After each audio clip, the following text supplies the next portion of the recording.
Hi, welcome back guys. This is your friend, the MHA What If with another fanfiction. This is the move of what if Deku helped Todoroki discover his true self? All credits for this video go to their respective authors, so please support the real author. Check out the link in the description for more details. Please give this video a like and subscribe to the channel if you want more videos like this. Now let's get into the fanfic. In 8 months he proved himself many things: number 2 at the sports festival, rebellious, dependable, reckless, strong, capable, remedial, a failure. He didn't care what category he was put in, not really. He knew most of the girls put him in the pretty boy category for reasons completely beyond his comprehension, but that didn't matter. All that mattered was that he was something. Whether or not he agreed with it, whether or not he even found it a meaningful way to describe him, because what did being pretty have to do with being a hero he didn't know? At least it was something he was on his own. And 8 months after school starts, he's reminded again of everything he tries so hard not to be. It's mid-December, he and Bakugo have already finished their remedial classes and now everyone is getting ready for exams and winter holidays. Most of the class is talking about their plans, all excited to spend time at home for the break, to see their families again. While Mineta was not his, or to his knowledge anyone else's, favorite person, even Shudo couldn't fault the boy for what came out of his mouth. "I bet it must be nice for you, huh Todoroki?" Mismatched eyes abandoned the window, his gaze previously on the dark clouds in the sky waiting for the snow to start, instead giving his classmates his attention, finally, realizing how much conversation he missed. "What?" he asked, head tilted slightly as the rest of the class began to watch him in anticipation. It was a lot of attention he neither enjoyed nor was used to. "Going home for break?" Mineta sighed as though it were obvious what he was talking about. Shudo supposed it was, had he been paying attention. "I bet it's a lot nicer than living in the dorms." "I like the dorms," he responded, stoic expression plastered to his face as always.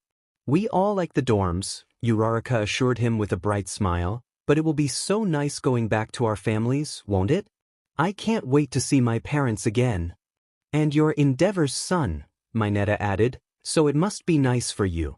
8 months of creating a name for himself, and here he was, reminded once again that he would always be Endeavor's son, first and foremost.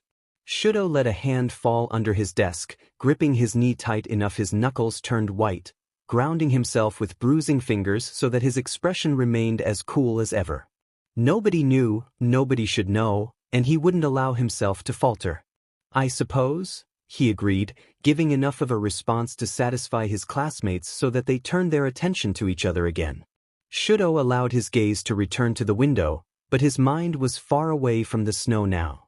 He wasn't the only child of a hero in their class. Ida, as well, held that title. While his family was never as high-ranking as Shudo's father, they were still well established in their lineage as heroes, enough that the name was recognizable by their classmates. Especially when Ida did everything he could to attach himself to his family name. Maybe his classmates assumed he was like their class representative who held that title first and foremost before the title of being a hero's son. Maybe they assumed Shudo wanted everything to do with his father, despite the months of attempting to detach himself from the Endeavor name. 4 years before UA, he refused to use his fire in combat, even against the man who gave it to him. While that changed after the sports festival, his tendencies still leaned toward his right side, enough that he felt his presence as a hero-to-be was objectively different than Endeavor's.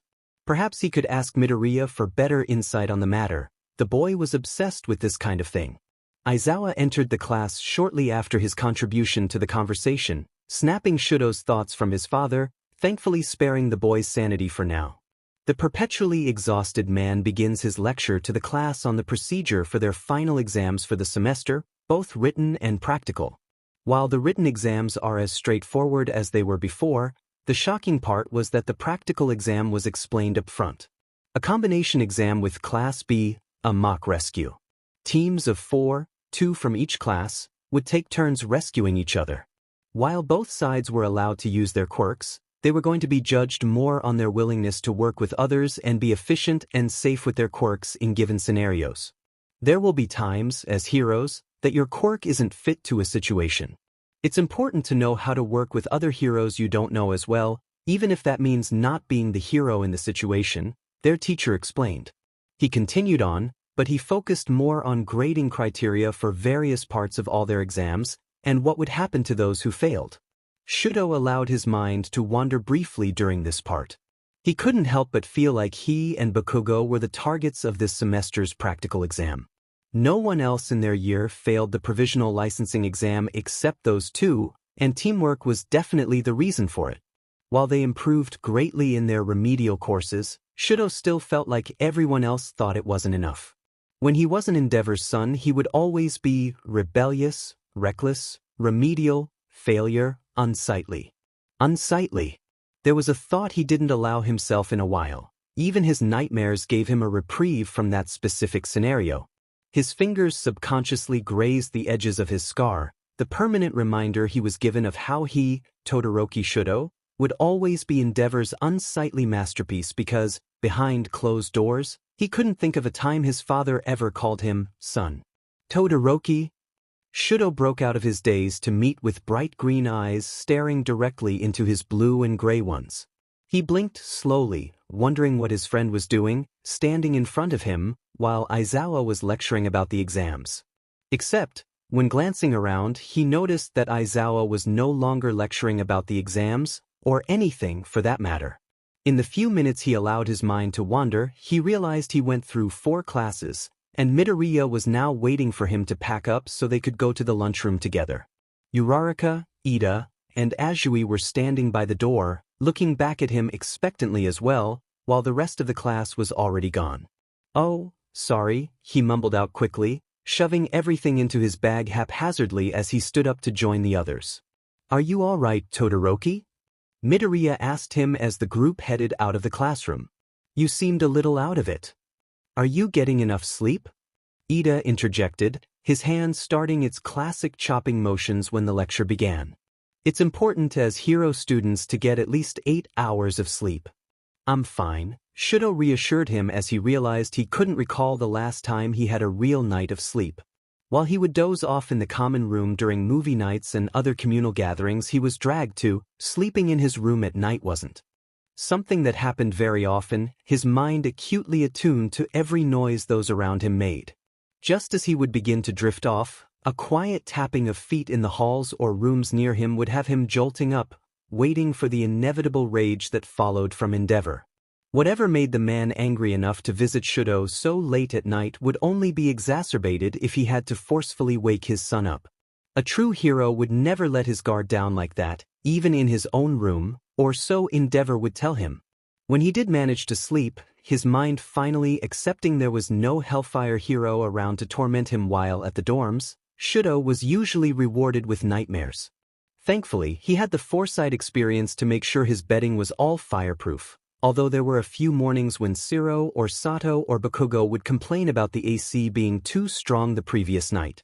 These nights were either few enough that nobody connected the dots, or the others were too forgiving and chose not to implicate Shudo for this. The others let their conversation drift back to their upcoming vacations again, even Ida placing aside concern for the impending exams in favor of discussing their family holiday traditions. Shudo half-listened, keeping just enough focus to know if he needed to chime in he never did as he grabbed his typical lunch. "We should all go to the mall together," Uraraka declared as they all settled into their usual table. "I'm going to miss you guys too much if we don't do something over the break." "I'm super busy before Christmas, Karo," Azui explains, "but I don't have anything going on afterward.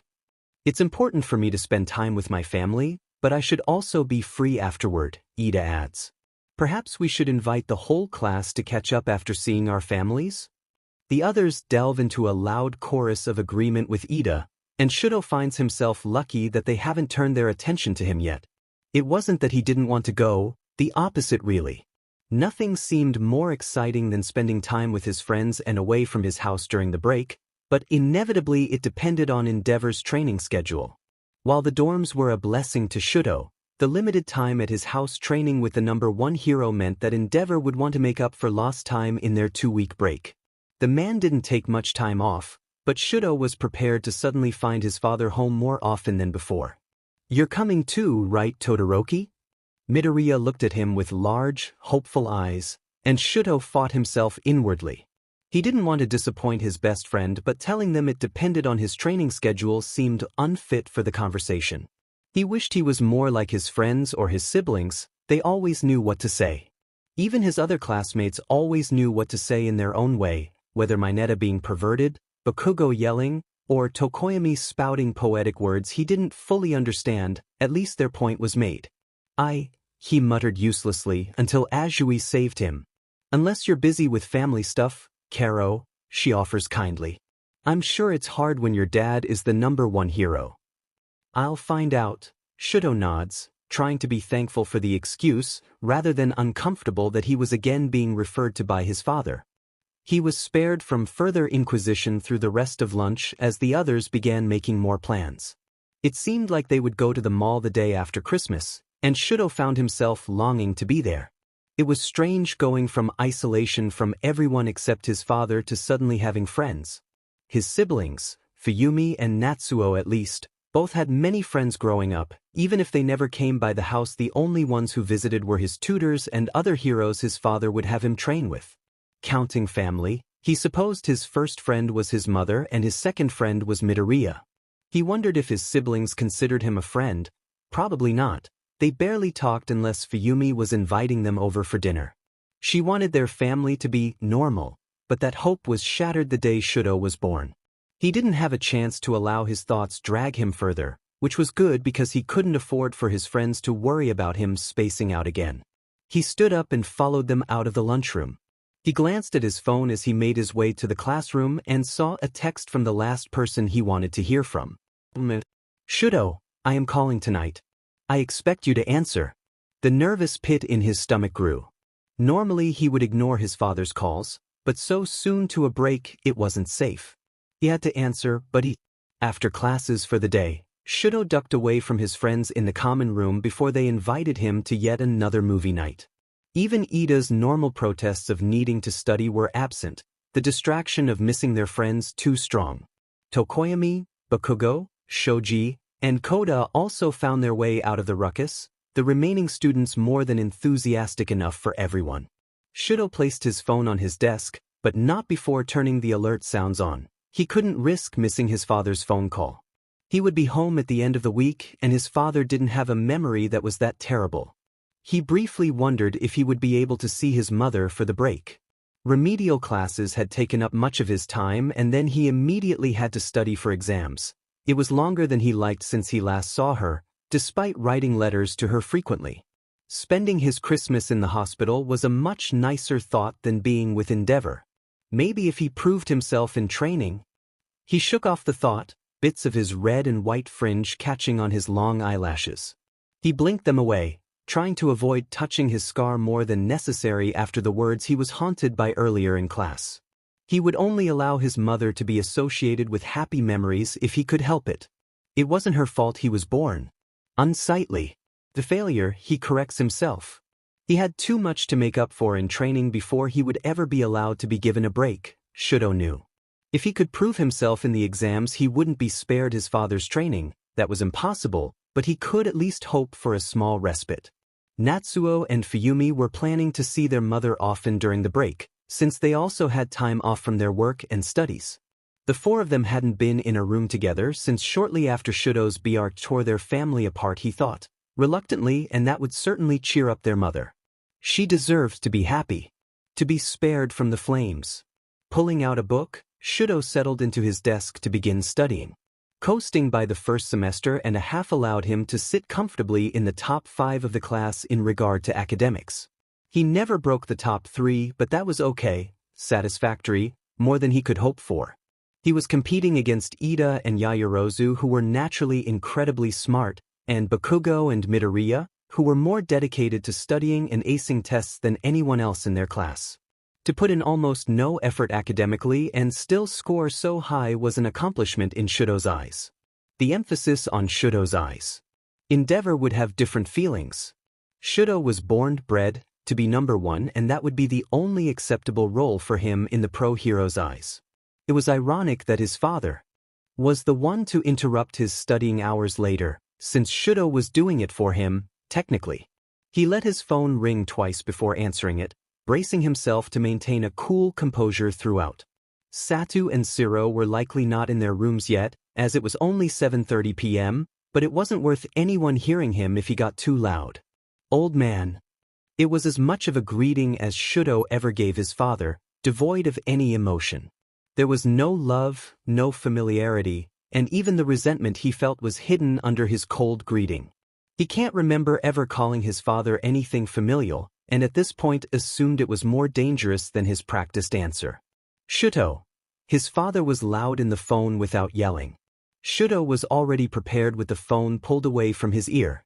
You've been an incredible disappointment since you've been to the dorms. At least he cut to the chase, Shudo supposes. Maybe the conversation can at least be short. You've failed your licensing exam. I have my license now, Shudo insists, before he can stop himself from interrupting his father. Never a good idea.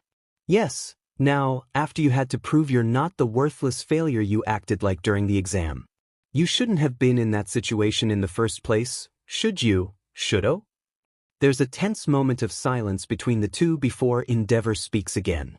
I expect you to answer me, Shudo. You need to learn to show more respect. I'm tired of your childish rebellion. Do you think it was fun for me to watch you tarnish the Todoroki name? Do you think I like explaining to others why my greatest creation can't even do a simple task right? Staying in the dorms for the last semester gave Shudo a sense of confidence against his father that he never held before, but hearing those words, knowing he would see the man in a few short days, he felt like he was 5 all over again, vomiting in the training room because of his weakness. No, he finally answered in a quiet voice, only enough that Endeavor on the other end of the line could hear. He felt more ashamed of his quiet, fearful voice than he felt about any previous failures his father brought up. The least he could do was act like he wasn't a child anymore. These exams are crucial, Shudo. Endeavor continues, not even acknowledging he heard the other speak. I want you to prove to me, to the rest of your class, that you deserve the #1 spot. You were created for this, Shudo, and I expect you to act like it. His reply is bitter, and despite the cold tone he takes, Shudo knows Endeavor can tell he wants to defend his classmates, his friends. The others are The others are not worth your time, Endeavor spits back. They're bringing you down if that isn't obvious enough by the licensing exam. I will be training you when you return home from school. He can't help his next response. It comes out before he can control himself, heavy with sarcasm. Of course, I would only be so lucky. I'm not here for your sass, boy. You will never be a good enough hero unless you start to listen to me.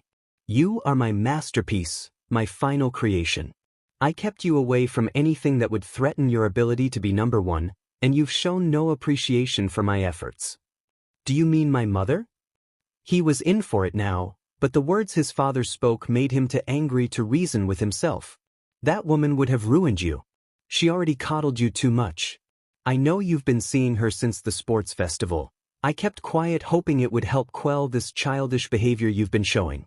But if you can't show me any improvement This was what Shudo had been expecting all along. An ultimatum. And while it was a threat, he did get what he wanted, permission to see his mother over the break. All he had to do was prove himself to his father. An impossible feat, honestly, but if he came close enough then he would get what he wanted. This was the game the two played for all of Shudo's life. I have improved, he told his father after taking a breath to control his emotions. I'm stronger now. I'll be the judge of that, Endeavor scoffed. Don't disappoint me. There was no room for goodbyes as Endeavor hung up right after that. Usually Shudo would be the one to hang up first, but the threat was made and all he could do was follow through. He needed to be stronger, he needed to prove himself, after months of being useless, weak, failure, remedial, disappointment, embarrassment, childish, ruined. The words raced around his thoughts quickly, and he barely had time to comprehend one before the next would float through. He was merely his father's creation, all of his siblings were. He was just the unfortunate one to have come out the masterpiece, even if he couldn't do that. He wished he was like his siblings, but maybe he was selfish. He was the only one given any attention from his father after he was born, Tuya cast aside and abandoned where Fuyumi and Natsuo already were tossed away. His father put all of his focus and attention to Shudo. And here he was, wishing to be just another failed creation, rather than a ruined masterpiece, rather than the unsightly creature he was. Unsightly. Unsightly. Unsightly. The word mocked him over and over, playing through his mind so that every other word was gone. It wasn't enough that he ruined his siblings' relationship with their father, he ruined Tuya's chance to be a hero by taking it away from him with his Bardich, but he had to drive their mother away. What sort of hero destroys his own family? Vaguely, in the distance, he hears a sound that sends ice through his blood, and with his quirk he thinks it might be possible that's what happened. He can't see it, but he feels the small bits of frost collect on his right side, and even his left side is cooled to that of a normal person. He shivers, pulling away from his desk to grab a hoodie to warm himself up. He wonders if he has any jackets here, or if he left them all back at the dorms of UA. Or at home. Looking around his simply decorated room, he can't remember which room it is. He thinks he must be at home if he feels this much fear. The sound picks up, a high-pitched whistle that he finally recognizes as a tea kettle. Home, he tells himself. He's home because that's the only place he would hear that noise. His mother is in the kitchen. He can't go there, he would scare her. He can't get hurt again. His fingers feel their way to his scar. Mother is not home, mother is gone. It's his fault for being unsightly. He realizes he's still freezing, and pulls himself to standing, heading toward his closet. He takes a step before the nausea bubbles in his stomach, causing him to fall back down to his hands and knees, head hanging forward as he tries to fight the dizziness. He can't tell if he's moving or if the room is spinning around him. Someone, maybe it's Siro or Satu, but he isn't sure why they're at his house, shouts to see if he's okay, telling him it's too cold. But he can't seem to turn off his quirk, and he feels that his fire is long gone from him. If he does, he'll lose control and father will be disappointed. He tries once more to stand, this time falling so that he's laying on his side against the tatami mats. The nausea grows and he looks around in a panic to try to find somewhere safe he can vomit. His father would punish him for such a pathetic display. He forces himself to sit, leaning against the wall for support. Footsteps echo in the distance, and the sound of the tea kettle gets louder and closer. He covers his scar with his hand, nails digging into the skin along the edges. Warm liquid trickles down the left side of his face, and he realizes that she's there, holding his head back and pouring the water against his father's side. She's trying to fix me, he repeats in his mind over and over. I scare her and she wants to fix me. Bitter acid bites the back of his throat, and before he notices it, his stomach is forcing everything in it out of his throat. He can't fight it as much as he tries, while feeling the water pour over his skin. Vomit pools underneath him on the floor, and he feels it dripping heavy in his hair. The smell hits him next, forcing another round to make its way out. The liquid from the tea kettle falls off his face, and drips onto his hands, and he notices the deep crimson color. Before he has time to question it, he hears a banging at his door. No, he begs in his head. Not father. After a moment of banging and yelling, Shudo hears his door open.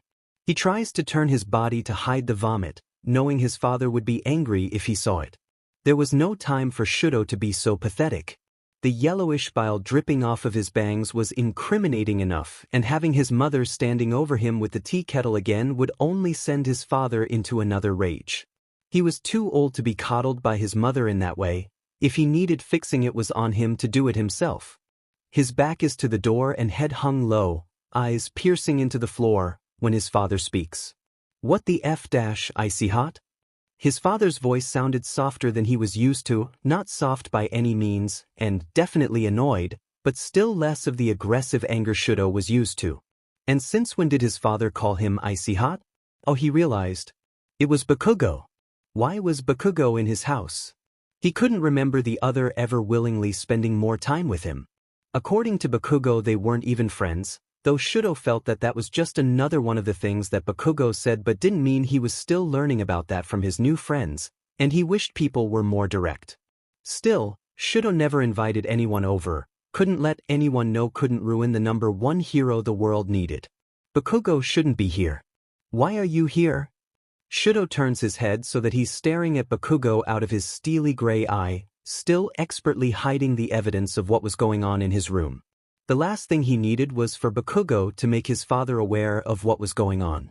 Making so much dim noise, Bakugo grumbled, crossing his arms and leaning against the doorframe. You were slamming on the floor, which happens to be my FNG ceiling, icy hot. What the hell else was I supposed to do? Couldn't even sleep in? Shudo let the sound of Bakugo's rant trail off as he tried to reorient himself. Bakugo didn't live in his house, did he? And even if he did, Shudo didn't think his room was above another bedroom. He was next door to the training dojo, across his father's bedroom and above. Tuya. His room was above Tuya's old room.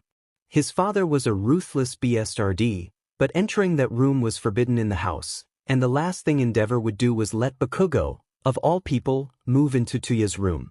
Especially since nobody else was supposed to know of the eldest Todoroki son. Endeavor spent lots of money and time with his PR staff to ensure that. He glanced up to ask his mother for clarification, before realizing he'd been in the room alone. There was no tea kettle, his mother was safe from him in her hospital room, and he wasn't home. Endeavor was nowhere nearby. He was at UA. Apologies, Bakugo. Shudo spoke as he stood up, realizing there was no immediate threat. The vomit was incredibly embarrassing, but he could pass it off as what he ate for lunch. I won't dash. What the F dash? Bakugo screamed when he saw the left side of Shudo's face. The heterochromatic boy quickly pushed his bangs aside. There wasn't a significant amount of vomit anywhere but the floor, so he couldn't figure what Bakugo was so upset about, until the blonde answered him. The hell are you bleeding for? Bleeding? Shudo tilted his head to the side, looking over his body. He found a bit of dried blood on his hands but couldn't find anywhere it came from. Your face, idiot, Bakugo muttered harshly, but the words weren't meant to be insulting. He stepped into the room, shutting the door behind him to keep any noisy extras from intruding. Get over here, he demanded as he gestured to Shudo's bathroom. His feet move without thinking until he's standing with Bakugo in the small bathroom. There's barely room for the two of them. The intention of the bathrooms in their dorms was just for one of them to take care of their business. There was simply a toilet and a sink. Bakugo maneuvers Shudo so that he's suddenly sitting on the toilet, while the grumpy blonde is throwing the cabinet under the sink open, pulling out the first aid kit each student was required to keep there. Nobody questioned Aizawa's demand with that one. Class 1A knew exactly who they were. Bakugo's grumbling became a white noise to Shudo as the older boy set to his task of cleaning the scarred face. The stinging of antiseptic across the edges of marred skin brought Shudo fully back to reality. His father called. Endeavor. And somehow that sent him into a panic, and he felt his mother there, pouring boiling water over his face once more. Without even realizing it, Shudo was trying to remove the scar from his face. Unsightly. Pathetic. Bakugo dash. Shut the F up, half and half. Bakugo presses a cloth to Shudo's face, specifically avoiding his hair. You need a DMN shower too. What the f happened? The younger remained silent for a moment until his eyes met Bakugo's intense crimson ones.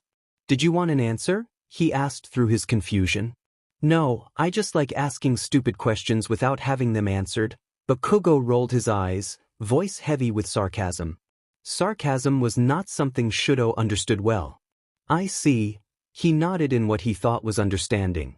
It didn't make sense to ask questions he didn't want an answer to, but Bakugo didn't usually make sense, so Shudo could accept this. Bakugo groaned with his free hand pressed into his face. Getting into this situation was entirely his fault, he had to admit. The DMNBSTRD was dense, and he played right into it. But he didn't want to go around in circles with this conversation either. Did you get sick? He asked instead as he finished stopping the bleeding. Thankfully there wasn't much. The wound was healed up before Bakugo even showed up, just superficial scratches at the edge of Shudo's scar. Now Bakugo moved to taking a wet cloth and wiping the bile out of Shudo's hair. He wanted to protest, but he didn't have energy to fight with Bakugo, instead allowing him to wipe off his sticky hair. Is that another stupid question you don't want answered? Bakugo bit his lips so he wouldn't scream at the other, taking a moment before responding. It wasn't the nicest response, but it was certainly the nicest response Bakugo could give at the moment. Just answer the question. I must have eaten something wrong for lunch, Shudo relented, giving just enough to satisfy Bakugo with an answer and not inviting more questions. I apologize for waking you up. You didn't wake me up. Oh, but it's already after 8, isn't it? I don't go to bed that early, idiot. Bakugo taps Shudo's forehead. The gesture isn't exactly affectionate, but isn't done with resentment either. Midoriya usually explains something like that as playful or teasing. Shudo is proud of himself for recognizing that. Shudo stands when Bakugo moves away, grabbing another towel to clean his floor. I think I will shower, he says as Bakugo follows him out of the bathroom. Good, the blonde growls. Don't go to bed a dinner mess. Good night, Bakugo, Shudo responds, deciding that the door being closed loudly, but specifically not slammed, is a testament to Bakugo's growth and their friendship over the last few months. It's more than most can expect from him. It doesn't take long for Shudo to clean up his mess, mostly because he pointedly tries to ignore what caused it in the first place. Endeavor, phone call, training, panic, pathetic, unsightly. He shakes the words out of his head before they can bother him anymore. Maybe a shower would do him good, he decides. After washing himself, taking care to clean the bile out of his hair, Shudo risks a glance in the mirror. Small scratches litter the expanse of his scar, but from a step back, they almost blend into the already reddened skin, even if he only looks with his right eye, giving him an image clear and crisp like he supposes anyone would normally see. His left eye doesn't hold almost any shapes well, is merely a blur of colors like a bad abstract painting. It would be disorienting, he thinks, to try to train this way, if his father hadn't forced him to since he received his injury. He should be more thankful for the hero part of his mind tells him. If it weren't for Endeavor he wouldn't be as strong as he was. Despite how pathetic and weak he always is, he can at least compete with his classmates. Without Endeavor he would be nothing. He shakes off the thought and heads up to bed. Laying down he knows that sleep won't be there for him, but he has to try. Tomorrow will be a long day of exams. Shudo didn't move from his bed until he heard Siro's alarm going off in the next room over. He hadn't bothered to set his own, he hadn't even looked at his phone since it fell to the floor after his call with Endeavor. It wasn't uncommon for him to go a length of time without his phone, however, its only real use came from when he started befriending his classmates at UA. Currently, his phone holds 22 contacts, his 19 classmates, his father, and his 2 siblings. His mother did not have a phone, and Shudo didn't have anyone else to message. He remembers, vaguely, that Aizawa gave them all his phone number in case of emergency, but that was at the beginning of the year and Shudo didn't have his phone with him that day. Even now he barely responds to the group chat, since by time he can think of something to say, the rambunctious class has already moved on to another topic. Groaning, he drags himself out of bed, nearly stepping on the phone in the process. He tapped it gently with his toes, debating whether it was worth it to check it. If Endeavor had more to say, which he often did, Shudo didn't want to risk throwing himself into another episode like he had last night. If Endeavor became too disappointed with his stability, it was likely that he would be sent to the same sort of place his mother was. And he wasn't crazy. So many things so imperfect, but to be crazy didn't fit. Endeavor took him to yearly doctor's appointments as any good parent would. Shudo didn't get sick to warrant any extra visits and most of his training injuries should be treatable at home by his age he was told. Shortly after he turned 13, his doctor recommended Shudo start Lexapro, and Endeavor barely controlled his rage at the doctor's suggestion. That was the last time Shudo saw that doctor, who had been around since his eye injury. How dare you suggest the boy is crazy, Endeavor growled, slamming his fist against the small table that held the doctor's examination tools. He wouldn't have inherited such weak genes his mother has. I'm not suggesting he's crazy, the doctor stuttered, backing away and putting the teenager in between him and Endeavor. But with his trauma dash. That boy doesn't have trauma, Endeavor persisted. His mother is away and he's safe now. Isn't that right, Shudo? Mismatched eyes glanced between the two, but eventually he resigned himself as he always did in this situation. Of course, he responded with his lips pulled tight into an empty expression. I'm not crazy, Please don't give me medicine. There was no room for another crazy person in the Todoroki family, each part cast so perfectly. They had their patriarch, a shining hero to all. The role of the crazy one played by their mother. The eldest son was cast as the deceased child, Fuyumi the peacemaker everyone loved, and Natsuo the troublemaker. Then there was Shudo, whose only purpose was to carry out his father's legacy. There was no room for him to be anything else. His lines were simple. Yes, father. Thank you, father. And of course, my only goal is to be number one, father. I am number one, father. He just needed to get in character and stop ruining this for everyone. A vibration from his phone broke him from his thoughts. Shudo lifted the device and glanced quickly at the screen. His battery was only 45%, but that would be more than enough to last for school, and the only message was the one his father sent. I expect success, Shudo. Or I'll need to rework your training schedule. A perfectly veiled threat if Shudo had ever seen one. Get better or I'll make you, is what Endeavor likely wanted to say, but anyone not so intimately aware of the Flame Hero's habits would assume it was just him trying to help his son. Because to them, Shudo is the one who wanted to be a hero since he was born. Endeavor was merely his guiding light. Endeavor could do no wrong. Shudo was the one who was acting like a failure. Biting down any residual panic from the night before, Shudo made his way through his morning routine. Shower through constantly fluctuating temperatures, a subconscious habit from his training, make himself as presentable as possible, which was a feat in itself, he felt, with the heavy exhaustion and scar that marred almost half his face, and eat breakfast pretending to be uninterested in the sugary American cereals his friends were sharing. Soba was as far from his father's diet plan as he could stray. Preparing for class went quickly and was uneventful, Bakugo giving no indication he remembered anything from the previous night. Shudo didn't doubt he remembered, but being spared from the conversation was a blessing. Settling into his seat in class, Shudo spares a moment to glance around the room at his classmates. Most are gathered in small groups around their desks. Uraraka, Midoriya, Aoyama, Mineta, and Azui stand around Ida's desk where the class rep sits dutifully. Bakugo is lounging at his desk with his group consisting of Ishido, Kirishima, Kaminari, and Siro. Jai, Tokoyami, and Hagakure hover over Yaoyorozu. Satu and Ojiro are engaging with Shuji and even Kuda at the front of the room. Leave it to Class 1A to find a way never be alone. Shudo turns toward Yaoyorozu's group but can't bring his mind to focus on anything that's being said. Nobody tries to drag him into the conversation, thankfully, though he did notice Jairu and Tokoyami turned so that he was included in their circle and their backs weren't to him. When Aizawa enters, the class does not immediately settle into their seats, though Ida's group shifts away from the class rep as Ida attempts to get the rest of class to fall in line. For his part, their homeroom teacher simply watches with tired eyes, his sleep deprivation evident as he allows someone else to get the energetic class in line. After the entire class manages to find their way to their own desks of feet, despite the fact they had those seats for almost 2 semesters now, Aizawa is met with instant regret when he mentions the exam schedule for that day. The class explodes half into a chorus of amens and complaints and half into demands for the others to focus on being dedicated students, Ida, or shut the F up and deal with it, Bakugo. The noise faded out in Shudo's mind, so much so that when he finally snapped back to attention he was already halfway through an exam.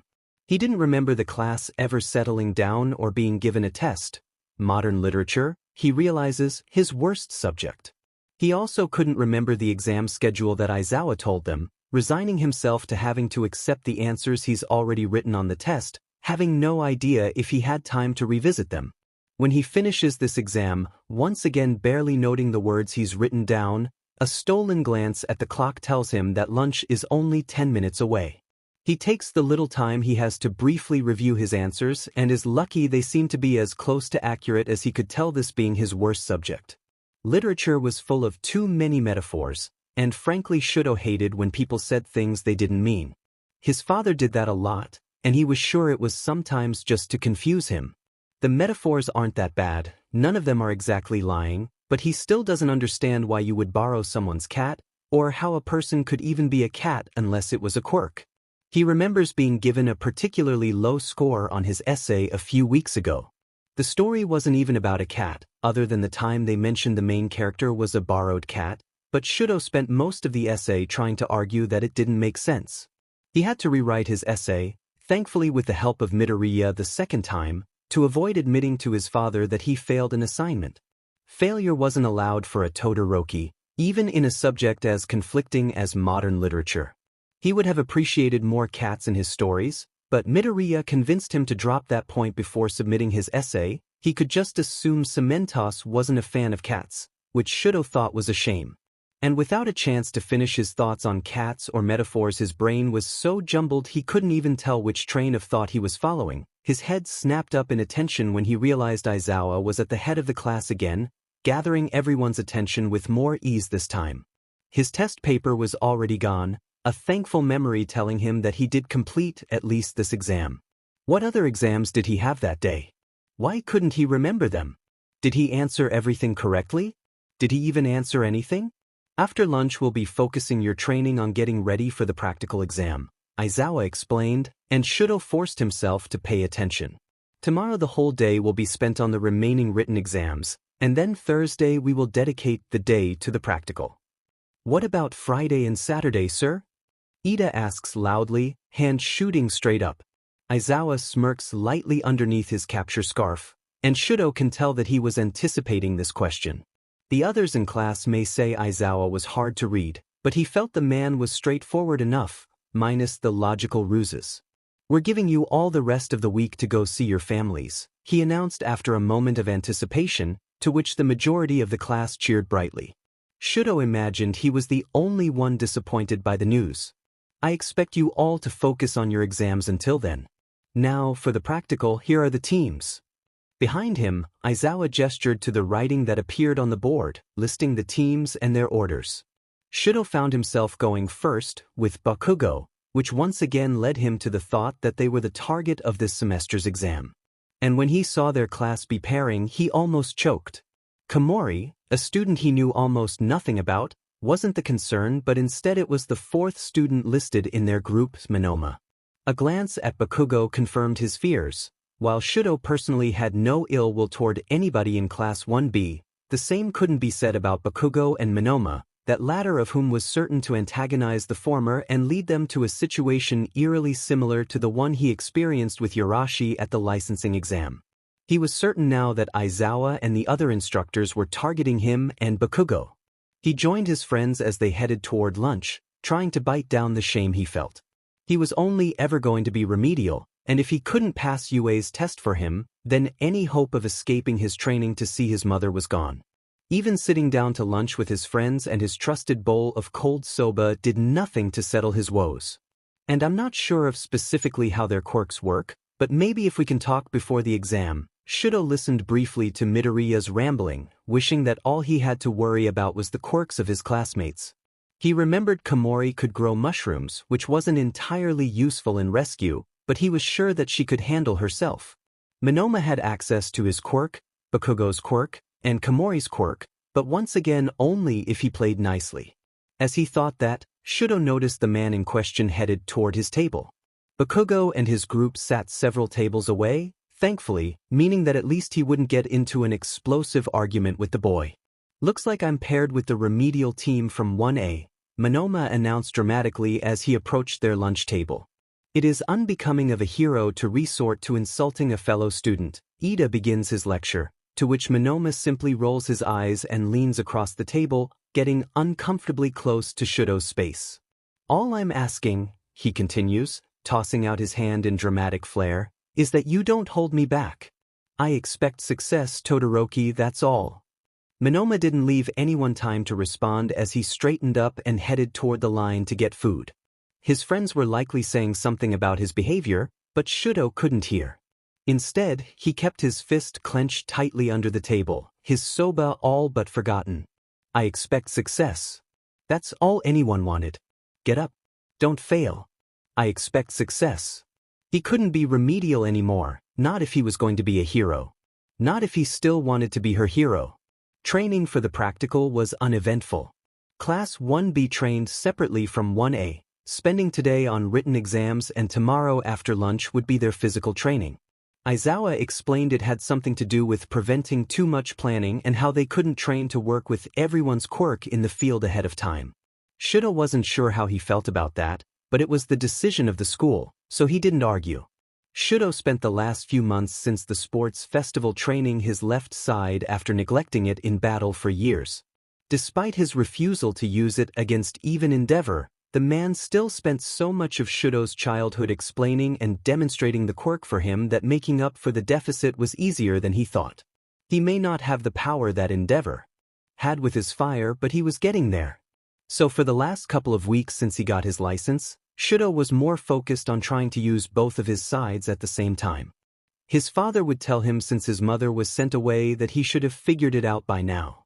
At first it was that demed woman's fault, but within a year it was all Shudo's fault. It was always his fault, once his mother was gone. He was never going to be good enough for Endeavor. Even if he was number one, even if he surpassed Endeavor himself, Shudo could never beat All Might since the symbol of peace retired. What was his point now? Did his father even need him anymore? He didn't dare question if his father wanted him. That was never the case. He wanted to be a hero, he wanted to be a great hero, and his father still wanted him to be number one, but his entire purpose for being alive was now gone. He shook off the thought. He didn't blame All Might for retiring, nor did he ever blame All Might for everything that happened in the first place. This was his burden alone. He carried it before to protect his family, and now he would carry it to protect society's trust in their number one, and their trust in heroes in general. He knew the risks too well. Instead of thinking of quitting, Shudo kept pushing through, nearly passing out by the end of the afternoon from quirk exhaustion. Or frostbite, or maybe even heat slide. He wasn't really sure what was causing his lightheadedness. All he knew was that he failed to combine his quirks, still forced to take the time to switch between the two. He was useless, he was a failure, and he didn't get the luxury of feeling unwell, not if he couldn't succeed at something he should have mastered when he was 6. Pathetic, he told himself as he forced his way to the showers. Everyone else here seemed to understand and master their quirk well before they came into you, with the exception of Midoriya, who broke his arms constantly during their first semester. But even now Midoriya was far and beyond anywhere Shudo could hope to be. They all were. It was obvious. They all passed the licensing exam except him. Never once could he be on the top with his test scores. The others all grew and improved since the start of the year while he still couldn't use his quirk right, and he was certain he was the only one who had accidents with his quirk in his sleep. That last one always made Endeavor angry. It was disgusting, Shudo losing control of himself like a child. Endeavor always told him that he should have grown out of this phase within the first year after he got his quirk sooner, even if he considered that Endeavor trained him for his quirk before it even came in. After being around others more, Shudo learned that quirk accidents were common through early years of elementary school, but even still they were rare once someone hit the age of 10, and usually only with good reason, like traumatic events. Shudo knew he didn't have a good reason. Sure, some would call their first year at UA hard, but none of the others lost control of their quirk, and Endeavor trained Shudo so he would never respond so embarrassingly to traumatic events. It's why when they were attacked at the USJ so early in their careers, Shudo could handle the situation on his own. It was only at sleep, trapped in the confines of his own nightmares, did Shudo lose control. As he reached his locker, Shudo spared a quick glance at his phone glaring at the screen when he saw Endeavor sent him a new message. A normal person wouldn't feel so anxious, so fearful, about a text from their parent or a text from the number one hero. Who could be scared of a man who saved so many lives? And any sane person wouldn't go to read a text that incited such fear when they were barely holding on to consciousness. Shudo, as it turns out, was neither normal nor sane. I'm tired of you falling behind, Shudo. Your rivals in class already started their internships. I will train you so that you can start working with me once school starts again. You will meet my expectations and stop being an embarrassment to the Todoroki name. He closes the messages and shoves his phone deep into his locker, his left fist clenched tightly to avoid showing any slip of emotions. He vaguely hears his classmates around him, all talking excitedly about the advancements they made in training or what they're going to do for break. Things Shudo will never understand. And that loneliness, that anger toward Endeavor, makes his blood boil. Almost literally he realizes too late. He doesn't ignite, thankfully he has that much control of his quirk, but his subconscious body temperature is rising. Normally that wouldn't be an issue, but with the overuse of his quirk in training he starts to feel it. His limbs tremble and the world starts to shift around him. He holds onto his locker as the only thing to keep him steady. "Hey, Todoroki, what are you going to? Todoroki, are you okay?" Midoriya stops mid-conversation and rushes over to him. Shudo barely registers the boy's hands on his arm before his vision goes black and his body drops weightlessly. "I've tried being nice to you, Shudo, but clearly you don't learn well when being babied." Endeavor stood tall above the boy laying on the ground, coughing out bits of bile from the back of his throat. The pro-hero sneered in disgust. Shudo's body was covered in bruises and some burns. Endeavor had been trying to make him use his fire again, just like he was always trying for the last 10 years since his mother was sent away. Shudo still refused, even when Endeavor promised to stop hurting him. The man never realized that his own fire hurt more. "You used it against that all-might wannabe yesterday, Shudo. You could have defeated that angry kid and taken first place, but instead you wanted to embarrass me. You just had to show the world that you refused to be good enough. I've given you everything, Shudo. You're my creation, my masterpiece, the legacy to the Todoroki name, and yet all you do is waste away your potential and force yourself to be weak and pathetic." The sports festival had been awkward for Shudo, to say the least. Being bullied by kind words so that he used his fire side and then hiding it later.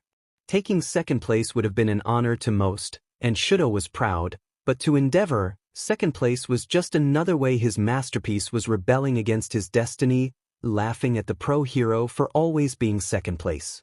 "You're nothing without me, Shudo. Your only purpose is to surpass All Might. Do you even want to be a hero?"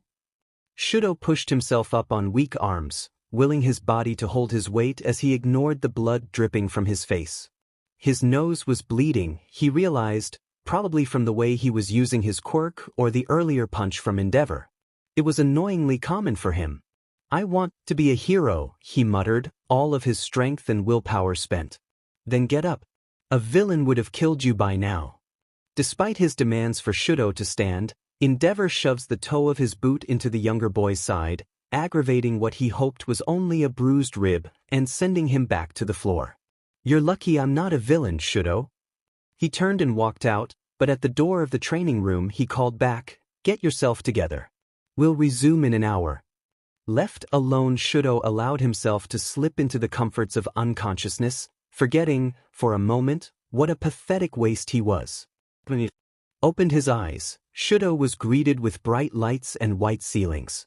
A thin blanket was laid over him, doing almost nothing to keep away the cool air. But it felt nice to feel the gentleness of the cold over him rather than his father's fire. His hand twitched and he became aware of the 4 placed in it, looking over to see a bag connected to him that boldly declared its contents as saline. He figured I overheated. He wondered for a moment if it was his fire or Endeavor's that put him here. Where was here? "You're awake." The perpetually exhausted voice told Shudo that here was just the UA Infirmary, and that it was in fact his own fire that put him there. He remembered, now, pushing himself in training, feeling lightheaded, and then the text from his father. That must have been what prompted the dream, he decided. "Want to tell me what happened?" Aizawa asked, raising an eyebrow to prompt the heterochromatic boy into answering. Shudo glanced around, hoping for salvation only to see nobody else was around. He didn't know how to answer Aizawa's question, not really. He was weak, and certainly Aizawa was going to punish him for that, but that much was just obvious. What else would he want him to say? "Give the boy a minute, Shoyuda." The gentle voice of Recovery Girl floated over as the woman hobbled into the room. "Are you feeling any better, Todoroki?" Shudo shifted his focus to her.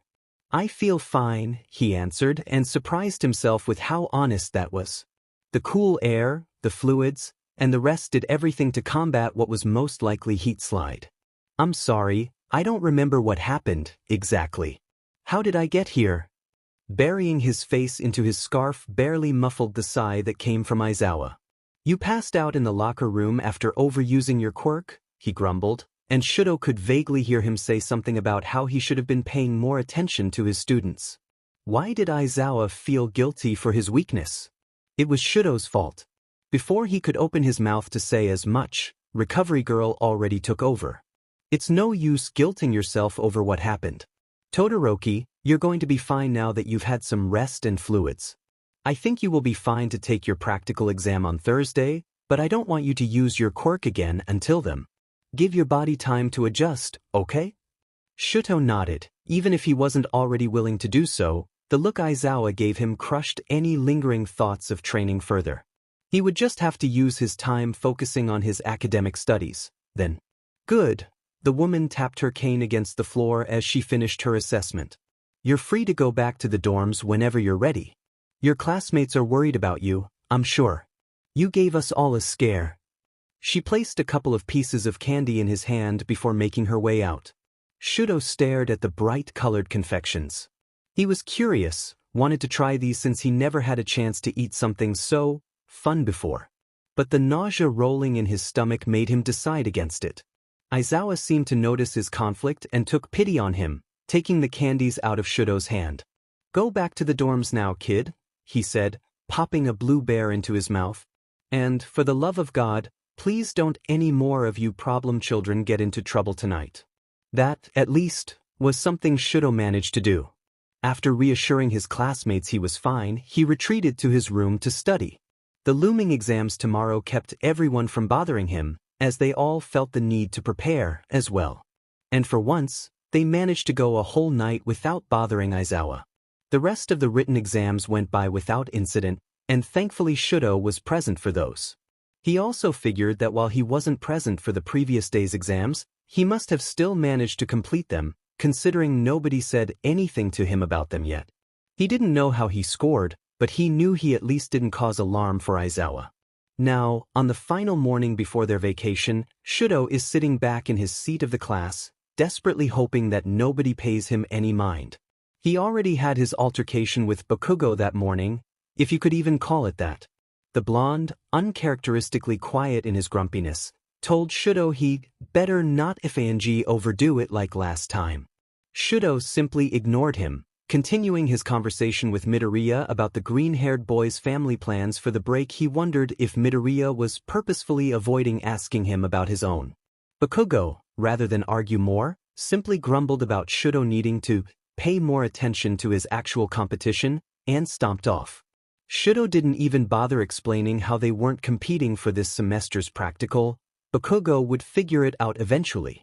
Other than Bakugo's vague display of concern and the nervous glances Midoriya shot him a few times that morning, nobody seemed to be obsessing over Shudo's performance from Tuesday.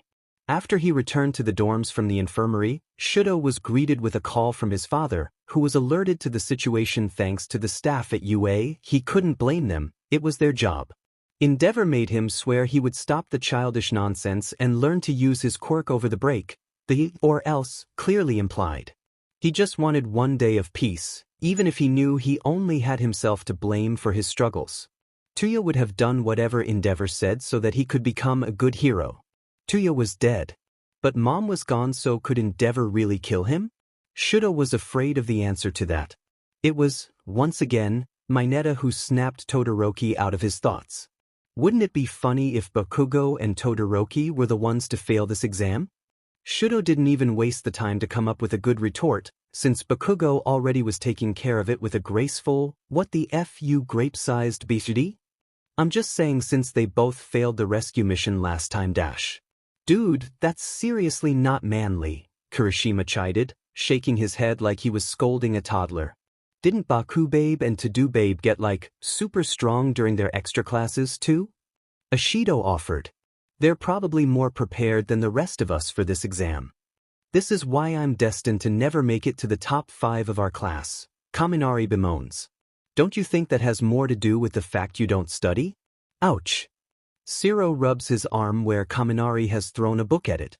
You're one to talk, Jiru scoffs, twirling his earphone jack in her finger. All of you are one to talk, Aizawa states as he enters the room, the class quickly settling and giving him their attention. Here is where everyone is placed so far based on the written exams. Behind him, writing flashes on the board, midterm scores there for everyone to see. Before he can even read his name, Shudo hears it from Yaoyorozu next to him. "Wow, you ended up beating me, Todoroki, congratulations." He is surprised to hear that, but when he sees where he was placed, a pit forms in his stomach. Number 2, scoring 3 points less than Ida and 2 points more than Yaoyorozu. Better than his previous scores and an impressive placement in itself. But not enough. Being number 2 would never be enough for the Todoroki prodigy, the boy created to be number 1. "Alright, settle down," Aizawa sighed, rubbing his face in the palm of his hand.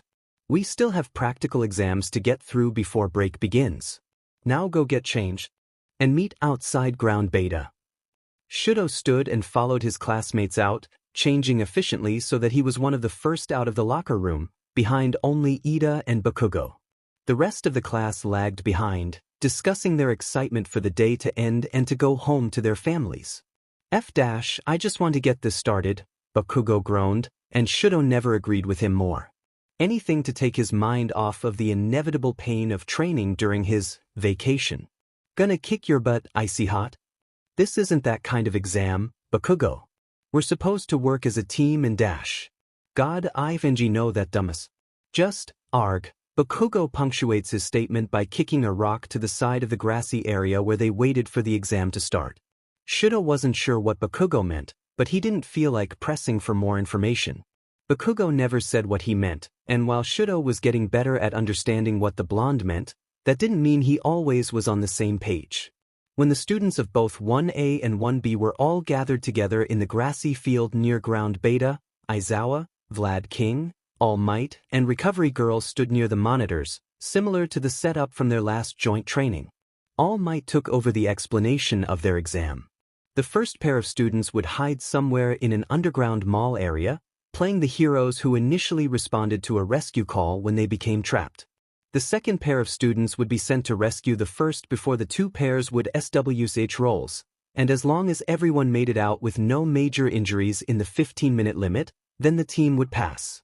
Exact scores would be given at the end, but the entire group would fail the exams if anyone required Recovery Girl's quirk on either phase of the exam. Shudo and Bakugo were given 5 minutes to prepare while Komori and Monoma made their way to an area of the underground mall that Shudo and Bakugo weren't allowed to know. Surprisingly, Bakugo came into the plan level-headed. "We don't know what it will look like down there, and the only quirk between the two of them right now is those med mushrooms. So I say we hold off using our quirks until we meet with them." "Agreed," Shuto nodded, expression as still as ever, though Bakugo could tell his eyes were focused on strategy in his head. After his first practical exam with Yaoyorozu, he wanted to make more of an attempt to strategize with his partner than on his own. "Both of our quirks are better suited for fighting, and I don't know how Komori uses her quirk, so we may not end up using them at all." "No sheet," Bakugo grumbled, but Shudo could tell he appreciated the insight. "Anyone who didn't pick up on Aizawa's hint Monday is a hopeless idiot. He basically told us not to go in with our quirks right away. Just be prepared to protect us from debris, and I'll keep an eye on the integrity of the building. I have a feeling there's more to this exam, like the last practice rescue," he mused. "Don't tell me what to do, a-hole," Bakugo shouted as he marched toward ground beta at Aizawa's signal, Shudo following directly behind. The lack of any real argument to Shudo's plan meant that the other agreed, however. Finding Monoma and Komori ended up being easier than either of the two of them expected, their 1B pair being only 2 levels below ground. "Guess even Class A can succeed when the test is simple enough," Monoma gloated as soon as the 4 were reunited. But, as Shudo predicted, the test wasn't that easy. As soon as the 4 came together, the building shook as though a bomb had gone off. Bakugo quickly made work of blasting away any debris that threatened them with his lightest explosions, while Shudo did his best to keep the building in one piece with his ice. "Monoma!" Shudo shouted over the noise, catching the attention of the second blonde. "I need your help." "What do you expect me to do?" he asked, almost taken aback. "My quirk isn't dash." "Copy my quirk," Shudo told him, taking no time to direct the others. Bakugo can keep Komori safe, but I can't keep the building standing on my own with the constant shaking. As he said that, another large tremor shook the building. It was clear that this would continue until they were safe. Monoma prepared himself to argue, but when he saw the serious look Shudo shot his way, he shook his head and agreed. Only since your class can't handle these things on your own, he sighed, tapping Shudo lightly on his extended left hand. In less than a minute, Shudo instructed Monoma on what to do, and felt literal relief as the weight of holding up the building was lessened. We need to get the F out of here, Bakugo told them, as though nobody else noticed. Think you can go as fast as me now, Icy Hot? We need to stick together, Komori reminded the boy. And my quirk isn't suited for speed, Shroom. I'll take you with me, Bakugo stated, blasting a chunk of ceiling away that almost hit the girl in the head. And Monoma can keep up if he uses my explosions. With a plan decided, they enacted it. Shudo pushed himself to hold the building up as much as possible on his own, while Bakugo and Monoma took to preparing the escape. When Bakugo blasted a large hole in the ceiling for the four to get through, they made their way, Bakugo holding Komori, Monoma following with his explosions, and Shudo using his ice as much as he could to follow the others. When they made it to the ground floor of the building, Shudo sucked to his fireside as quickly as he could to thaw away the threatening frostbite. Aizawa stood there to greet them, Monoma and Komori relaxing to head to the man, but Shudo could tell instantly when he couldn't warm himself. He's a villain, Shudo shouted, getting the other two to stop and stare at him. Thankfully, Bakugo's practice with hand-to-hand combat paid off, and the boy was able to keep their teacher away from the unsuspecting students. Komori took this as her opportunity to infect Aizawa with mushrooms, allowing the group to get away. 7 minutes and 13 seconds left, All Might's booming voice announced when the four existed ground beta. And no need for recovery girl. Impressive first exam.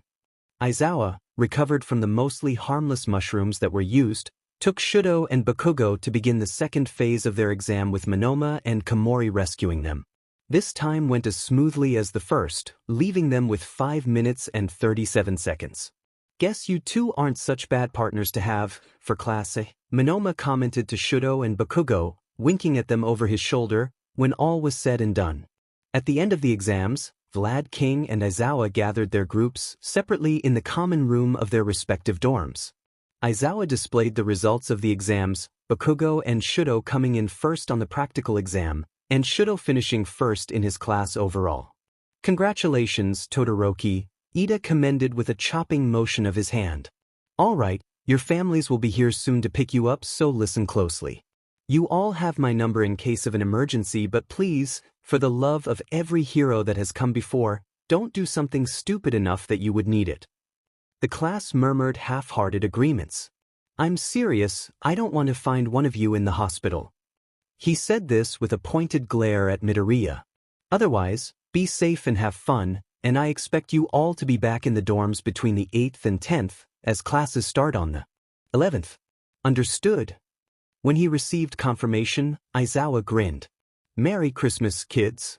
The students ran to grab their things from their rooms. Shudo quickly went to pack the few items he needed.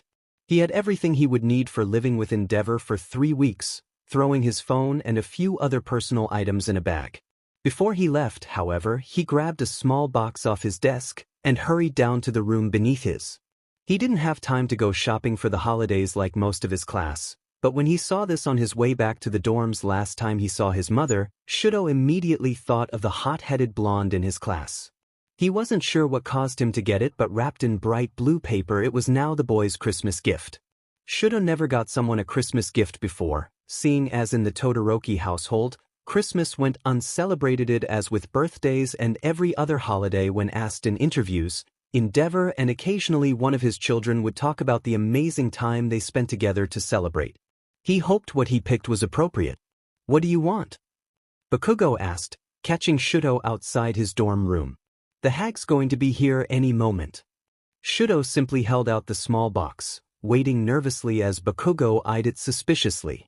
It's a gift, Bakugo, he explained, surprised that he wasn't the only one in his class to not be used to this tradition. I know what a gift is, Dumps, why the hell are you giving it to me? Oh, guess it was just him. Rather than respond, Shudo shoved the small package into Bakugo's hands, turning away before the blonde could refuse it. Open it on Christmas, he explained, just in case the boy didn't know about the tradition. I don't need your DMN gift, he grumbled, tucking the box safely away so nobody would notice it. Shudo knew that was as much of a thank you as he would get, a small smile threatening the corner of his lips. He schooled his expression, however, as he headed down to meet his sister. There was no smiles when it came to Endeavor, Christmas beat med. While his classmates were picked up by their parents, or in the case of Ida and Azui their parents and siblings, Shudo was greeted by Endeavor's driver. Even Yaoyorozu's parents accompanied their chauffeur in an effort to spend more time with their beloved daughter. Shudo couldn't say he was surprised not to see his father right away, and he was relieved. His father would certainly have embarrassed him, and not in a way he secretly loved, but literally overwhelming him with shame for his failures that his classmates were already well aware of. Shudo doesn't make conversation with the man driving him home. Truth be told, he barely knows the driver's name. Despite having been employed by Endeavor for at least since Shudo started at UA, he didn't pay much attention before that, never being taken anywhere without his father before this year started. Shudo doesn't trust most of his father's employees, not after what happened when he was younger. Ever since his mother was taken away from him, Shudo took to hiding away during the day whenever he could get away from Endeavor. It wasn't the most creative of hiding spaces, being just barely 6 years old and never having seen the entirety of the mansion he lived in, but he did manage to find a loose wall panel that, when removed, revealed a small empty area, the perfect size for younger Shudo to curl up in and disappear from sight. He assumed it was a forgotten area from a recent reconstruction to the manor, but the reason for the hiding spot didn't matter, just that he was given such a gift after everything he had been through.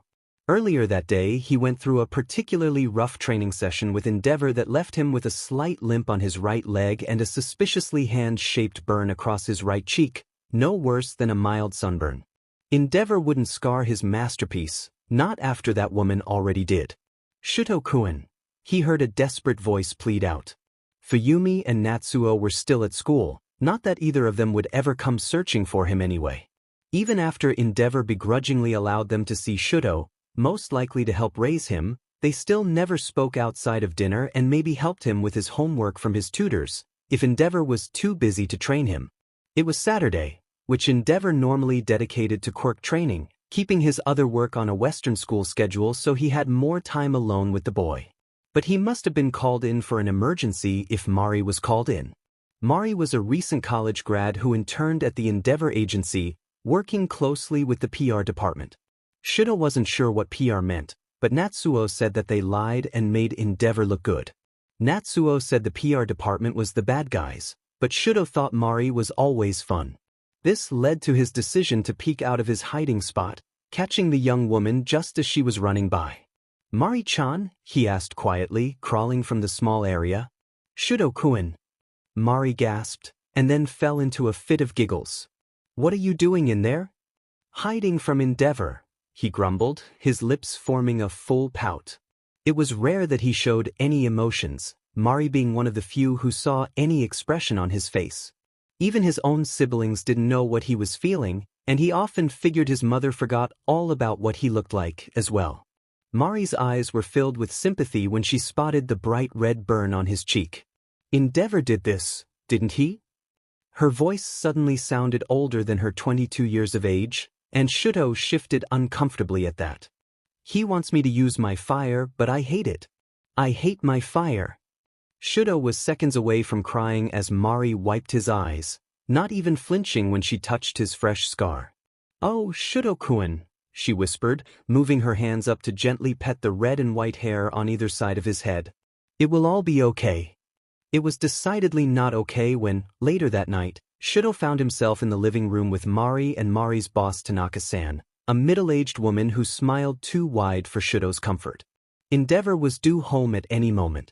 Todoroki-san, Tanaka spoke in a voice that was laced with too much sweetness.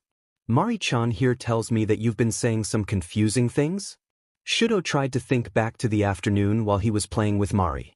She told him all about cats after a stray walked through the garden, telling him what great pets they made. Shudo never had a pet, and Endeavor made it clear to his children that outside vermin was not allowed in his house under any circumstance. He remembered saying he wished he could be a cat but didn't think that's what Tanaka was referring to. Todoroki-san, what happened to your face? Tanaka asked, clarifying a bit on what she was referring to. Endeavor dash. No, Tanaka interrupted him with a shake of her head. Your daddy didn't do anything to you. I'm sure it was just an accident. You have a fire quirk, don't you? Maybe you did that to yourself. No, I dash. Shudo-kun, Mari spoke up, kneeling down to his level so she could meet his eyes. I talked to Tanaka-san about what you said earlier. She said you probably just remembered what happened wrong. No, Mari-chan, I dash. Look, kid, Tanaka's smile never wavered, despite her voice becoming sterner. We can work with what you said, but it's going to be a lot of paperwork that honestly, Mari-chan and I don't have time for. On top of that, nothing's going to come of it. Endeavor's a good hero, and even if you got into a little accident with him, that doesn't mean anything's wrong. Do you really want to make people doubt their number 2 hero just because you think he's mean to you? But he's dash.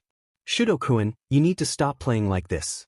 Endeavor is an amazing hero who just wants to help his son become a great hero as well.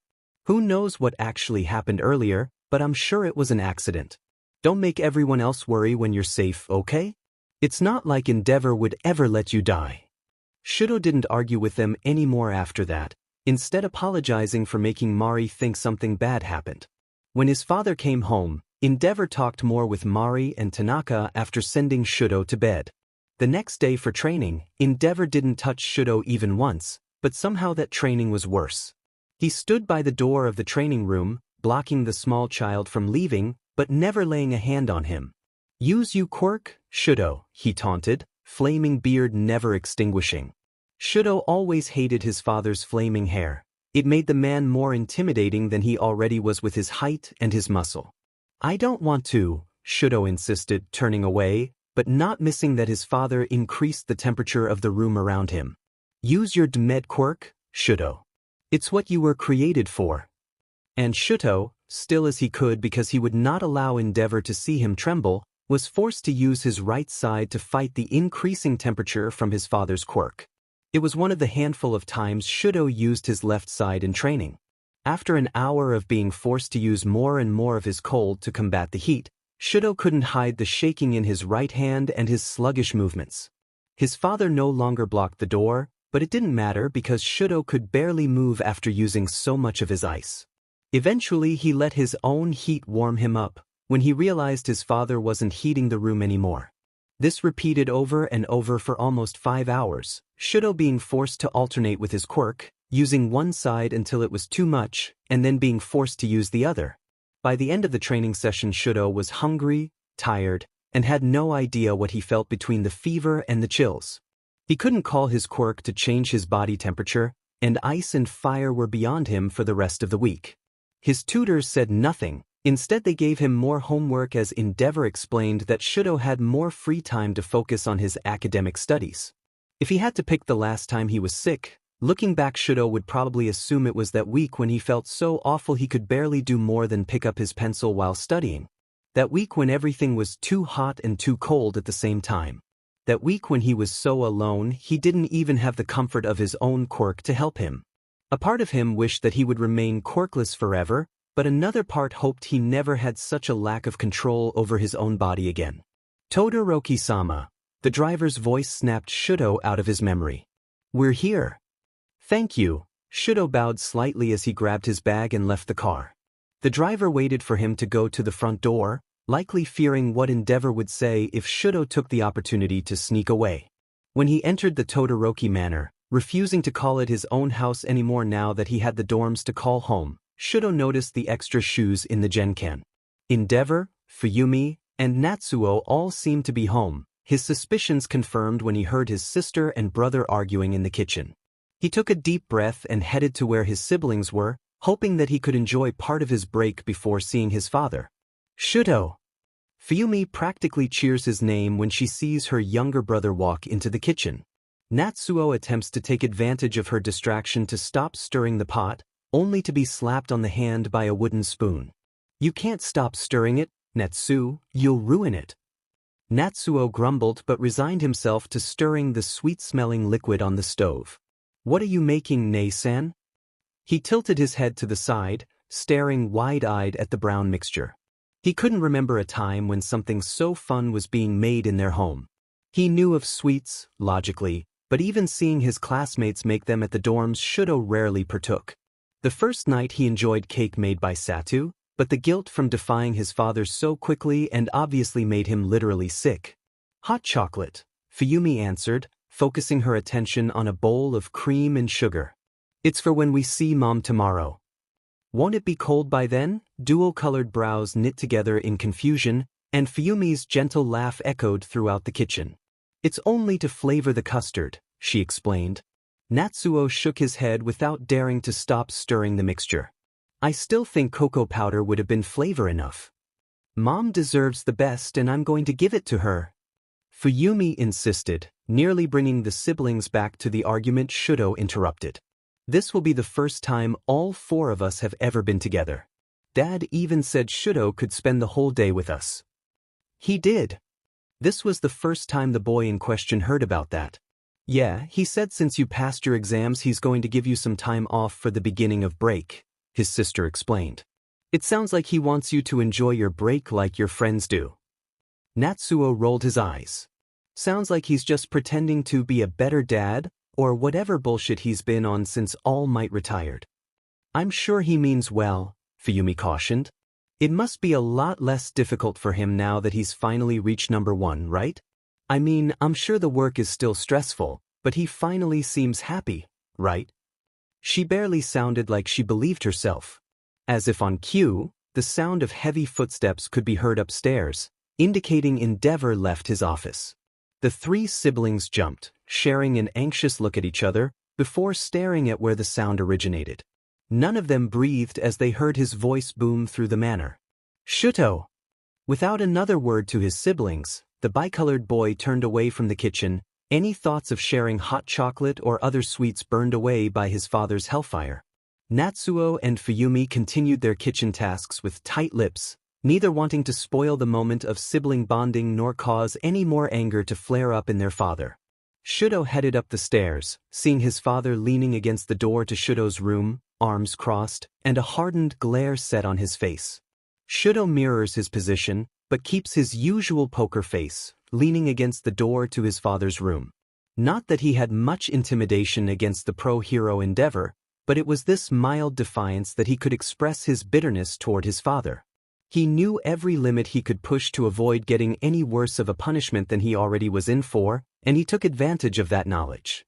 It was, after all, the only defense he had.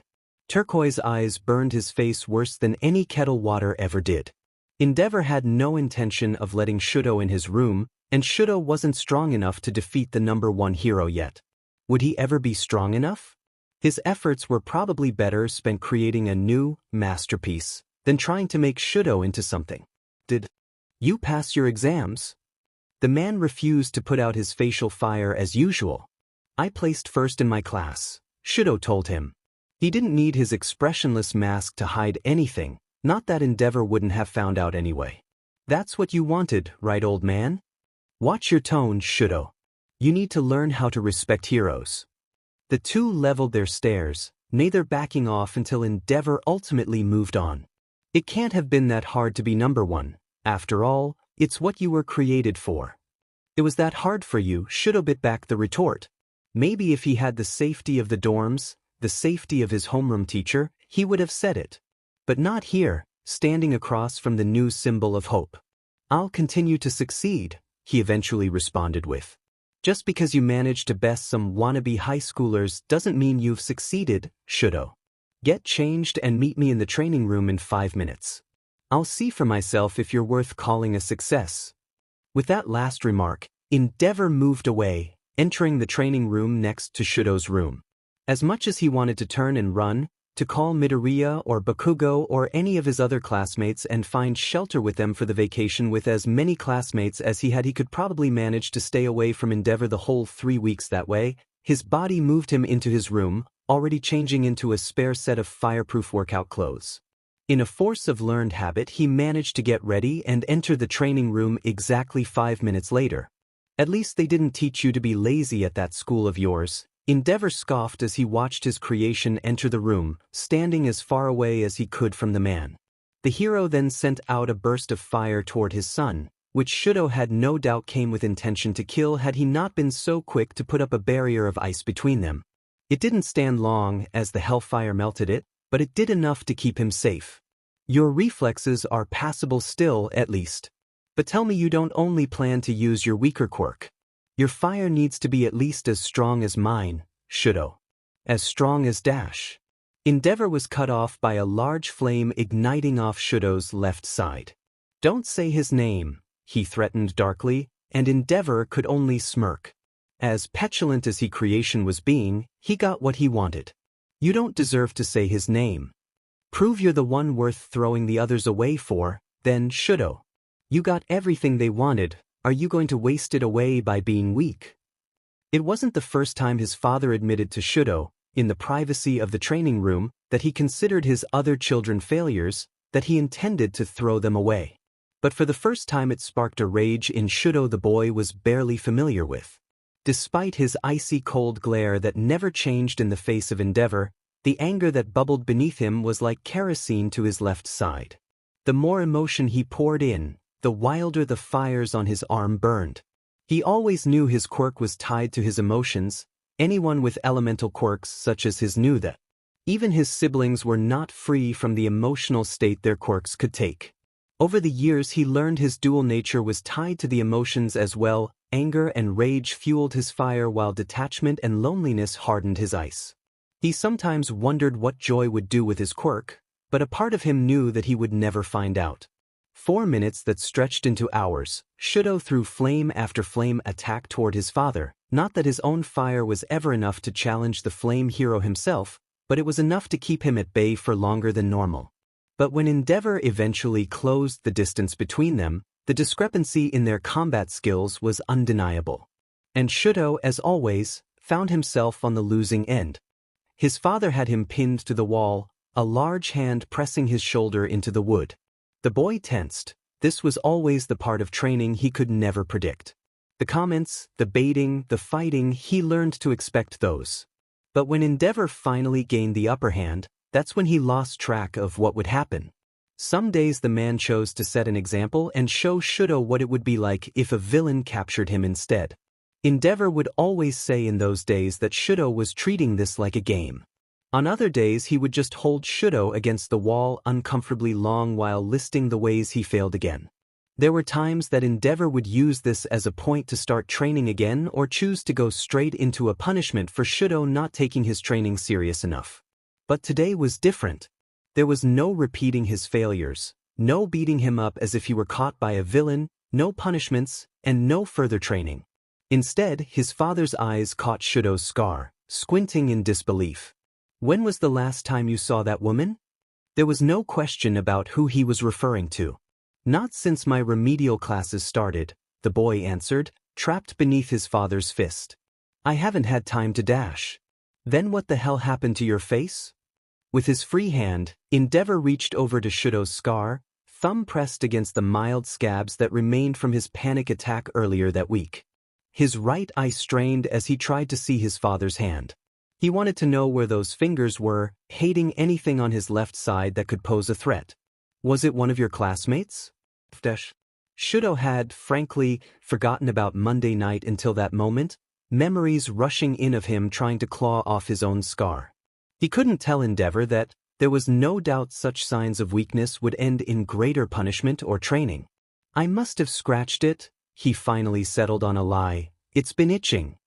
His father huffed a breath, pressing deeper into the nearly healed wounds. I don't need you effing up your own face any more than she already did, he warned, before pulling both hands back. You didn't disappoint me as much as I expected today, though you still have a long way to make up for the 15 years of ignoring me. You'll go with your siblings to see your mother tomorrow, and while I'm patrolling on Christmas. Otherwise you will train with me, understood? 2 visits were more than he could ask for with his extended time away from the freedom of UA. Instead of fighting as much as he wanted to, Shudo simply nodded. I understand. Rather than spend any more time with his son, Endeavor carelessly tossed the boy to the floor before heading out to prepare for his patrol that night. After a quick shower, Shudo glanced at the time, seeing it was already late enough that he didn't hear the voices of his siblings downstairs anymore and assumed they went to bed. They usually went to bed, probably to block out the sound of his training, he figured. He decided that he would need rest if he was going to see his mother tomorrow. She deserved the best. The next morning he awoke to yelling, startled into hypervigilance. After a second of listening, he realized that the sounds were coming from his siblings in the hallway, allowing him to settle just slightly. Natsu, Fuyumi's whispered yell is the first thing he can clearly hear. Let him sleep. I think he was up training with Dad until he went into work. Mom won't even be allowed visitors yet. And risk him waking up and deciding to train Shudo? No thanks, Natsuo grumbled back. Shudo wondered briefly if his siblings arguing was the way his classmates argued, or the way his parents used to argue. He hoped the first one. They're both going to wake up if you don't keep your voice down, Fuyumi chided, her own voice dropping a little. Shudo drags himself off of his futon and slides open his door at that point, sparing the two siblings and himself from any more disagreement. It's fine, I'm awake now. When are we leaving? His tone is a matter of fact, giving no indication of excitement or dread for the day. Fuyumi and Natsuo exchange a look, and the oldest of the siblings relents. If you get ready, we'll go get breakfast before seeing Mom. I'll go pack everything up for her. Finally feeling the shock of waking up leave his body, Shudo nods tiredly and turns to the bathroom attached to his bedroom to get ready for the day. Inside, his eyes met his own briefly in the mirror, his gaze attached to his scar like it always did when he saw his reflection. I don't need you effing up your own face any more than she already did. He didn't think it was noticeable after Bakugo helped him clean up. None of his classmates or teachers said anything the whole week, and his siblings didn't even notice.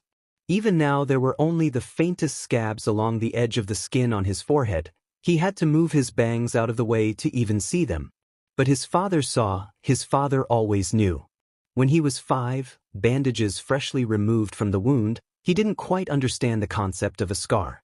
Being sheltered from his siblings, protected from the outside world like it was a disease, or was Shudo the disease the world needed protecting from? Shudo didn't have a chance to get many scrapes from playing, nor to see his siblings get hurt. Even Tuya, the one he was closest to at the time, if close meant ever had a conversation with, never let Shudo see his own scars, at least not often enough that the child knew scarring was permanent. So when he bathed that night, he scrubbed too hard at his face, trying to wash away the imperfection. His father had been angry. While even 5-year-old Shudo was used to this, he was confused. His father wouldn't stand for such an imperfection on his masterpiece, so why was he mad that Shudo was trying to fix himself? You'll make the scar worse, Endeavor scolded him. You're already frightening enough. What kind of hero can you be if everyone you save is scared of your face? It took 3 more nights of Shudo being punished for trying to fix his own face before his father explained to him that the scar was permanent, and anything he did to clean it up would only make it worse. After that, Endeavor learned that not only was the skin sensitive there, but Shudo's limited eyesight made him anxious on that side, so whenever his father saw him pick at the damaged skin, the man would apply pressure to the wound, not enough to cause any more scarring, but enough to make sure Shudo felt pain and fear. It took a month of that before Shudo finally stopped touching his left eye around his father, even if it wasn't to irritate the wound. 2 years before starting at UA, Shudo found a single use for his fire quirk, away from Endeavor's training. He wasn't sure how it started or what compelled him to do it, but after particularly rough sessions, he began adding his own small burns alongside the ones he gained from fighting with his father on his right side.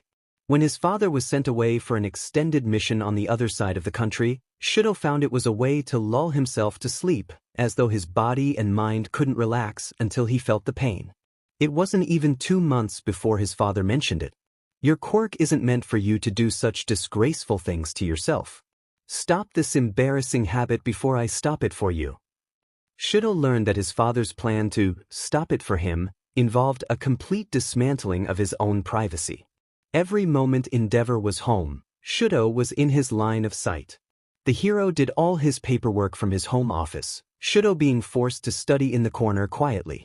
When his father had to go on patrol, he left his son at his hero agency, under some intern's watch. After taking a shower, his father would make him prove that there were no self-inflicted burns, and he couldn't relieve himself without knowing that Endeavor was right outside, ready to accuse him of hurting himself if he took any suspicious amount of time. Not even a week into this punishment, and Shudo vowed not to self-harm again. So, of course, Endeavor would notice even the smallest of scratches on his face. And despite their subtle size, the scratches were on his face, near his scar, and obviously made by a person. He wasn't surprised his father was suspicious. In another world, one where his father was like anyone else's dad, he could imagine introducing him and Midoriya to each other formally. Midoriya would have loved to learn from Endeavor's observational skills, and the two could have written textbooks on quirk genetics. But this wasn't that world. This world was the one where Shudo hid away so nobody had to lose their number one hero. You still want to be a hero, don't you? He tried to take comfort in the memory of his mother's voice as he stepped into the shower. He would hear her soon enough, get to sit next to her at her hospital, and, maybe if he was lucky, he would feel one of her cold hands slide his hair, fingers laced through white locks. Neither dared to let her close to his left side as she whispered reassurances to him. She only started touching him again on his last visit before his remedial classes. I won't be able to visit for a while, Shudo explained to his mother as he was led in the room. Even today he only had about an hour to spend with her. But I can write letters to you, Aizawa-sensei said they would be delivered. He didn't meet his mother's eyes as he told this to her. He mentioned the licensing exam to her on a previous visit, but he didn't yet tell her about his failure. Fuyumi and Natsuo didn't even know he failed yet, only his father. Shuto, his mother's soft voice spoke up, but he still couldn't meet her eyes. Did something happen? I'll just be busy, he excused himself lamely, still standing by the door. But I promise I'll dash. Shudo, Rei cut him off, still calm but her tone sharp enough to gain his attention. He couldn't look her in the eyes but managed to focus on a small dimple from where she gave him a soft smile. What's wrong? I failed. He finally found himself admitting, body heavy with the weight of his shame, before the same defensive explanations he gave to his father earlier that week came pouring out. But they're offering classes for those of us who did. It will be a lot of work and hard training, but at the end I should have my license and I'll still be able to be a hero and dash. He didn't realize he was rambling akin to Midoriya until he heard his mother stand and place a soft hand on his right hand. Shuto, baby, do you still want to be a hero? Hearing those words again hit him in a way he didn't expect, his eyes filling with tears as his mother guided him to the hospital bed. She let his head fall to her lap, her fingers gently stroking his scalp where their cold temperatures matched. He spent the rest of the hour crying on her lap, while she simply tried to calm down his fear. At the end of the time they had together, Shudo never did answer her question, and the trip back to UA was spent with him cursing himself for wasting his mother's time. Shudo wouldn't waste his mother's time again. He promised himself that she had enough to deal with on her own without adding his problems to it. He hoped his siblings would keep him in line, at least. He wondered what they talked about when they visited their mother. He imagined she was full of more smiles and hope with them. Fuyumi and Natsuo lived such normal lives, it was easy to be okay around them. It was easy to be okay around people who didn't break their own family. It didn't matter if he still wanted to be a hero or not. He couldn't be a hero, not a real hero, after forcing his mother away from the children she loved. Even if scarring his face didn't make his left side any less like his father, at least she could now ignore that unsightly part of him. You ready, Shudo? He blinked and glanced around, wondering when he had made it all the way down to their entryway. Fuyumi and Natsuo stared at him expectantly from the Genkin, their shoes and jackets already on, bags of gifts for their mother in hand. He didn't even realize he was already ready, but at least he had everything. Yes, let's go, he agreed, but before he could get his shoes on, a loud noise behind him caught the attention of the 3 Todoroki children, all frozen in worry. Shudo, where are you going? He turned slowly to face the only man in the world who could make him feel the unique mix of fear and defiance. And that's even after facing countless villains who wanted him dead. You know where I'm going, old man. Don't intentionally try to upset him, Fuyumi hissed behind him, before turning her attention to Endeavor and offering him the teacher voice she used on students who were acting out. We agreed yesterday that Shudo would come with us to the hospital today, remember? Endeavor scoffed, a large hand wrapping around Shudo's bicep, his fingertips able to touch his thumb with the size difference. The larger man yanked harshly, but the movement was clumsy and coupled with Shudo's expectation of force, the boy managed to keep from falling off balance. I said it depended on if he passed his exams. Shudo snatched his arm away, Endeavor losing his footing at the loss of contact. I passed my exams. I told you last night I was top in the class. I've had enough of your failures, Shudo. I won't stand for you lying about it too. Meaty fingers jabbed into his chest accusingly, and a wide grin crossed Endeavor's face. Did you plan to lie to that woman as well? Shudo wouldn't lie to our mother, Natsuo barked back, placing a hand on his younger brother's shoulder in protection, and Shudo tensed up under all of the unwanted physical interaction. And he didn't fail his exams. He made a mockery of them, of the Todoroki name. Endeavor continued to argue, his words slurring. Coming second to another hero's child, a hero family that doesn't even place near the top. Is this a joke to you, Shudo? Are you purposefully trying to be second best? Do I need to teach you the importance of fulfilling your purpose? You can't keep him from his own mother. I can keep him away from her if it's hurting him. Unless it's all of your visits that are hurting her. I could see that she's moved to a more private facility that would proper care for Dash. Stop. Shudo's voice never raised, but he spoke with conviction to make the other three look at him. His fists remained balled at his side, nails digging sharp crescents into his palm. I'll stay. Let them go see her and I'll stay and train. But Shudo, Fuyumi spoke gently, don't you want to see Mom? Endeavor's right, I'll only make things worse for her. His voice was resigned, and he turned his head so that his hair hid as much of his left side as possible, like that would make everyone forget the horrible things Shudo did to his own family. I need to train before going back to UA, anyway. Endeavor celebrated his victory by grabbing Shudo's arm and yanking him out of Natsuo's hold, strong enough that Shudo thinks he might have dislocated something. The half-hot half-cold boy doesn't give any indication of this, however, biting his lip to keep from whining in pain. If he learns to take his role seriously, he can see her for Christmas, Endeavor offered as he shooed away his alleged throwaway children, sending them off so he could work on his masterpiece alone. Natsuo's and Fuyumi's sympathetic glances and promises to be home that night were left unacknowledged as Shudo followed his father to the training room and his siblings left the house. There was nothing they could do, anyway, when their father was so focused on training their brother. Shudo is in the training room in his fireproof clothing in record time, not wanting to give Endeavor any reason to be angrier. He expected screaming and punches right off the bat, but when he stood face to face with the symbol of fear, Shudo was met with a calm voice, as though Endeavor was asking him to take out the trash or do the dishes more often, albeit with the words still sloppy. Shudo, when I agreed with UA to allow you to stay in the dorms, I thought it would be good for you to be surrounded by so many heroes all the time, to live and breathe your destiny as I created for you. Perhaps you could learn from the others so that you would be motivated to become the masterpiece you are. But instead, Endeavor stepped forward, his left arm trapping Shudo against the wall and his right hand coming up to grip the boy's chin forcefully, keeping the heterochromatic eyes locked with his own blue eyes.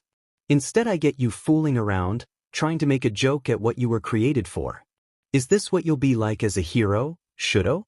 Laughing at people while you never act like someone who can save them? If a little girl was about to die at the hands of one of those Nomu, would you half-butt it and let her die? I wouldn't dash. Right? Endeavor started shouting, fingers gripping tight enough to bruise, and Shudo could feel the heat coming off of his father's left hand next to his face. It was unnaturally warm, even for the Hellfire hero himself. Because you wouldn't even be there to save her since you can't seem to pass your exams. Do you actually want to be a hero, Shudo? Or are you trying to make it easier for the villains to kill innocent people? Shudo glares. But after the year he's had so far, only 2/3 of the way through his first year at a real school, the implications of him betraying his friends stings harder than anything his father said to him before. You're either useless or a traitor, Shudo, which is it? And when Endeavor leans close to ask that, it finally hits Shudo. The weakly coordinated movements, the slurred and sloppy speech, and the extra bitter aggression his father's been doling out. You're drunk, Shudo tells him plainly, the tighter than necessary grip on his jaw the only thing keeping him from turning away from Endeavor. Alcohol fuels fire quirks? Shudo, you should know this. Maybe if you knew how it worked. I know how my own quirk works, you've told me that 1,000 times, Shudo spat out bitterly. I'm not getting drunk just to make my fire hotter. His father's left hand moved from the wall to wrap around Shudo's throat, squeezing enough to make the boy struggle to get air, but not completely cut off his oxygen. The hands burned like they had been sitting out in the sun for too long. You need to learn to use your quirk. All your classmates already know it, and yet here you are, half of your power new to you like a demed toddler. Do you still piss the bed like one too? You're 15, Shudo, don't you have any shame for acting so disgusting? Shudo wanted to protest that he did not, in fact, wet the bed while at UA, and that most of the time he had perfect control of his quirk.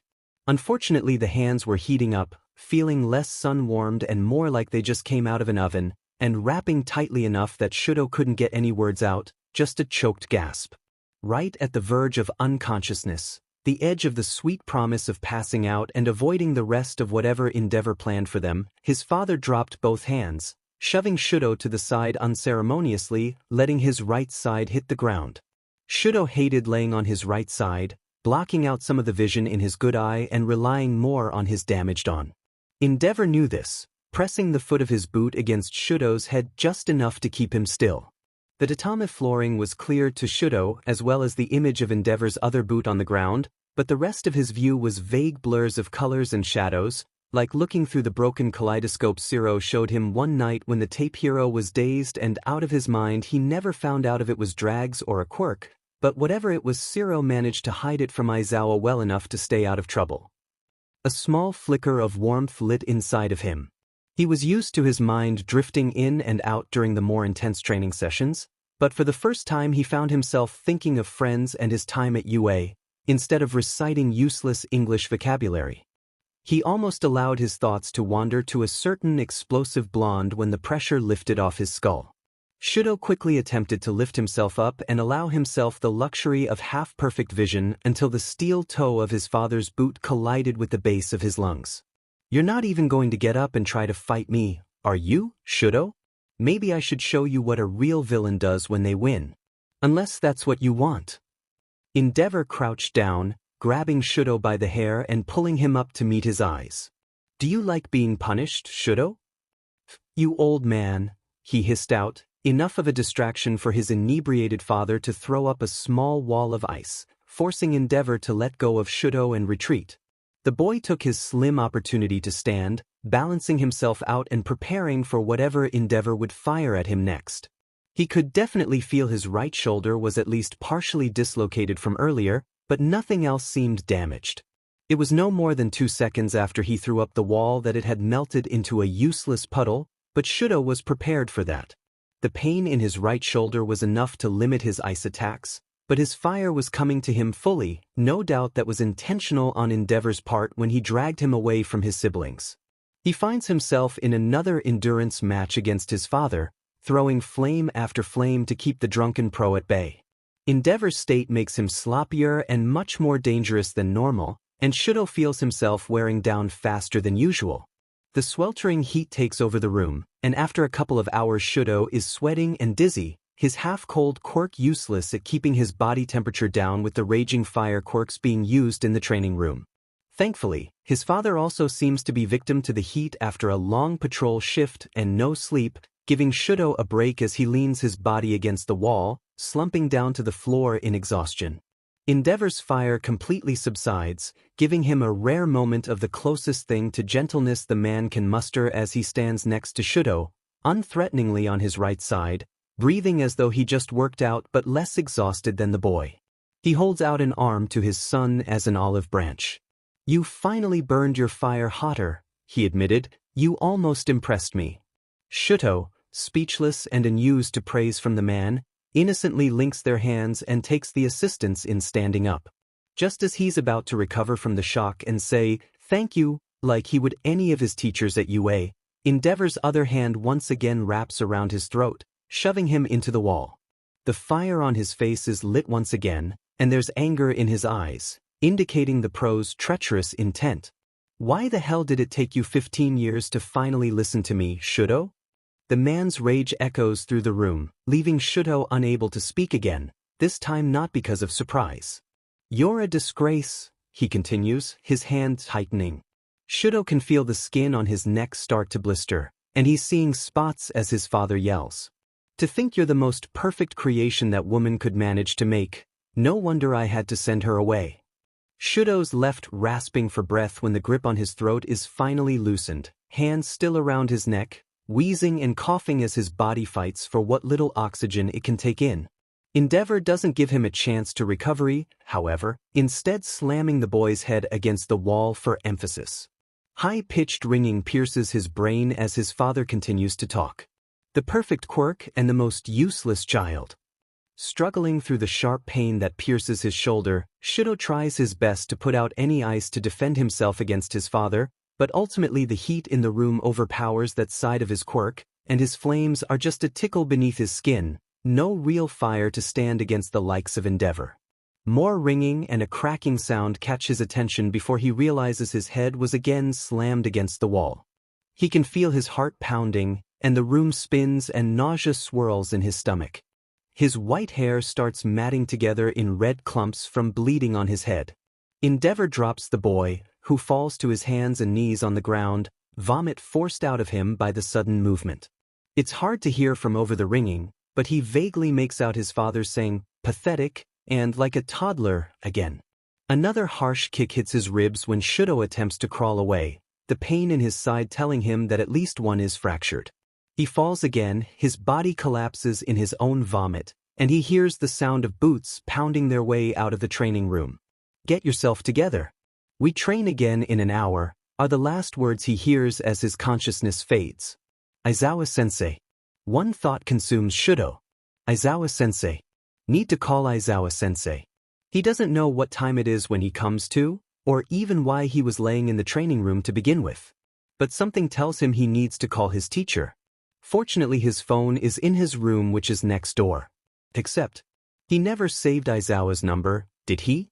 He supposes he can call one of his friends instead, but he doesn't know who they are right now. The only name he can come up with besides his own is Aizawa. Scratch that, he can't remember his own name right now. But he's sure he isn't Aizawa-sensei, and he's sure that Aizawa-sensei can help him. He drags his body up, limping his way toward the door. Once he's in the hallway, he can hear voices downstairs. One belongs to a female and one to a male. Was Aizawa-sensei male or female? He can't remember, but he thinks maybe one of them can help. One of them has to know who Aizawa-sensei is. Or is one of them Aizawa-sensei? He repeats the word over and over to himself. Aizawa-sensei. Aizawa-sensei. Aizawa-sensei. Isn't sure what an Aizawa-sensei is, but whatever it is, it seems important. Maybe the voices downstairs can help. He braces himself against the railing at the top of the steps, dizziness rocking his vision. He forgets, for a moment, what he's doing, wondering if he should just go back to bed. Was he in bed? He can't seem to remember, but then the voices downstairs are talking again, and he knows he needs to go to them. One of them will know what an Aizawa-sensei is. Why is that the only thing he knows?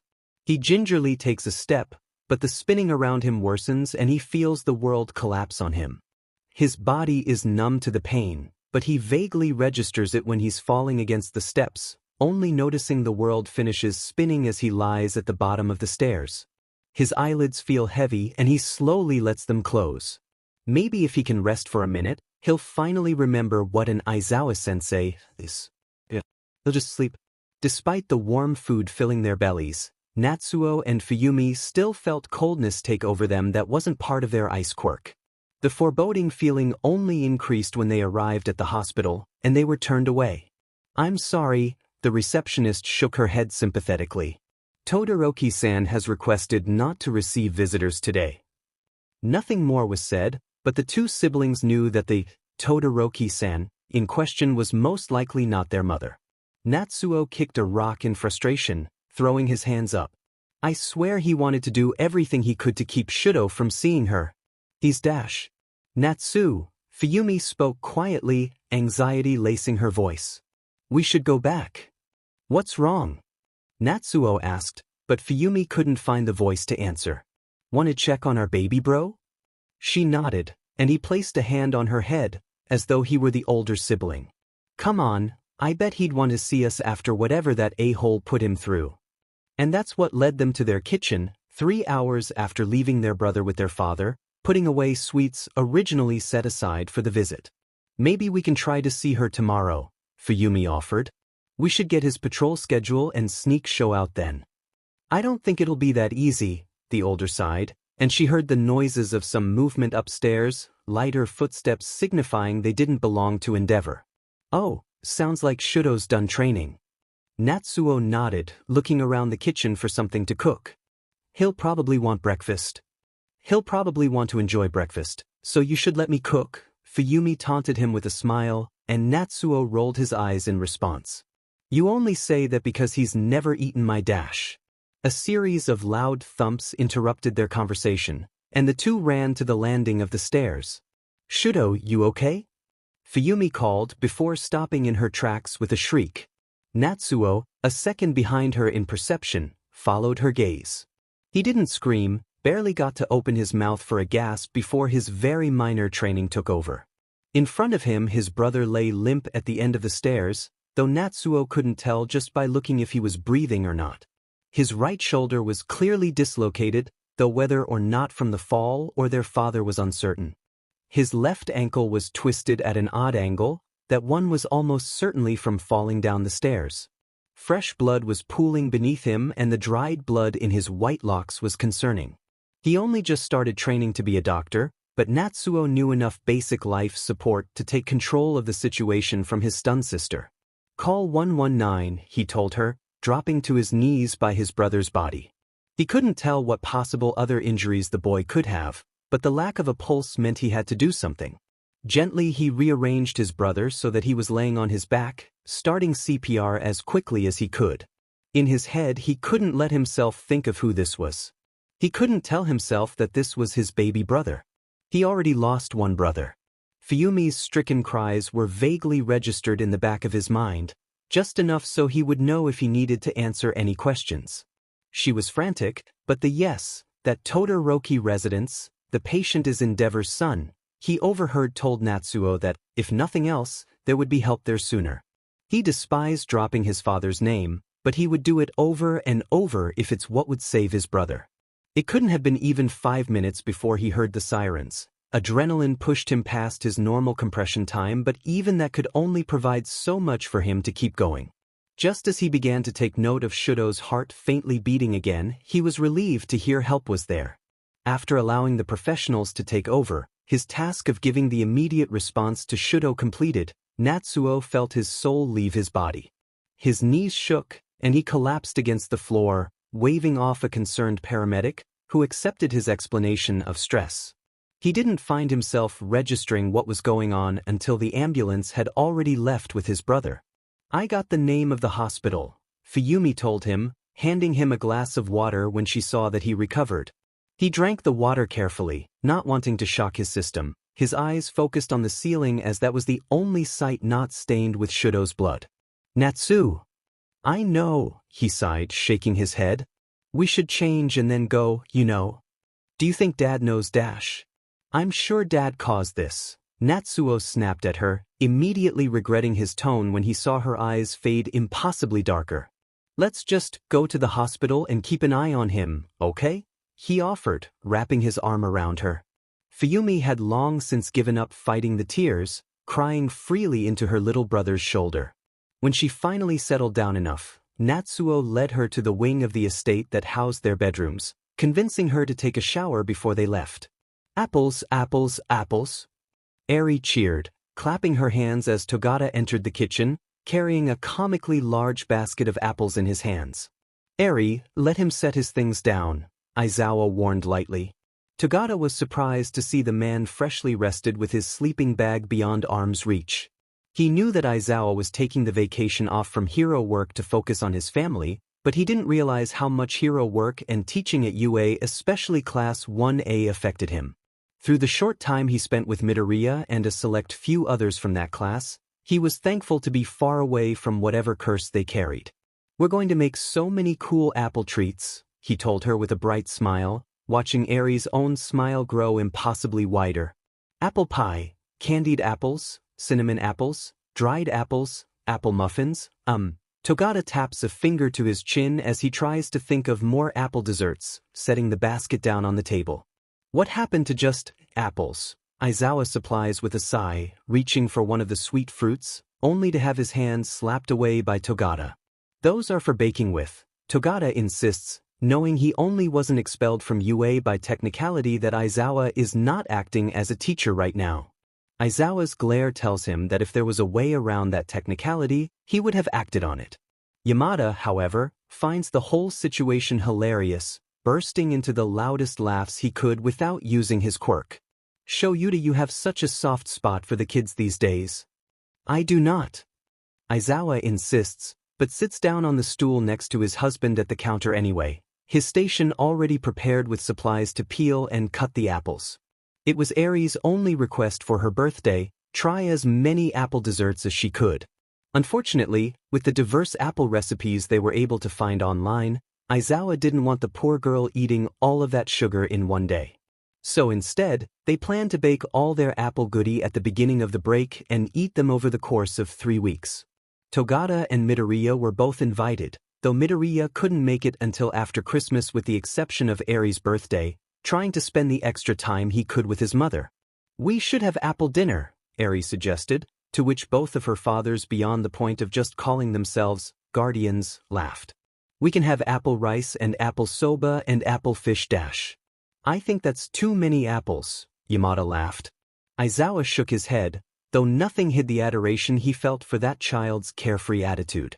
He didn't expect it after everything she went through, but here she was, planning the most ridiculous apple dinner like she didn't get rescued from the Yakuza in the last couple of months. "How would you make apple soba?" "Like regular soba, but with apples," Eri answered, as though it were obvious. "The crayon boy from your class said soba is the best dinner." "Crayon boy?" Togata asked, looking at Aizawa for help. The dark-haired man could only shrug. "Deku's friend," Eri continued to explain, not realizing that only maybe on a bad day eliminated 1 or 2 students from the list. "He doesn't talk much to people, but I see him talk to cats a lot. He's really tall and looks like he's made from crayons." "Oh, Kuda-kun," Aizawa offered, to which Eri shook her head. "No, that's the guy with the bunny's quirk."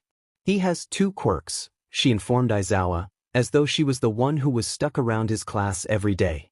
But finally, they got the answer. "You mean Todoroki-kun?" Eri nodded quickly and Aizawa contained his laugh.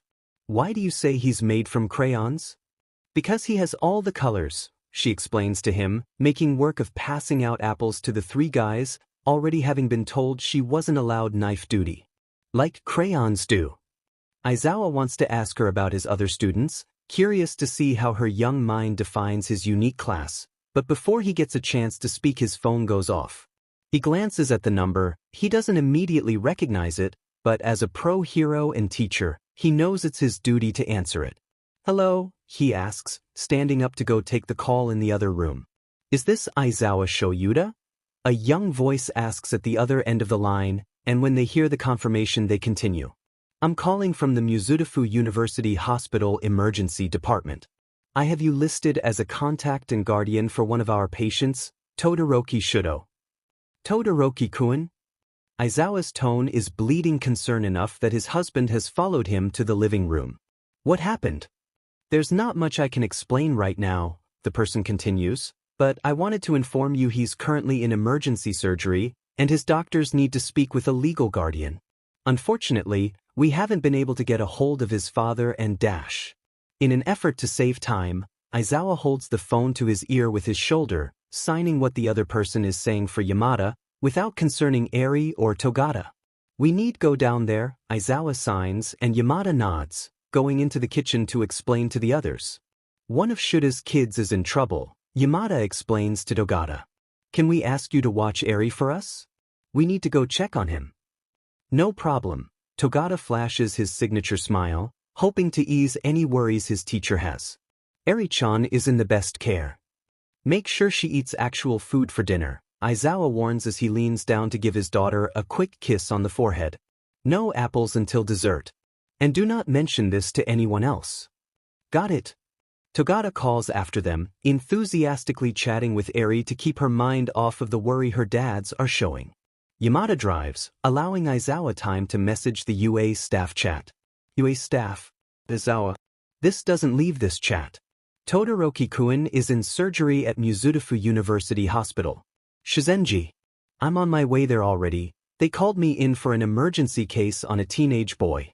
I should have known it was one of your students, Shoyuta. Kiyama. Tashinori and I are in the area. We can meet you there. Did they say what happened? Aizawa. I don't know anything yet. Aizawa closed out of the chat with a heavy sigh. He didn't even make it a full 24 hours before one of his students was in the hospital. He expected it would have been Midoriya or Bakugo. Shudo showed some signs of impulsive behavior before, but emergency surgery when nobody could get a hold of his father was suspicious. If it wasn't for his concern, Aizawa would have sent his resignation to Nizu over text. Kiyama sets her phone down with a deep sigh, eyes meeting Yagi's across from her. The two of them plan time together for the holidays, both teachers typically spending the time alone. It was supposed to be a comfortable, relaxing couple of weeks. They were reveling in Yagi's sudden anonymity with the retirement of All Might and the man's skeletal form being so unrecognizable from the hero he was. After a long day of visiting Kiyama's favorite places in the area, they settled in for a light lunch at a cafe near the university when their phones went off. We should go check on our student, Yagi suggested just as Kiyama was sending the message to Aizawa that they would do just that. She nodded. I told Aizawa we would meet there. Do you think it was a villain attack? I don't think any of the students were allowed to continue their work studies, but I wouldn't be surprised if the kid had a target on his back, being in their class and the son of the #1 hero. Yagi suched his message to the private one between himself and Endeavor, grimacing when he saw the last time it was used was 6 years ago during a team-up mission. The last message was Yagi inviting the man out for drinks, only to be left on read. I'll see if the man is all right, he offered Kiyama. All Might. Were you with young Todoroki when it happened? That was enough, he figured. There was no way Endeavor wasn't aware of Shudo's state, being the boy's father, and Yagi would be able to tell if Endeavor was injured as well, based on if he responded. The two wrapped up their meal quickly. They had a little time before Aizawa and Yamada would make it to the hospital from where the men lived, but they didn't want to make their colleagues wait for them to check on Shudo. They were still the first from UA to arrive at the hospital, and when they told the receptionist who they were there to visit, they were led to a private waiting room. Perks of being a pro-hero's son, and the #1 at that. Yagi knew all too well what extra privacies were afforded top heroes. Inside the waiting room there was another woman with red and white hair and glasses, clearly older than their student. Yagi couldn't remember ever meeting Endeavor's wife, but this must have been her, despite looking on the younger side, since he couldn't remember his student ever talking about any other family or any family at all, for that matter. The awkward glances shared with Kiyama confirmed that he wasn't the only one distressed by the woman's youthfulness, but that would be a conversation for another day. Todoroki-san. Yagi spoke up, catching the attention of the young woman. He could see the puffy redness of her eyes and active tears streaming down her face, still. The crumpled tissue in her hand was beyond useful in drying her face at this point, but Yagi couldn't blame her. My name is Yagi Tashinori, and this is my colleague, Kiyama Nomuri. We're two of your son's teachers at UA. The son. She furrowed her eyebrows in thought, before she understood. Oh Shudo. No, he's not I'm Todoroki Fuyumi, Shudo's older sister. Our brother, Natsuo, was here too, but he just left to use the bathroom. The two teachers shared a quick look while Fuyumi wiped her eyes once more, thankful they didn't have to worry about that. I didn't realize Todoroki-kun had siblings. Kiyama was the first to speak, taking a seat next to the other woman and gently patting her hand. How is he doing? Before Fuyumi could calm herself enough to answer, The door opened again, and the three looked up at the man who entered, white hair telling the teachers he must be the other sibling. Who are they? Natsuo asked, walking around Yagi to sit on the other side of his sister. Yagi awkwardly took the nearest available seat. Shudo's teachers from UA, Fuyumi explained. Right? Natsuo glared harshly at Yagi. I forgot, that must be All Might, then. Kayama knew she looked so different than in her pro-hero costume, especially since she was choosing to wear an oversized sweater and leggings today, nondescript and not form-fitting. Midnight, but you can call me Kayama. Natsuo refused to take her extended hand, which went back to providing Fuyumi comfort. Did you really call his teachers Yumi? No, Fuyumi shook her head. I thought you did. I wouldn't call All Might here. Do you think Shudo really wants to see him, of all people, when he wakes up? Please, call me Yagi, the man offered, keeping his distance from the siblings. He had always thought he was close to his students, even if teaching was still a new venture for him. Despite Shudo's social hesitance and guarded personality, he hoped that he was still one of his favorite teachers. The way most students loved him being the symbol of peace for so long did a lot for his reputation with younger people. Sadly, based on the way Shudo's older brother was talking, it didn't sound like that. Natsu, he's right here, don't be rude, Fuyumi hissed, but before the students could argue any further, the door opened once more, Aizawa and Yamada being skirted in by a nurse. More heroes? Natsuo asked with a raised brow. The other four didn't indicate their curiosity, but it was strange to see someone so angry at heroes that wasn't a villain, especially when that someone was the son of a hero. Natsu, Fuyumi hissed at him, before introducing herself and her brother to the two men. You must be Shudo's homeroom teacher, erase her head. He's talked about you a couple of times before. Present Mike? From the radio show.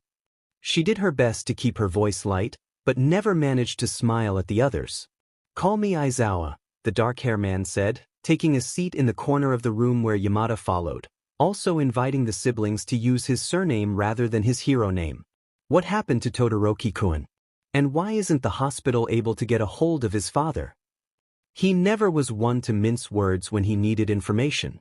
Natsuo takes the lead on answering the first question, taking care to not give away any information to the heroes. We don't know. We came home and found him injured. They can't get a hold of Dad? Fuyumi asked. No, they called me because he needed a legal guardian here, and with the dorms at UA that includes me. Any idea where Endeavor is? No, we haven't seen him since this morning after his patrol ended. Natsuo looks ready to say something bitterly, but Yagi speaks up next, still caught up on the fact Shudo was found at his home. Did villains sneak into your home? Why are you suddenly interested in Shudo's home life now, All Might?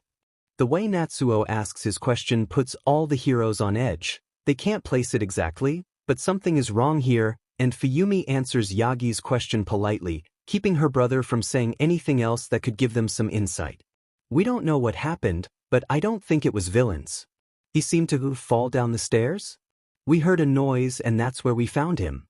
The questions continued to pile up in Aizawa's mind. Endeavor was home this morning, which couldn't have been too long ago since it was only noon, now was completely missing, and somehow one of his top hero students ended up in emergency surgery for falling down the stairs? Even for a normal teenager who wasn't trained to take villain hits, falling down the stairs wouldn't end up in this dire of a circumstance, especially considering he remembered the Todoroki estate had tatame mat flooring. Then there was the matter of the distrustful Todoroki brother and the sister who was trying to keep the peace a little too much for Aizawa's liking. It didn't seem like either of them were going to give the heroes any good information right now. After a few moments of tense silence, Shizenji finally entered the room, a doctor behind her. Closing the door behind them to offer privacy, the two waited until they had everyone's attention before the doctor spoke. The doctor was a tall woman with long lavender hair and bright green eyes. She put on her reading glasses and held up a clipboard, desperately holding a thick stack of papers before she spoke. Is one of you Aizawa Shoyuda? That would be me. The man in question followed her lead to sit at a small table with Shizenji joining them, and the others moved to take chairs near the doctor. Are you all right discussing Todoroki-san's medical care in front of everyone present? Aizawa nodded so the woman continued. My name is Sasaki Kano, and I'm the lead doctor on Todoroki-san's case. I know you're already familiar with Recovery Girl. We called her in to help with healing some of Todoroki-san's injuries, but unfortunately there isn't much we can do with healing quirks at this stage, at least until he started gaining consciousness. We were able to make use of the quirks of several of the staff to assist in his surgery and stop the bleeding, but now it's up to his body to work through it. What happened to him? Fuyumi spoke up. We were hoping one of you could tell us what happened. From what I understand, he was found unconscious with no pulse. Someone at the scene was able to perform CPR, which brought his pulse back and is likely the reason that he's still alive after surgery. Natsuo's hands gripped tightly in his lap, but he made no move to take credit, and Fuyumi decided to keep it quiet. He presented with a large amount of injuries, some of which were more pressing than others. The most concerning included fractures to his skull and intracranial hemorrhaging, trauma to his larynx and trachea, and fractured ribs that led to a punctured lung. We discovered other fractured bones, a dislocated shoulder, and minor damage to several of his internal organs. We also found several burns across his body, as well as evidence of heat slide and quirk exhaustion. He's currently stable, but it's doubtful he'll regain consciousness for at least a couple of days. We're keeping an eye on his injuries in case he needs further surgery, but right now we are trying to avoid putting his body under any extra trauma. We also need permission from his guardian for any further treatment now that he's stable. Aizawa eagerly began working on the mountain of consent forms and paperwork Dr. Sasaki handed him, trying to absorb all the information he could. The injuries, the burns, the surgeries, his missing father, fall down the stairs couldn't be the whole story. But getting any further with his siblings wasn't looking too hopeful either. Will he be okay when he wakes up? Fuyumi's watery voice broke the silence. Dr. Sasaki took a moment to gather her thoughts before speaking. It's difficult to say anything until Todoroki-san wakes up and we can give a better assessment. His superficial wounds and broken bones will likely heal fine, and his quirk should return to him with rest and fluids, though we are keeping him on quirk suppressants due to the potentially dangerous nature of them if they do flare up. Nobody protested, and she was thankful for this. Usually the families of patients became angry or aggressive at the thought of suppressing a dangerous quirk, but fire and hospitals don't mix well. When he's weaned off of those at home, then he'll be fine. He likely won't want to talk much for a while due to the damage to his throat, but Recovery Girl has assured us she can heal that when he regains his stamina.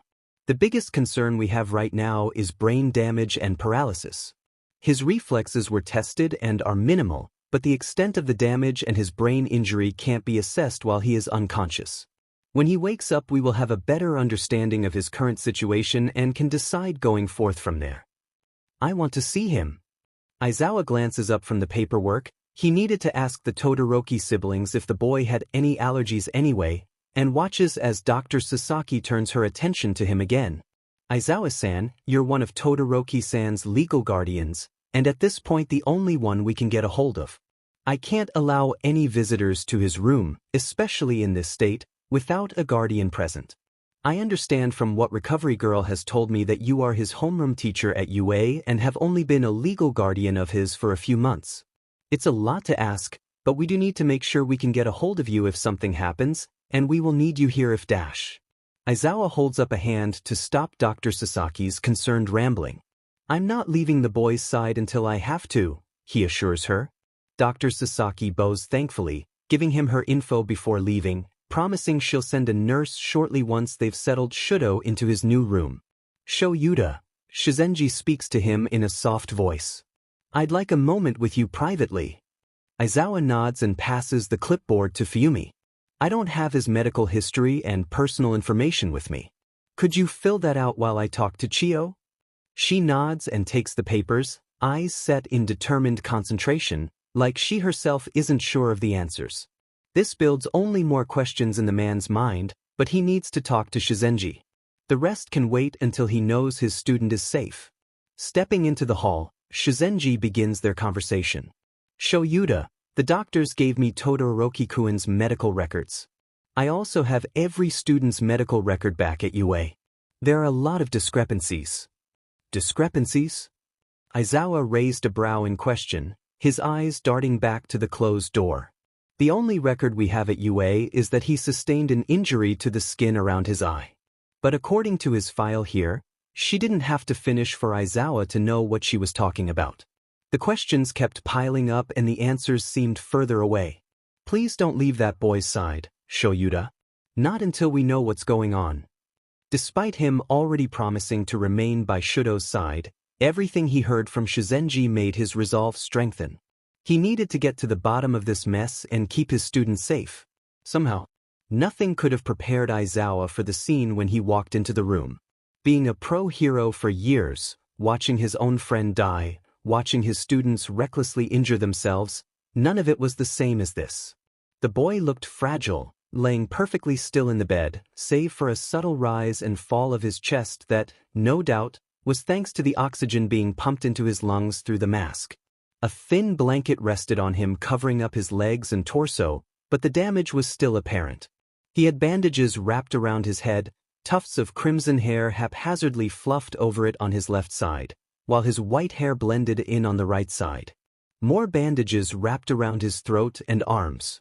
His chest had so many wires coming from it Aizawa didn't even want to try to count them, all hooked up to various machines that told them he was, in the most basic sense of the word, alive.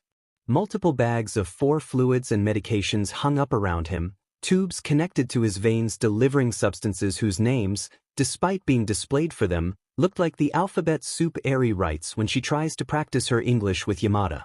He settles into a seat next to the boy, the Todoroki siblings taking the other 2 bedside chairs, the final 3 present taking stray folding chairs against the walls that the hospital staff brought in for them. Shizenji had left to discuss further matters with the hospital staff as well as get copies of the medical records for Aizawa without drawing any attention. The nurse who brought them here excuses herself, promising to come back momentarily for the paperwork. Fuyumi hands the clipboard to Aizawa after filling out the patient information forms. No known allergies. No known medical conditions. Previous injuries include a burn on his left eye. He hoped the woman wasn't keeping anything secret, his discussion with Shizenji making him doubt the accuracy of these answers. Then again, until 5 minutes ago they would have been his exact same answers, meaning she could be as in the dark as him. Nobody speaks until the nurse re-enters the room, taking the paperwork from Aizawa and giving them what updates she could. We have him on antipyretics to help reduce his fever.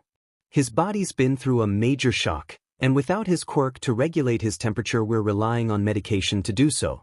Hopefully we can wean him off of that in the next few days, though we will have to be careful when we take him off the quirk suppressants. We also have him on anti-inflammatories and steroids to reduce swelling, barbiturates and anticonvulsants to prevent seizures, antiemetics for nausea, and narcotics for pain management. We're limiting his doses of the narcotics while he's asleep, just enough to ease him when he wakes up as well as the antiemetics. But if he's experiencing any pain or nausea when he wakes up we can always up the doses then. Of course we're also giving him fluids and monitoring his heart and lung activity to make sure none of the medication exacerbates those injuries. We don't want to run too many scans and overwhelm him with radiation, but we will be monitoring his internal injuries as well. Any questions? Aizawa has had his fair share of injuries as a pro-hero. Hell, the entire sports festival he was, as his husband so lightly put it, a mummy. But all of the words the nurse said meant nothing to him other than they're treating the child. Even still, hearing the nurse list off all of the medications and treatments for Shudo at this point made him nervous. When he took in Eri after she was tortured for years by the Yakuza, she didn't have such an extensive and involved treatment as the kid before him who, for all anyone would tell him right now, fell down the stairs. He wasn't sure how he felt about the idea of the Yakuza being less dangerous than the Todoroki household. And now, as the closest thing his student had to a parent right now, he wasn't going to let anything else happen to the boy. Thank you. Aizawa finally nodded. Please let me know if anything changes. Of course. The nurse bowed and exited, leaving the group alone with the comatose boy once more. The only sound in the room for the next 45 minutes was Fuyumi's barely audible whispers to Shudo. All Aizawa could understand was that they involved apologies and promises, and something about that morning. He didn't press, not wanting to earn any more distrust from the siblings. It reminded him a lot of his and Yamada's cats, rescued from the street, scared and nervous and needing their space. Or of Eri, who also took her time to trust the two men. But canned fish and a few apples weren't going to get these two to open up to him. The door opened a crack and Aizawa saw Shizenji's hand sneak inside, gesturing him to come over. The other heroes nodded in understanding while the Todoroki siblings made no move. He could leave them all in the room for now. What Shizenji had to say was no doubt urgent. When he shut the door behind him and the two stood in the hall, a private enough area for now, Shizenji handed him a suspiciously thick folder. "And none of this got to you?" Aizawa pet an eyebrow, his face buried in his scarf. The old lady knew it was his comfort when he was anxious, and nothing made Aizawa more nervous than knowing someone he was sworn to protect was hurt. "Look at the patient information," she prompted him, and he opened the first page of the file. Name: Himura Shuto. Birthdate: January 11th, 20XX. Quirk: Quirkless. Quirkless Himura Shuto? Are you sure these are the right medical records? Could someone else have the same name and birthday? Shizenji sighed at his questioning, not that she hadn't asked the same ones hours prior. This is how he was registered with the hospital, when his older brother, Natsuo gave that name, but the hospital was already expecting a Todoroki. The similarities are stunning, aren't they? She pointed off different parts of the patient chart as she said them. Same height, same weight, same blood type as our boy. I could have knees of facts over his records from UA, as well, but it seems like Himura-san and Todoroki-san are the same person, if you ask me. Chio, do you know what this means? The words were heavy as they left Aizawa's mouth. The thought that Endeavor, the country's #1 hero, would lie and forge medical documents to cover up his child's injuries was beyond shocking. And if not Endeavor, then who? The siblings? They seemed as uncertain as Aizawa. There was always the possibility of the boy's mother, who Aizawa knew nothing about. A villain or a coincidence seemed too impossible to be considered a plausible explanation. I have too many questions and that boy is in no state to answer them, she muttered, shaking her head. Please look through these records, Shoyuta. You know the boy better than the rest of us. I will, he vowed, clutching the file tightly in his fists, the papers too thick to crumple easily. And that was how he spent the rest of his afternoon, sitting in a chair by his student's bedside, reading through medical files that he didn't want to believe could belong to a single person. The numerous bone fractures, concussions, and dislocated joints, for example, were already concerning on their own. If he saw those he would immediately go into questioning the parents, but it seemed that Shuto's doctors were quick to dismiss the injuries as a result of a weaker quirkless body and clumsy behavior. The severe burns only served as further evidence that Endeavor was somehow involved, and Aizawa wondered if there were more injuries that weren't listed because they were treated at home. He glanced through the medical conditions he could find besides just acute injuries. It was noted that the kid had trouble with hand-eye coordination, but beyond that there wasn't much of a cause. Multiple pages of tests results were littered through the file, as though they were desperately trying to find some reason that he earned these injuries. On the one hand, Aizawa learned an excessive amount about his student's health. His diet must be impeccable, his scores nearly perfect in all areas with the exception of a lack of vitamin D. Clearly he was getting the nutrition he needed. Several biopsies were given, though Aizawa couldn't find any reason why they would do this because nothing seemed wrong with the child. And with every injury and test his pain scale was recorded, a never-ending series of 0/10 on the pain scale. There seemed to be a few overnight stays in the hospital due to injuries that matched the profile of a villain attack, but still no reports of pain or pain medications being given. Aizawa tried to think back to his time as Shuto's teacher. Surely he would notice if the child felt any pain, right? Everyone in the hero course had more than their fair share of bumps and bruises, and especially in Midoriya's case, broken limbs. He'd seen the sports festival, when Shuto gave up while trying to fight Bakugo, resulting in his unconscious body lying in jagged ice. Did the child feel no pain then? Or was he just not allowed to feel pain? A phone call is here. A phone call is here. Of course the thing that would interrupt his internal questioning would be that DMED ringtone. Yagi never knew how to silence his phone, and if Aizawa could, he'd erase the phone's ability to make noise. Sadly, instead, they were all sitting in a hospital room, their student clinging to the faintest grip of life, and an impersonation of All Might was shouting about a phone call. This better be important, Aizawa signed toward Yamada, none of the others in the room commenting on what was said. Excuse me, Yagi stood to exit the room, but not before the other blonde snuck a glance at the phone. Endeavor, the voice hero signed. Aizawa was certain now that the Todoroki siblings didn't know any sign language, seeing as they made no response to Yamada's revelation. This was good information to file away. But what business did Endeavor have calling Yagi, of all people? In that hall, Yagi stole away a quiet corner of the hospital, answering the phone right before it went to voicemail. He didn't attempt to disguise his voice in booming All Might fashion. Even if Endeavor barely knew Yagi outside of hero work, the man didn't have it in him to project confidence. Endeavor, to what do I owe the pleasure? You're the one who texted me. Endeavor snapped back, tone verging on threatening. What the hell do you mean? Did something happen to Shudo that nobody bothered to tell me about? Yagi knew there was no way that Endeavor was this out of touch with what happened. How would he be able to miss so many calls from the hospital and not suspect something was wrong? If Shudo was injured at home, would there not be something for Endeavor to have found? And did the Todoroki siblings never once try to tell their father that his youngest child lay dying? But Yagi couldn't come out directly and ask these questions, not if he didn't want to anger the man more. Endeavor, where are you? How is that any of your business, All Might? Get to the point, I don't like wasting my time. This was going to be harder than expected. I'm with your son at the hospital. They tried to call you but couldn't get a hold of you, so his instructors at school were brought in.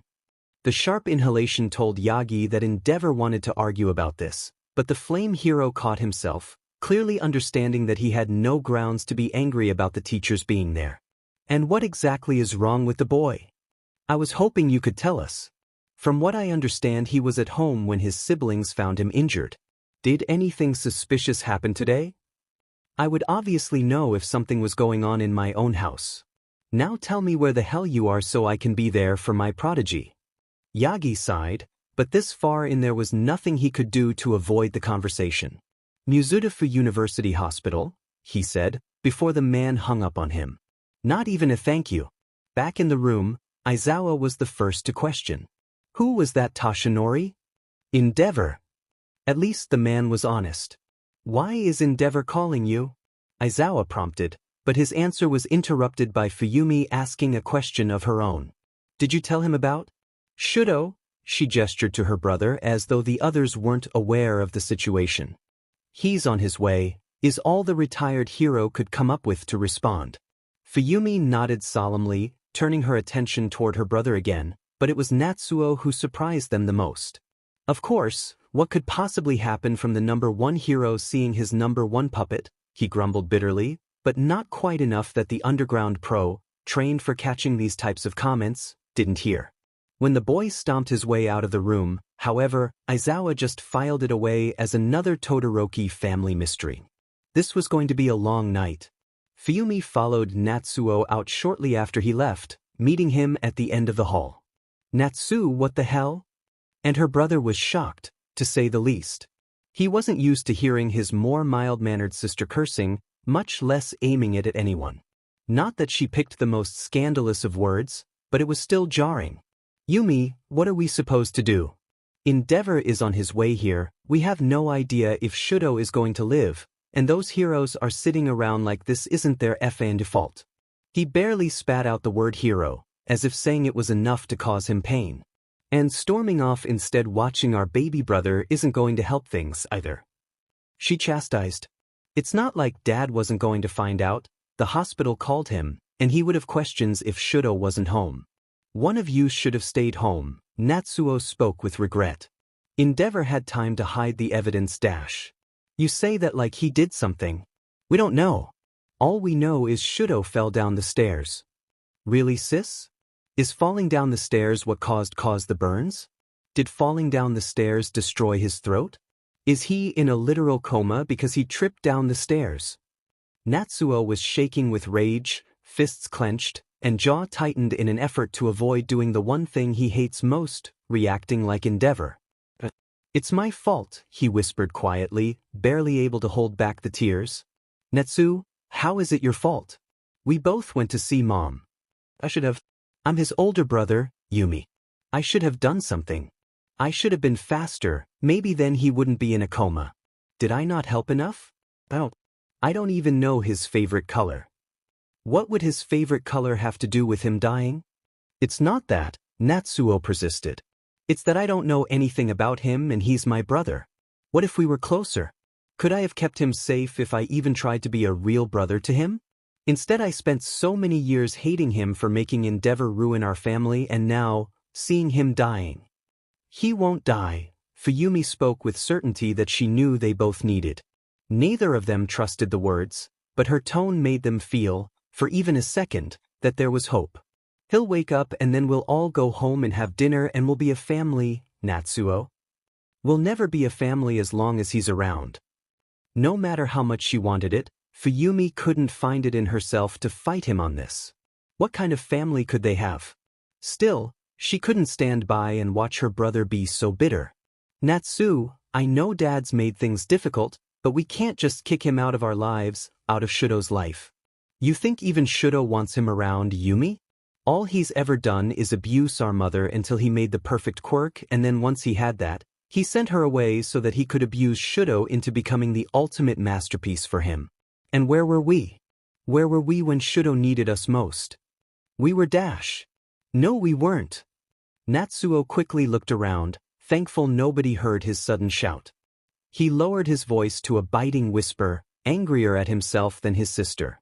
"You cooked dinner when our maid went away and stayed behind after graduating, but when was the last time either of us were really there for him? How many of his wounds did you take him to get treated for? And don't pretend you don't know, we both heard him screaming when Endeavor would use his quirk to heal him. None of us said anything. I never even told anyone at school, knowing what he did to our brother. We were children," Fuyumi argued. "What could we have done? I never once saw him after Mom went away until you started dragging me to family dinner. I blamed him for it, Fuyumi. I can't say I didn't know what Endeavor did to him. I heard everything, but I didn't do anything because I thought he deserved it after making Endeavor send Mom away. How can he ever forgive me for that? How can I forgive myself for that? It's our fault he's here just as much as Endeavor's. We don't know if it's Dad's fault." Even Fuyumi couldn't hold her voice strong in the argument as Natsuo's words began to sink in. Who else would give those burns to Shudo? Who else would push him down the stairs? How could Dad push him down the stairs? We didn't see him anywhere when it happened. "I don't know." Natsuo let out an exasperated sigh and ran his hand along his face. "I don't know, but I know it's his fault. And there's nothing we can do for him." "You heard the doctor," Fuyumi reminded him, gently placing a hand on his shoulder as the taller Todoroki crumbled into her embrace. She whispered softly, rubbing his back the way she remembered their mother would do. "You saved his life. It's your fault he's here and not dead." No more words were exchanged between the two, instead just silent cries as the chaotic hospital bustled around them, apathetic to their pain. With the Todoroki siblings currently out of the room, the 4 UA instructors quickly set to discussing the situation amongst themselves, the thick stack of medical files displayed for the others to see, but not even his husband was allowed to take a paper from Aizawa's stack, the hero refusing to let anything slip his grasp anymore. None of the teachers wasted time arguing the possibility of this being a coincidence. If it was, then they were over-prepared and maybe embarrassed when the truth came to light. But if it wasn't, they couldn't give up a precious second of thought, especially with Endeavor on his way. The injuries, themselves, are very clear, even if he was listed as quirkless. Yagi shook his head, unable to believe such an obvious threat was left ignored because of the discrimination he used to face. When he was younger, if he still had one for all, there would be a list of doctors he would gladly Detroit smash into losing more than their licenses. And how would Endeavor be able to get away with keeping himself unconnected? Look at the signatures. Kiyama tapped 2 photocopies of different hospital admission forms. He wasn't admitted by the same person more than twice. They all claimed to have just stumbled on his injuries when they brought him in. Several of these people were his teachers, but I haven't once seen a school listed on any of them. He doesn't have Endeavor listed as a relative or contact either. Yamada commented from where he was reading over Aizawa's shoulder. The only connection to him on file is a Himura Ray. None of the people who brought him in gave any contact information, only a name which could be fake. Do you think they knew what happened, or do you think they really just found him like that? Yamada gestured aggressively toward a paper indicating a more recent injury. 5 years prior, the boy was admitted for severe burns that covered more than 50% of his body. It was nothing short of a miracle they had a doctor on staff who had a quirk similar to Ares that day. She was able to reverse his injured state just enough for him to not have to recover from the burns, though doing so left the boy with no memory of what happened to cause it. Aizawa didn't miss that the doctor's info wasn't listed on the records. He would have to try to get access to the quirk files to find more information. The ever-growing list of tasks to unravel this mystery may intimidate a normal person, but they were heroes. And more than that, this was their student, their kid, who was injured, and likely while he was at school with none of them noticing. They all felt the amount of work they had to put in now was the least they could do to make up for the suffering the boy went through. It was an eventful day for Dr. Sasaki Kano already. She had been vomited on, urinated on, had her hair tugged by several small children, only barely managed to avoid a quirk accident that would have ended up with her turning into a chicken for a week, and been yelled at by patients thinking their cold warranted a trip to the ER. And that was before she was called into assisting with the case on Himura Shudo. A boy she didn't fail to notice had an already concerningly large list of injuries, more than she even saw on some pro heroes. When she got the admission records and the notes from the surgical team, however, she became even more suspicious. These notes were documented under surname Todoroki, but the man she spoke to about the boy definitely said Himura. When another woman showed up, and Dr. Sasaki realized these were the boy's siblings, the confusion was straightened out and she quickly began work on Todoroki Shudo. But never without confiding in her trusted friend, Shizenji Chiyo.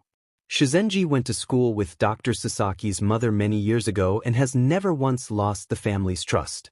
If anyone could sort this out, it was the famed recovery girl. Grateful for information being in the right hands, Dr. Sasaki was given a chance to focus on how to take care of the comatose boy. On paper, care was easy: keep him hydrated, nourished, medicated, and monitored.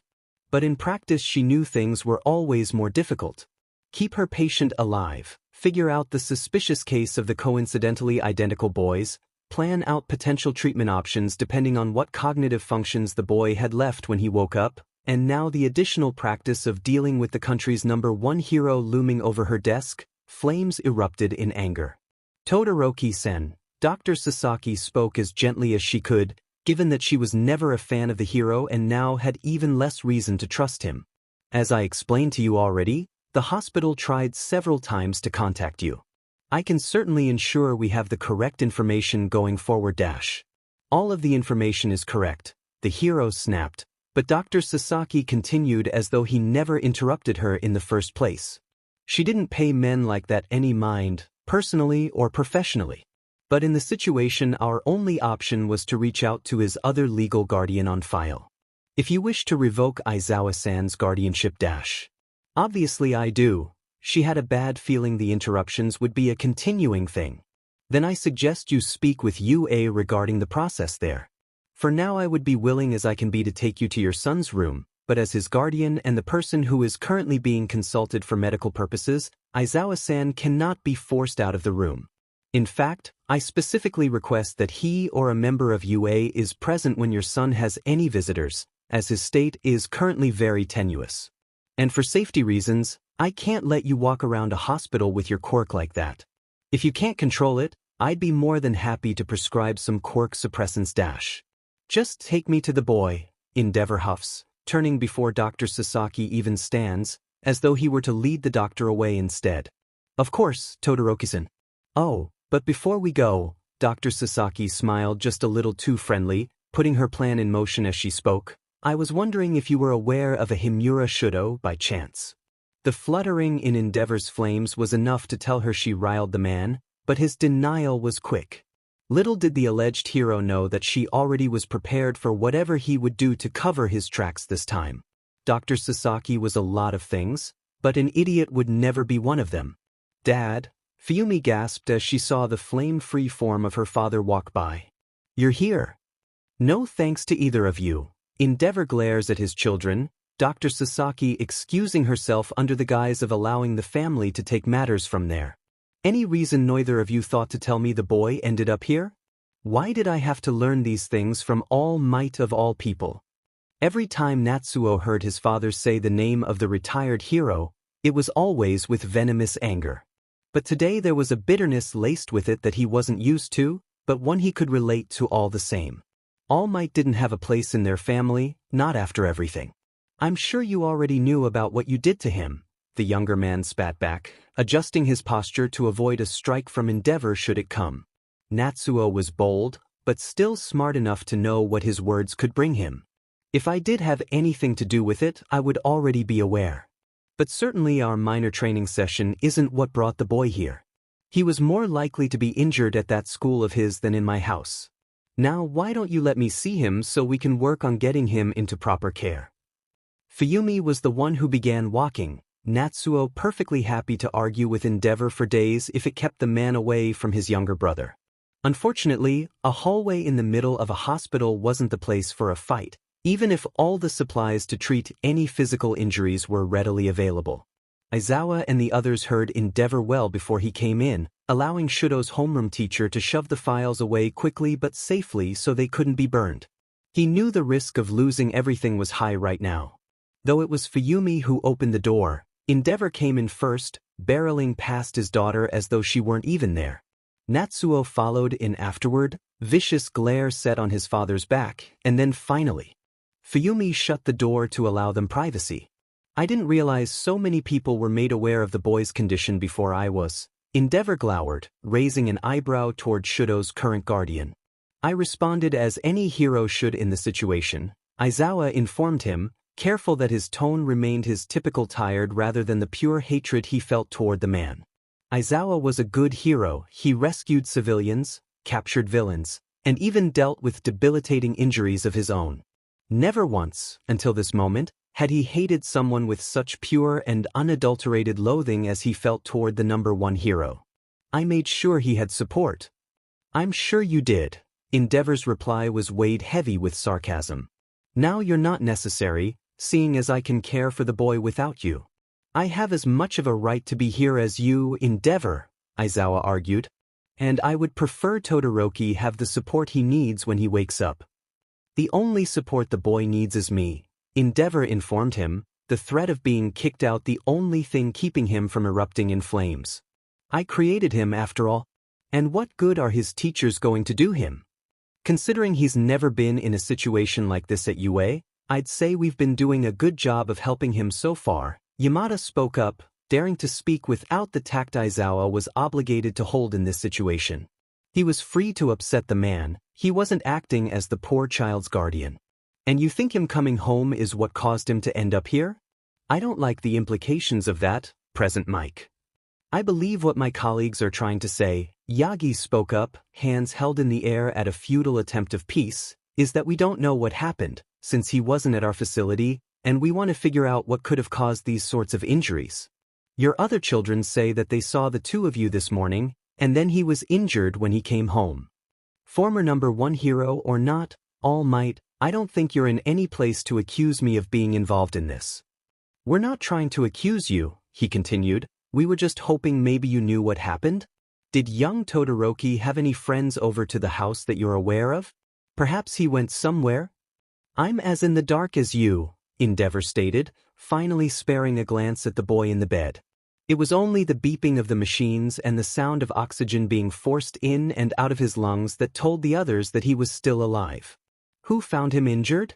It was at home. Fuyumi spoke up, and Aizawa didn't miss the way her tone shifted from that of a respectful, if not distressed, teacher to a tone more fitting a young girl being reprimanded by her father. Surely she wasn't afraid she was in trouble for finding her brother and getting him to safety? Natsu and I came home from our outing, and we heard a noise, and he was laying at the bottom of the stairs. That's as much as we know. Not that we had much of an outing, seeing as we were banned. Natsuo's tone was sharp, but he refused to look at Endeavor, Aizawa catching notes of blame there. He wondered what pieces of the story he was missing here.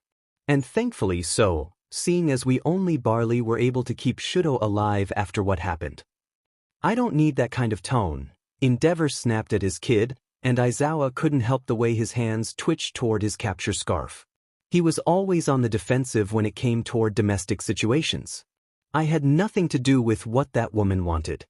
Perhaps we should focus on the topic at hand, Kiyama offered, gesturing toward the half-and-half boy in the room. What did you and Todoroki-kun do after his siblings left? We trained, Endeavor answered plainly. Nothing more than a simple drill like he does at UA. I wanted to see for myself if the school was bothering with any worthwhile routines now that the dorm systems were in place. Yamada opened his mouth to defend the school, but Aizawa's foot gently pressed to his toes kept the man quiet. The other two caught on to the gesture and let him take the lead, after carefully considering his words. And would you say that the results were to your liking? He couldn't come straight out and ask Endeavor if he hurt his son. The man would certainly lie. But perhaps if he goaded him into it gently, he could get some sort of answer. He wasn't certain about this, but it was better than nothing. His performance was acceptable, Endeavor offered, knowing look in his eyes that made Aizawa wonder if he saw through the ruse. I always expect the best from him. He was created to be a hero, yet he's in a rebellious phase where he refuses to live up to his potential.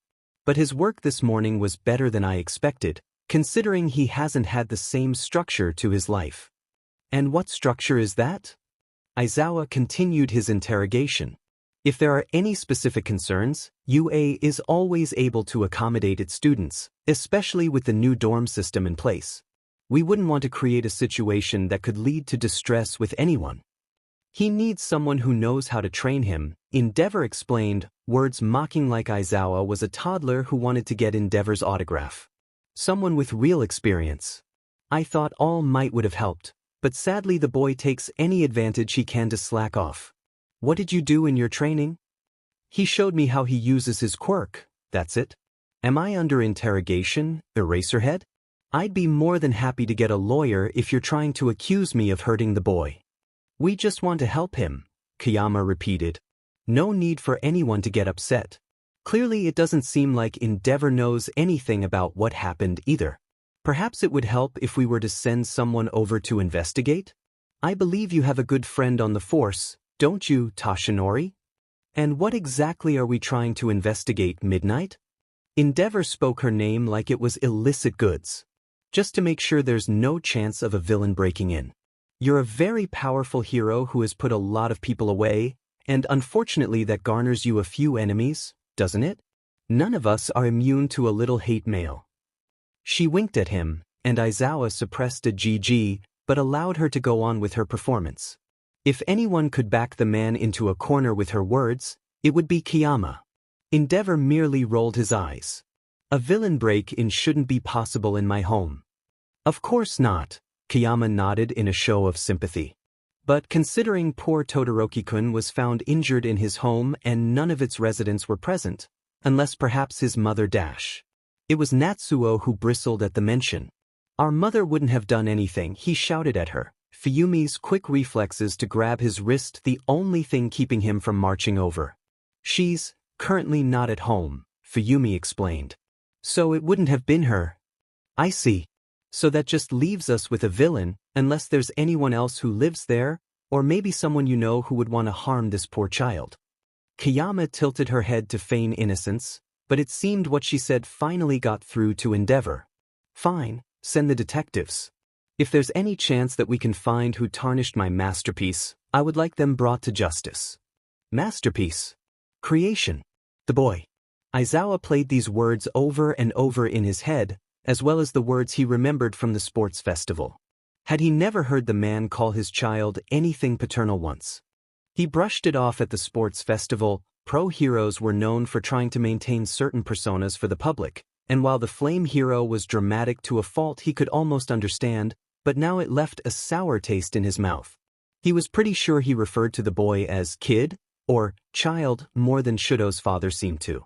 Not that he would admit just how often he referred to his students like they were his children, it was almost always, though he kept this in his head. "He's just a kid," Aizawa found himself saying, before the words even registered. And somehow, even with the man who previously dominated Endeavor in the hero rankings sitting in the room with them, there was a shocked silence among them. "He's already in Yue, Eraser, not some pathetic brat that needs saving. Mind your place around the boy." Endeavor's flames flicked just enough to make the threat clear, but not enough to gain the attention of any hospital staff. "I have matters to attend to, making sure this boy's carelessness doesn't cause any more trouble. Be sure if something happens to him, I'm alerted this time. You'll be the first to know if anyone tries to kill him again." Natsuo curses under his breath, but the words do nothing as Endeavor has already left the room by time he has the courage to speak to them. It's like it always has been. He's never been brave enough to call the man out to his face, no matter how many screams he heard. From his own brother, no less. His baby brother who he swore to their mother that he would protect, the moment he learned that he'd no longer be the baby. Natsuo, Rei's gentle voice flittered through the room, her slender fingers wiping away the boy's tears. He was so young at this point, not yet 4. "Just because we have another baby doesn't mean I'll love you any less. I'm not going anywhere, I promise. I'll still be your son?" Natsuo sniffled, watery eyes meeting his mother's. "You'll still want me around?" "Of course." Rei smiled so brightly that Natsuo could see the sun in her face. "And you'll be a big brother, just like Tuya is. Don't you want to be strong and protect your baby sibling? As long as it's not a stupid girl like Fuyumi." Natsuo stuck his tongue out in distaste, which only made his mother's laughter brighter. "I'll be the best big brother around." And yet, immediately after Shudo was born, the baby was locked away with his mother and Tuya. His father knew his quirk the moment the mismatched head of hair was shown to the world. As soon as Shudo could walk, he already was training, and when his quirk came in, that's how Natsuo realized the Todorokis weren't like any other family. When Natsuo got his quirk, he barely gained enough attention from Endeavor to even qualify as being disappointed. And when Shudo got his quirk, instead of the big parties most his friends' families threw for their kids' quirks, all Natsuo had to mark the occasion was screams of pain. "Did you hear?" Fuyumi spoke in a rushed manner as she caught up with Natsuo in the hall. "Shudo's quirk came in." "Why should I care?" Natsuo scrunched up his face, turning away so his sister couldn't see how much he missed his mom. "Dad's really happy," Fuyumi continued, and Natsuo wasn't sure if she was mean, stupid, or knew something entirely that he never would. "He can do ice and fire." Natsuo didn't sleep that night, the bits of the training session he could hear playing on repeat. No more, Natsuo swore to himself. He needed to be strong for Shudo. He needed to fulfill his promise to his mother. With Endeavor gone, the rest of the afternoon in the hospital was much less eventful. The Todoroki siblings remained tight-lipped, and Aizawa knew that it would take time before he got information from them. He had a feeling that they were on Shudo's side, but out of caution he refused to open the Himura medical file with the two of them there. As the evening sun set, the doctors came in to run more tests and exams on the comatose patient, sending the group into the waiting room during this time. "I really should get home and check on Eri," Yamada told his husband, gentle hand resting on the man's back. "Togata is probably ready to go home too. Will you be coming?" It didn't surprise anyone in the room that Aizawa refused to leave his student's side. And with other matters to attend to by Kiyama and Yagi, he found himself alone with the 3 siblings late that night, stubbornly refusing to fall asleep and watching the way the boy's chest moved, reassuring himself that he hadn't died yet. "You have a kid?" Fuyumi was the one who finally broke the silence, a silence that held over the room for the past 6 hours. "Eri," Aizawa answered, then reminded himself that if he wanted answers he would have to give the others a reason to trust him first. "She's 6.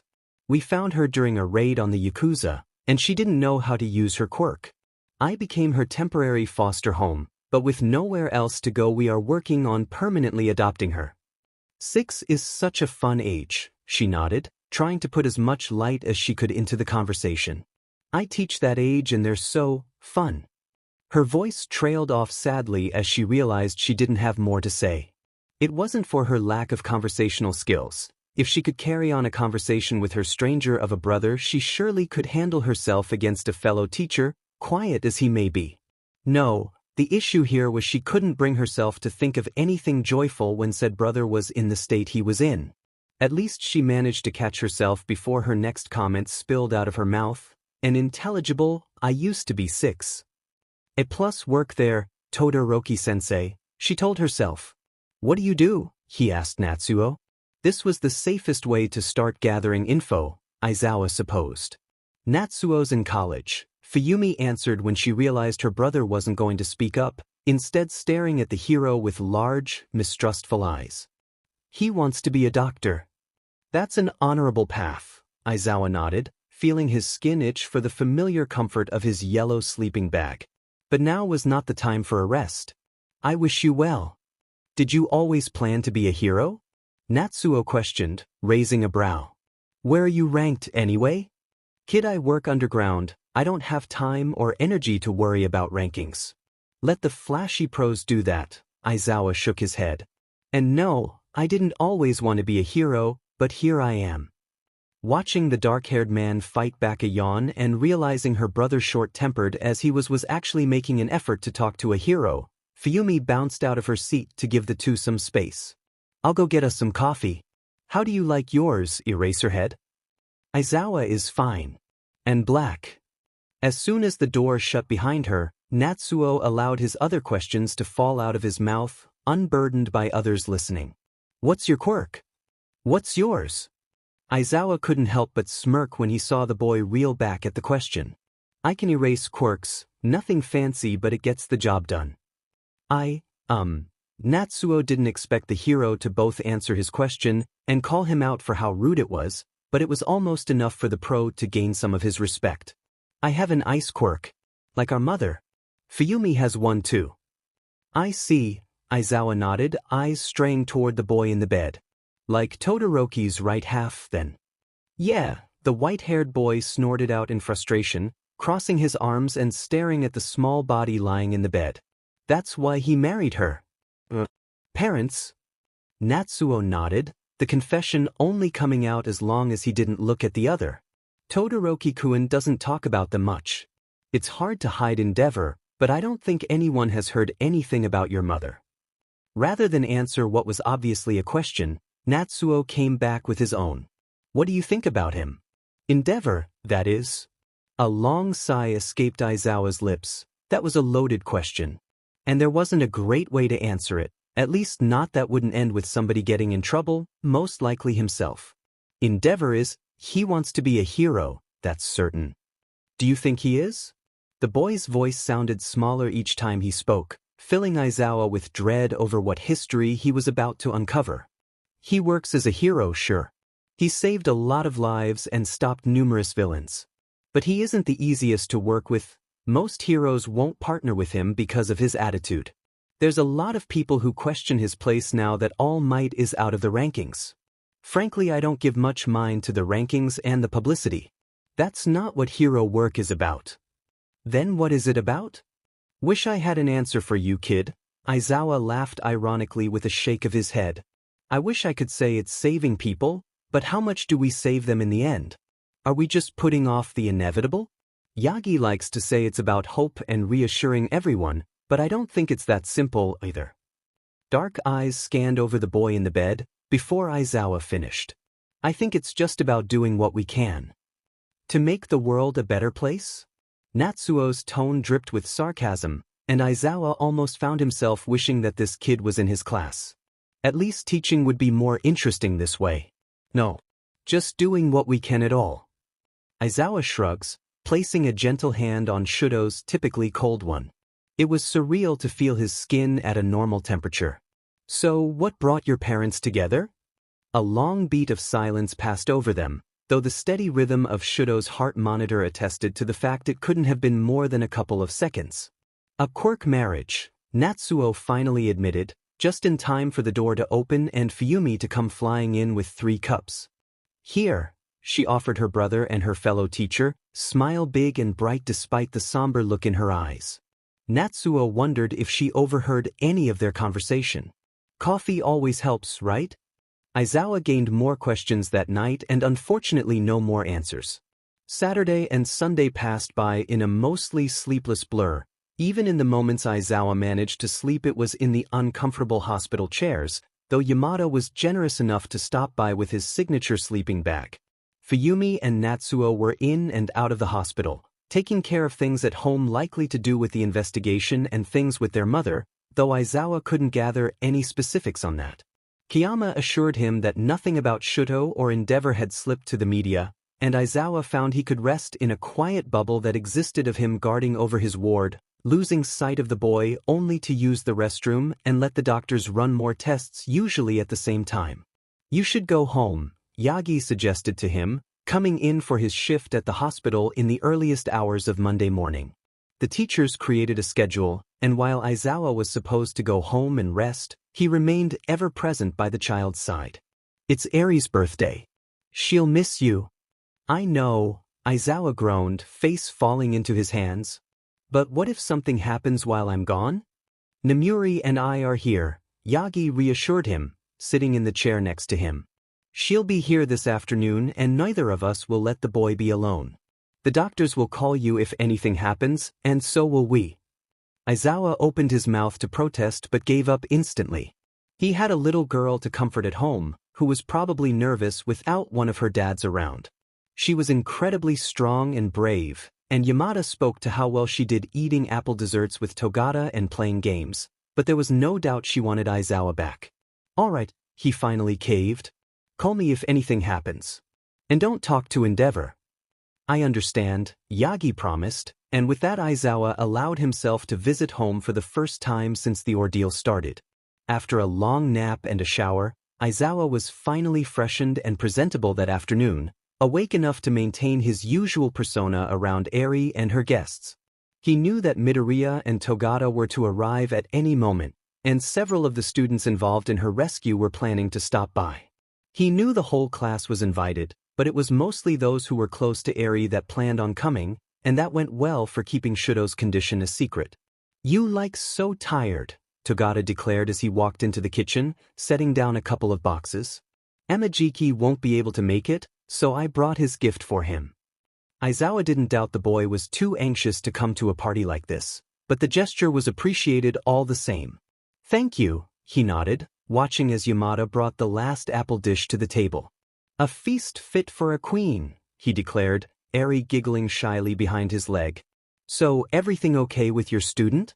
Togata asked. His voice dropped several octaves even though they were currently the only ones in the house. "The situation is complicated, and there isn't much we can say at the moment," Aizawa responded, a stern look sent to Yamada. As much as the blonde wanted to get the support of other UA students, Aizawa couldn't risk anything slipping until they knew more about Endeavor or even Shuto. A knock at the door got the group's attention, and Togata was back to giant smiles. "I'll answer it," he offered, already permeating through the floor, leaving a pile of clothes behind. "Don't let your clothes fall off again," Aizawa shouted after him, but admittedly the shriek of his green-haired student was enough to make the move worth it. Eri's party was in full swing, Aizawa and Yamada's house currently taken over by the students from the Yakuza mission, several UA staff that the girl grew close to, as well as a handful of other students who wanted to help celebrate her first birthday party. Someone gave her a game called Apples to Apples, and a group of them were teaching her how to play. It was a little difficult, he could tell, but watching the squeals of joy she had made it worth it. For a moment Aizawa was grateful Yagi pushed him to come home. At least until his phone rang. He took it outside, walking to the end of his driveway to avoid anyone else hearing. "Hello. Aizawa-san," Dr. Sasaki's voice rang through professionally. "Yagi-san sends his apologies for not alerting you, but I specifically told him to allow me to talk to you." "Is it Todoroki-kun?" "Yes. When we performed our exam this morning we had some concerns about his increased white blood cell count, and 2 hours ago he was presenting with a high fever, and upon conducting a CT scan we discovered that his spleen ruptured. He's currently in surgery now. Thanks to the authorization you signed we were able to rush him in immediately without waiting for approval. There's no reason to be alarmed at this point, but I did want to see if you could come down to the hospital to discuss his condition further tonight." "I'll be right there," Aizawa promised, ending his call with Dr. Sasaki. Of course this would happen. The moment he left his student in someone else's care, this was all his fault. That was his student who, until now, Aizawa never knew would be in this situation. His student who, all evidence suggested, had a home life that Aizawa vowed to use his hero work to save others from. How did he miss that in the first place? Shudo was always so reserved, and Endeavor was never a doting father. He should have figured it out. He should have. Shoyuda?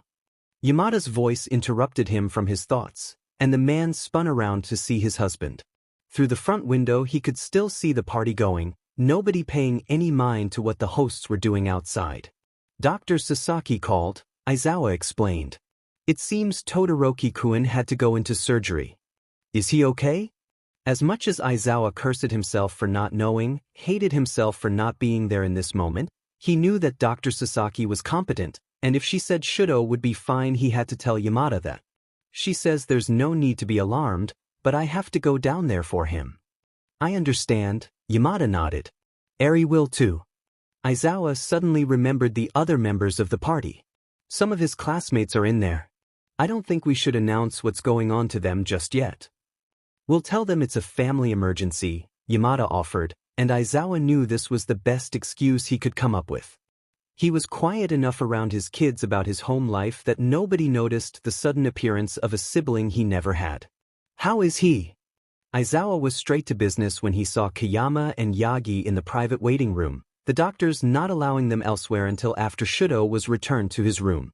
He's fine, Kayama reassured him. They said the surgery was successful and we should be able to see him soon. The other two Todoroki children sat in chairs near the window, both wearing expressions of heavy guilt. Kayama explained to him that the two were at home when Shudo was rushed into surgery, and Aizawa could guess that they were feeling the same way he was right now.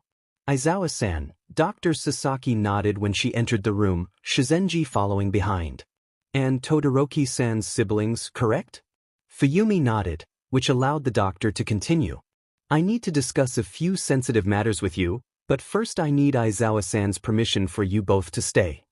They can stay, and my colleagues as well. Thank you, Aizawa-san. She cleared her throat before she continued, down to business as usual. As I explained over the phone, Todoroki-san's spleen ruptured today, indicated by the increased white blood cell count, high fever, and confirmed through CT imaging. Our team operated on him quickly and we were able to remove the organ without any other damage. Fortunately, the spleen is an organ we can live without.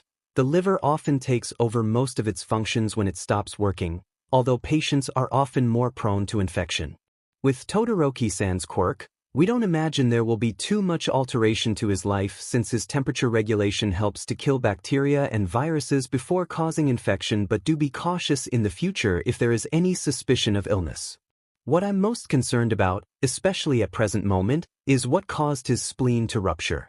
As I told you the day he came in, there was a good deal of internal bleeding and what initially presented as minor trauma to internal organs, his spleen included.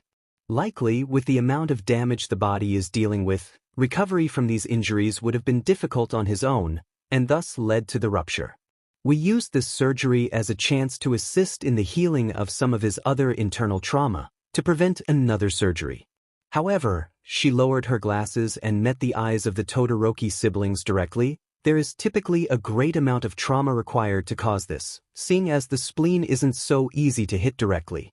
I understand he fell down the stairs and this, theoretically, could have caused the injury, but I need to know if there's anything else going on at home. Fuyumi and Natsuo shared long looks with each other, clearly debating something between them.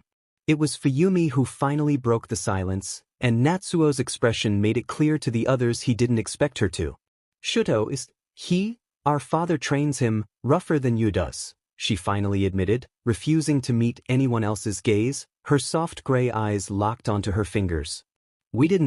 I never thought.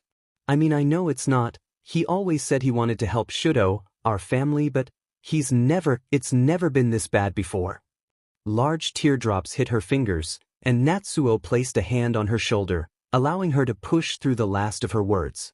He's here because of our father, he must be. Please, she took another shaky breath. voice coming out much smaller. Please save our little brother. The next few days were a whirlwind of paperwork and horror stories for Aizawa.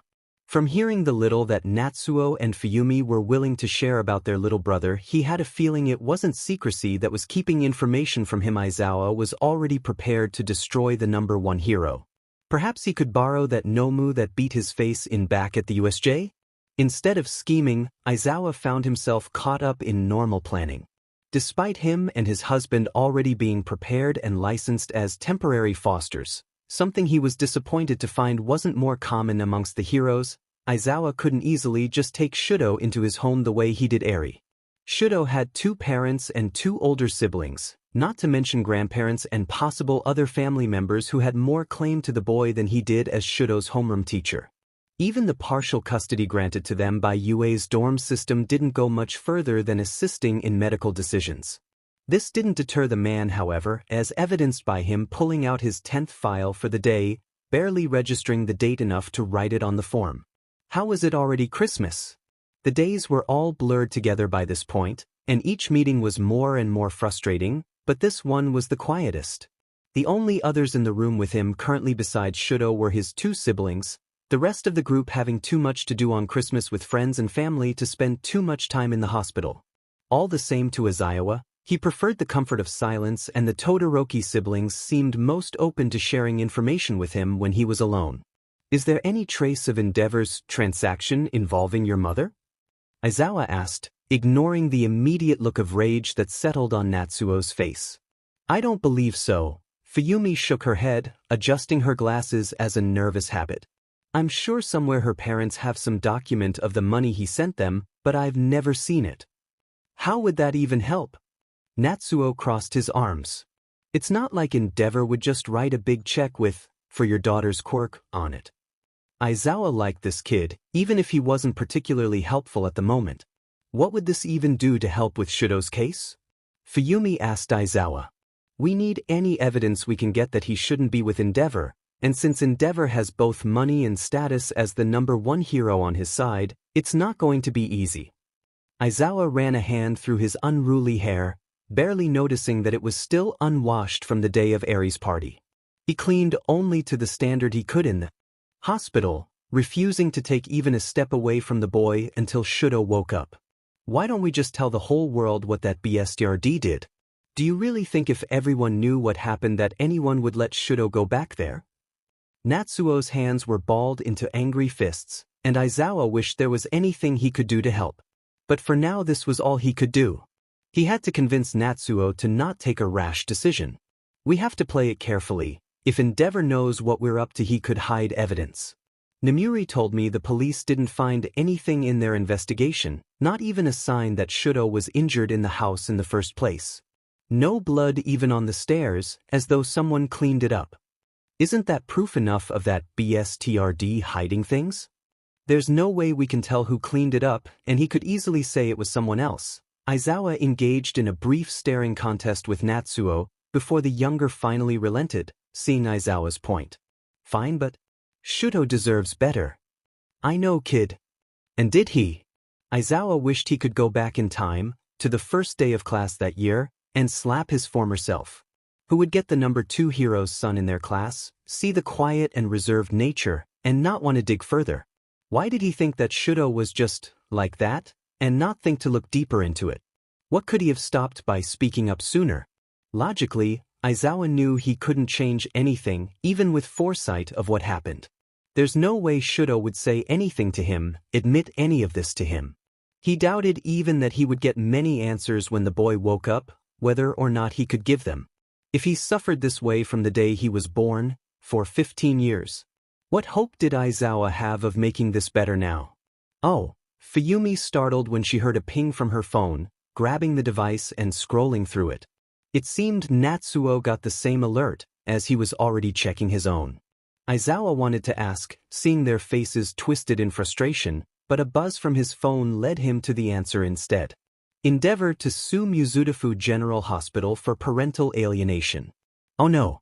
Aizawa felt a growing pit in his stomach as he read the article, detailing the hospital, thankfully currently unnamed, and their attempts to keep Endeavor away from his son after Shudo was attacked in his home by villains.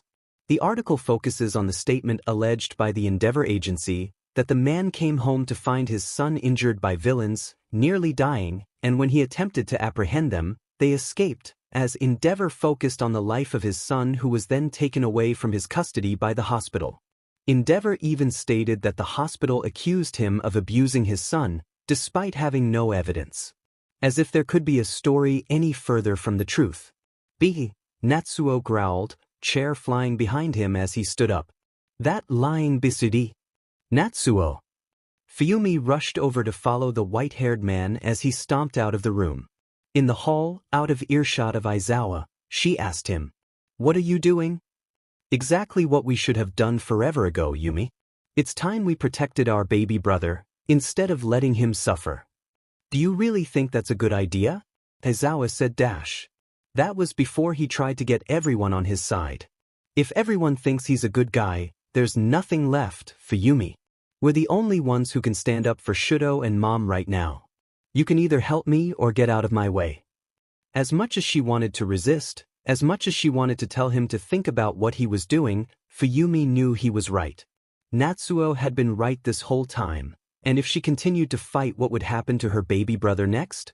And who are you? The girl with long, pastel green hair tied into a ponytail snapped her gum as she didn't bother to look up from her phone to see the Todoroki siblings. "We're Endeavor's children," Natsuo demanded for the third time. "And we have info on what's going on with the case. Doesn't Endeavor have, one kid? That kid from that school?" Long nails tapped on her screen in boredom.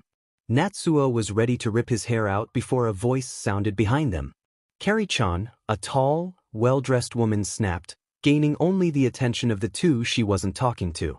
"I think it's best if I judge the information they have."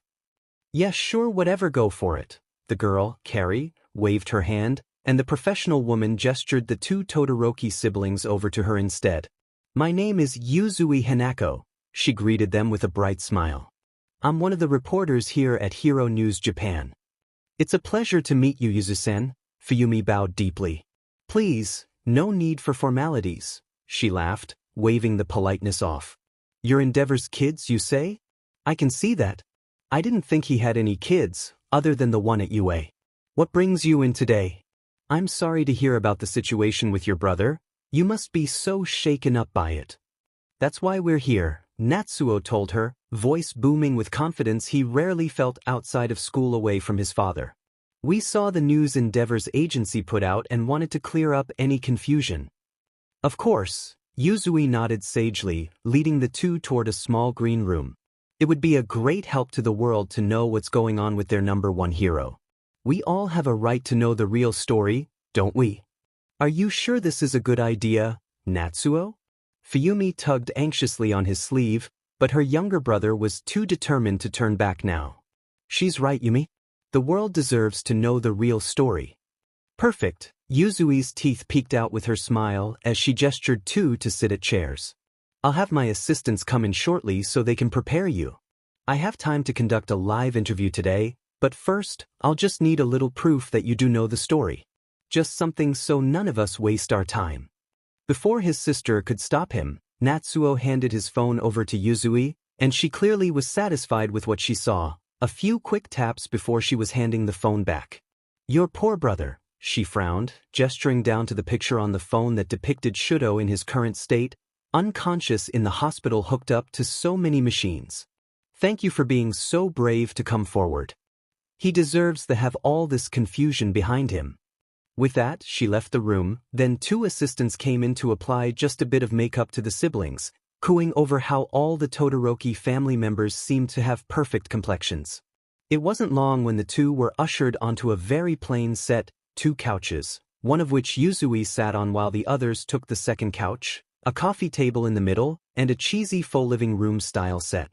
Beyond their small, decorated area, the rest of the place was filled with lights, cameras, and a few miserable-looking employees who seemed to draw the short straw on working during the holiday. "Thank you so much for taking time out of your day for this," Yuzui grinned, putting on her camera face. "We'll begin shortly, but just pretend the cameras aren't here, okay?" It's super simple, I'll ask a few questions, and you answer them. Anyone could do that, right? She laughed at her own joke, not seeming to note the discomfort of the other two. Are you sure this is a good idea? Fuyumi fiddled with her hands, looking around as though there were a way out. It's the only thing we can do for him, Natsuo reminded her, and Yuzui nodded. Enthusiastically, reminding the two that they wanted the world to know the truth, and wasn't that what was best for everyone? Before Fuyumi could question again, voices started shouting around them, getting ready to go live. A countdown was called out, and then, welcome to a very special broadcast of Hero News Japan. I'm your host today, Yuzui Hanako, here today with two of the #1 pro heroes' children. After news broke this morning of Endeavor suing Mizurufu University Hospital, everyone has been filled with questions. And, thankfully, these two are here to give us insight. Welcome. She turned her attention away from the camera in front of her and toward the Todoroki siblings. We appreciate you both coming today. Of course, Natsuo took the lead. Anything to tell the true story. Please do, Yuzui encouraged. Tell us what happened that led to Endeavor's son being alienated from him. It was for Shudo's safety, Natsuo explained. Endeavor's the one who put him in the hospital, so it's the only way to keep him from hurting our brother more. Endeavor put him in the hospital? Yuzui's eyes lit up with curiosity and scandal. She couldn't believe what she was getting from them. Can you elaborate on that? And so he did. Shudo's destiny to surpass all might, Endeavor training him since he was a child, and the inhumane isolation Shudo was forced to suffer through. When we came home last week, we found him dying after training with Endeavor, and the hero was nowhere to be seen. Natsuo's voice was filled with sarcasm when he called Endeavor by his title. That's just horrible, Yuzui gasped, despite her knowledge of Shudo's condition. From a display off to the side, Fuyumi noticed how the broadcast was shown on television, now displaying the photo Natsuo showed Yuzui in the top right corner. So all of this was because of his father forcing him to follow in the family tradition? Natsuo, unaware of what was being shown, continued on. He never even thought of Shudo as part of the family, just the key to defeating All Might. I have to ask, where was his mother in all of this? Yuzui tilted her head to feign innocence. Was she ever involved in training your brother? Never. Fuyumi jumped in, desperate to defend her mother. She always loved us so much. Endeavor sent her away, Natsuo elaborated. She tried so hard to protect Shudo when he was younger that he drove her insane and then locked her away in a hospital. The rest of her questions were focused on the training Shudo received, not that the siblings knew much thanks to being isolated from him, but Fuyumi did manage to speak to the wounds she treated over the years, and the time she saw her brother being dragged off to the hospital. Unfortunately, Yuzui said after almost an hour of questions and answers, this is all of our time today. But before we go, do either of you have anything else you'd like to say regarding pro-hero Endeavor and hero student Shudo? Shudo's a good kid, Fuyumi responded, blinking back tears in her eyes. He deserved so much more. But I still believe in him. He's going to be an amazing hero in his own way, just like he always wanted. When the Todoroki siblings ran off, Aizawa knew there could only be trouble from this. But right now he had to focus on the kid in front of him. He was thankful he followed his gut instinct too, since shortly after the two siblings left, he heard a slight stirring from the bed.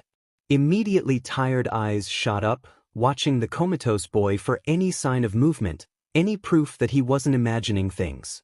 After he was almost ready to give up, Aizawa saw the twitch of the boy's arm, before his hand lifted to land on his oxygen mask, as though to take it off.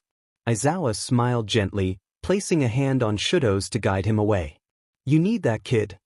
Shudo groaned and peeked the smallest sliver of his gray eye out to look at Aizawa. Say, he rasped. Merry Christmas, kid. He was so sleepy. Yes, he decided he'd sleep.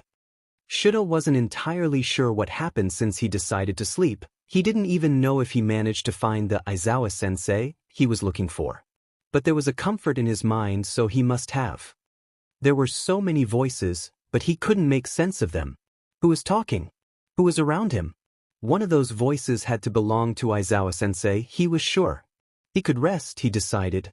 If Aizawa-sensei was here, he would be safe. And he was so tired.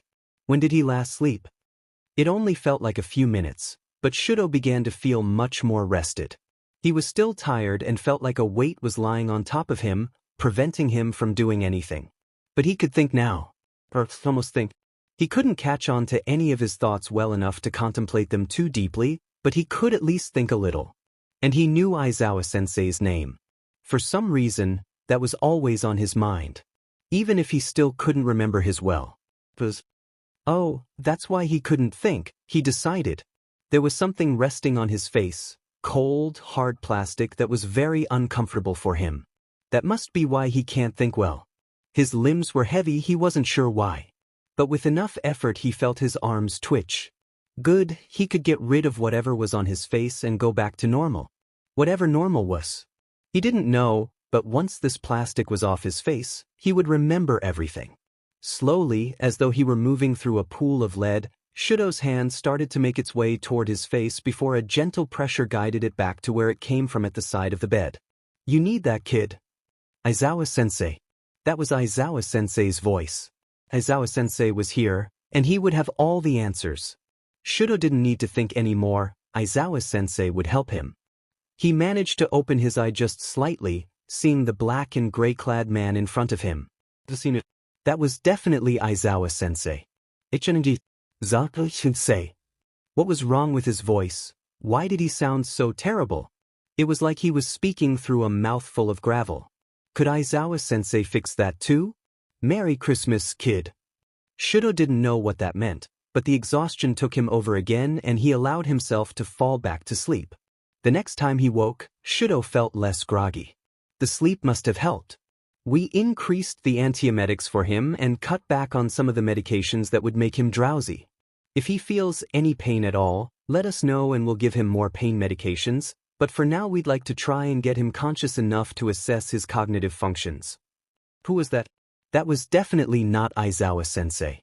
But when Shudo opened his eyes, he sees a woman dressed in a white coat talking to Aizawa. She was a doctor. Shudo could make sense of that much. But why was the doctor talking to Aizawa? Was Aizawa hurt? Shudo moved to go check on his teacher, gaining the attention of the two adults in the room. Good to see you're awake, the doctor told him, resting a hand on his shoulder just enough so that he couldn't move, but not enough to cause him pain. How are you feeling? Sensei? Shudo murmured, bringing him back to the realization that he had the oxygen mask on still. I'm fine, Aizawa reassured him, thankfully knowing enough to catch on to the boy's words. You've been through a lot, kid. Don't worry about me right now. No, Moo. We're safe. The two shared a look, before Dr. Sasaki took over the explanations. You took a bit of a fall, she told him, adjusting her glasses.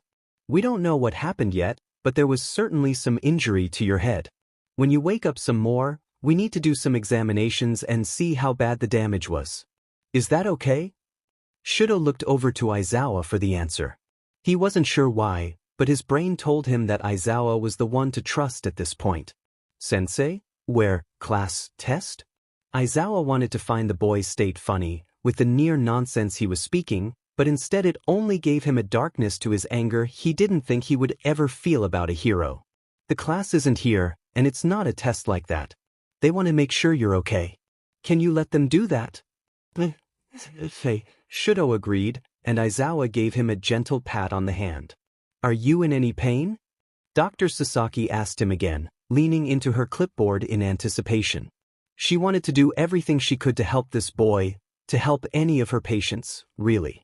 But this was certainly one of the more complicated cases she'd ever been given. Not pain, Shudo breathed out. The oxygen mask on his face and the fogginess in his brain was making all of his words so difficult. What? Soba. We'll get you some soba later, Dr. Sasaki promised, voice light with relief. The kid may be out of it, but he was conscious and answering questions, at least somewhat. I don't think we can let you eat just yet. Aizawa-san, I'll leave you with Todoroki-san for now. I have to contact our on-call neurology staff, but we should be back within the hour to do our assessment. Aizawa thanked her with a quick bow before Dr. Sasaki left the room, allowing Shudo and Aizawa some much-needed privacy. "We missed you, kid," he said, awkwardly, realizing that, despite spending the last week waiting for the boy to wake up, he suddenly didn't know what to do now that it happened. What happened? Shudo struggled to sit up again, but one look from Aizawa kept him lying in his spot on the bed. Aizawa sighed, looking around the room before sitting in the chair next to Shudo. "We don't know much," he started, "but I got a call you were injured and came down here. You've been in a coma for the past week." A week? Shudo felt like this was a long and significant amount of time, but he couldn't bring himself to figure out what it all meant. "Your siblings found you at home," Aizawa continued his explanation, "but that's all we know. It doesn't look like there was any sort of break-in, and we were hoping you might have more information for us." Shudo appreciated that his teacher was always serious. Right now he didn't have time to figure anything else out. He didn't feel like he was in pain, but he felt like he should be, although his body wasn't fully numb. He felt so heavy, and every thought felt like it was drowning in a sea of his mind, too deep to get out and too hazy to have any meaning. "Don't force yourself, kid. If you can't remember, that's fine. But if you remember anything, we just need you to tell us." There was one thing he remembered. One single thing he remembered from the entire event. Truly, he felt like it was his only memory, though part of him knew that was just because the rest were somewhere in that hazy sea, promising to come back to him after some rest. "Needed. Hey," he choked out, to which Aizawa shook his head. "I'm here, kid, don't try to talk so much. Your throat has a lot of damage. The doctor said it would be really painful for you." Shudo nodded, not because he felt pain but because he felt where he should feel pain in his throat when he spoke. "We can figure it all out later. For now, let's just see what the doctors say, okay?"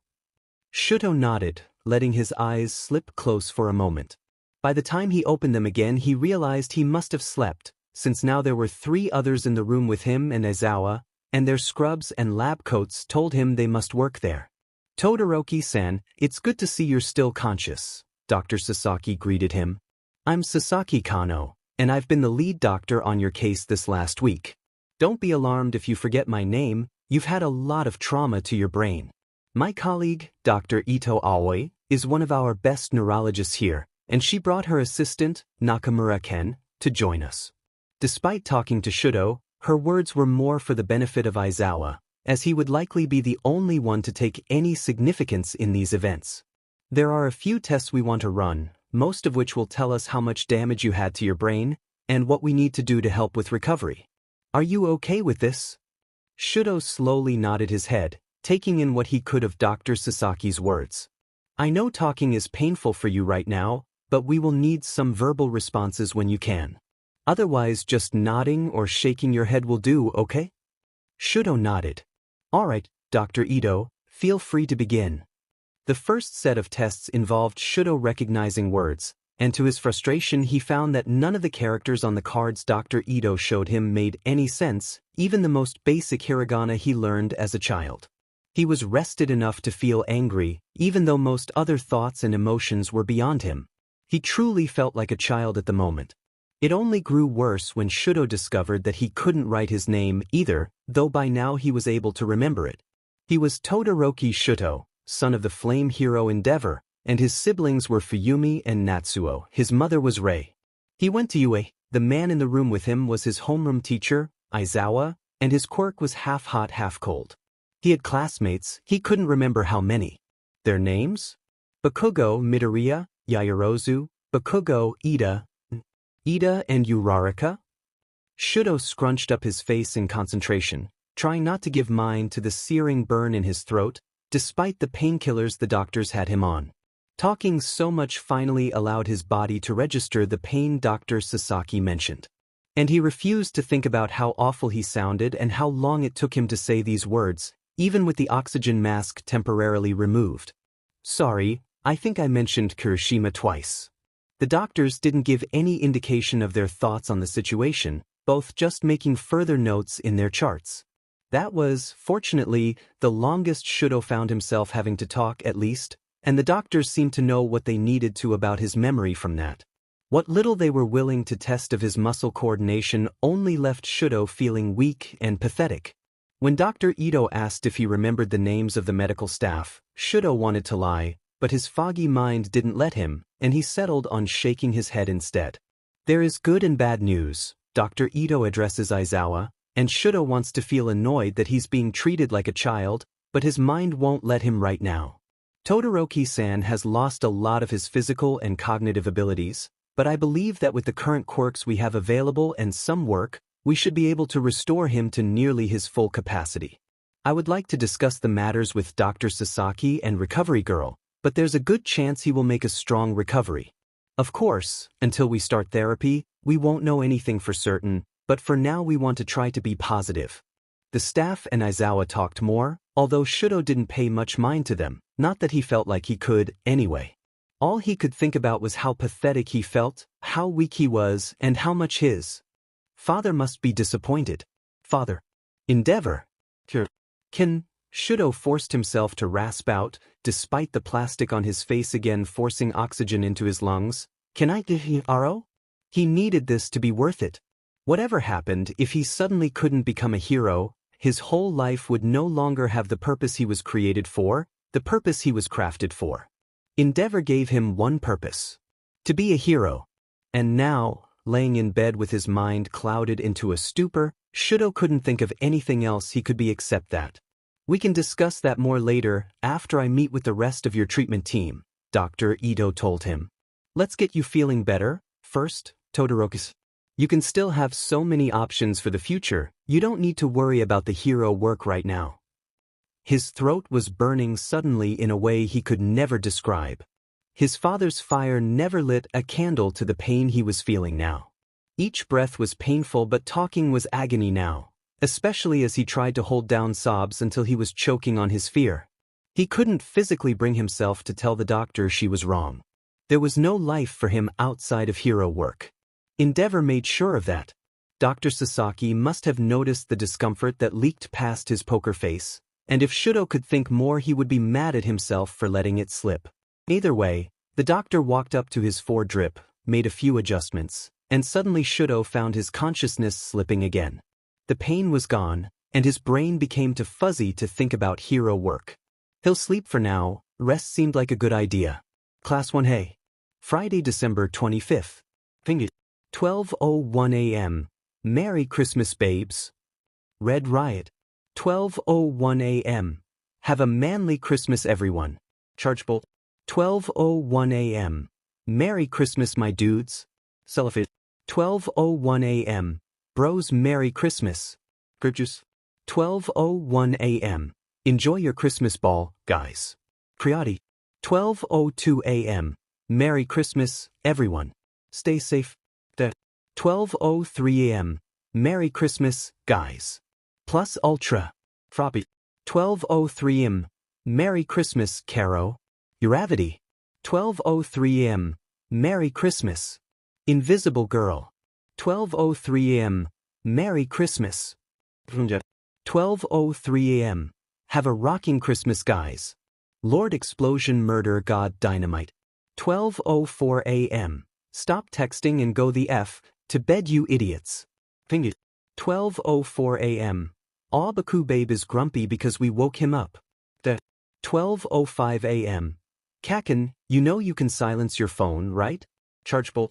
12:05 a.m. I bet even To Do Bro knows how to do that, have him show you. Lord Explosion Murder God Dynamite. 12:06 a.m.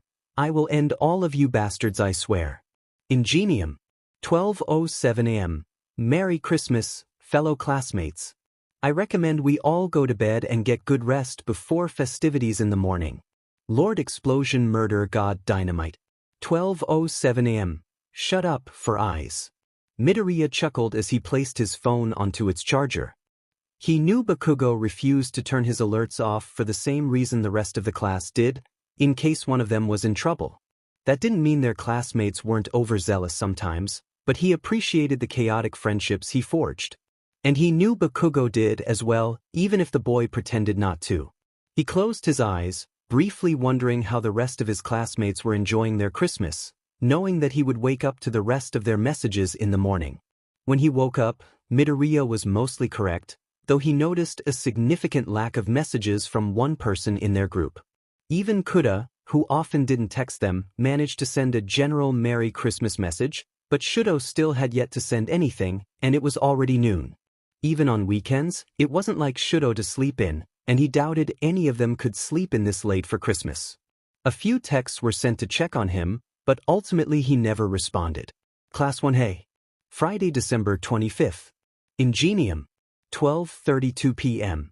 Todoroki-kun, I understand you are likely busy, but please let us know you are safe. Cellophane. 12:37 p.m. Bro, you didn't get caught up in a villain attack, did you? Creati. 12:38 p.m. Please don't joke about that. Todoroki-kun, I hope you're alright. Chargebolt. 1:15 p.m. My dudes, are any of you watching the news? Gripjuice. 1:16 p.m.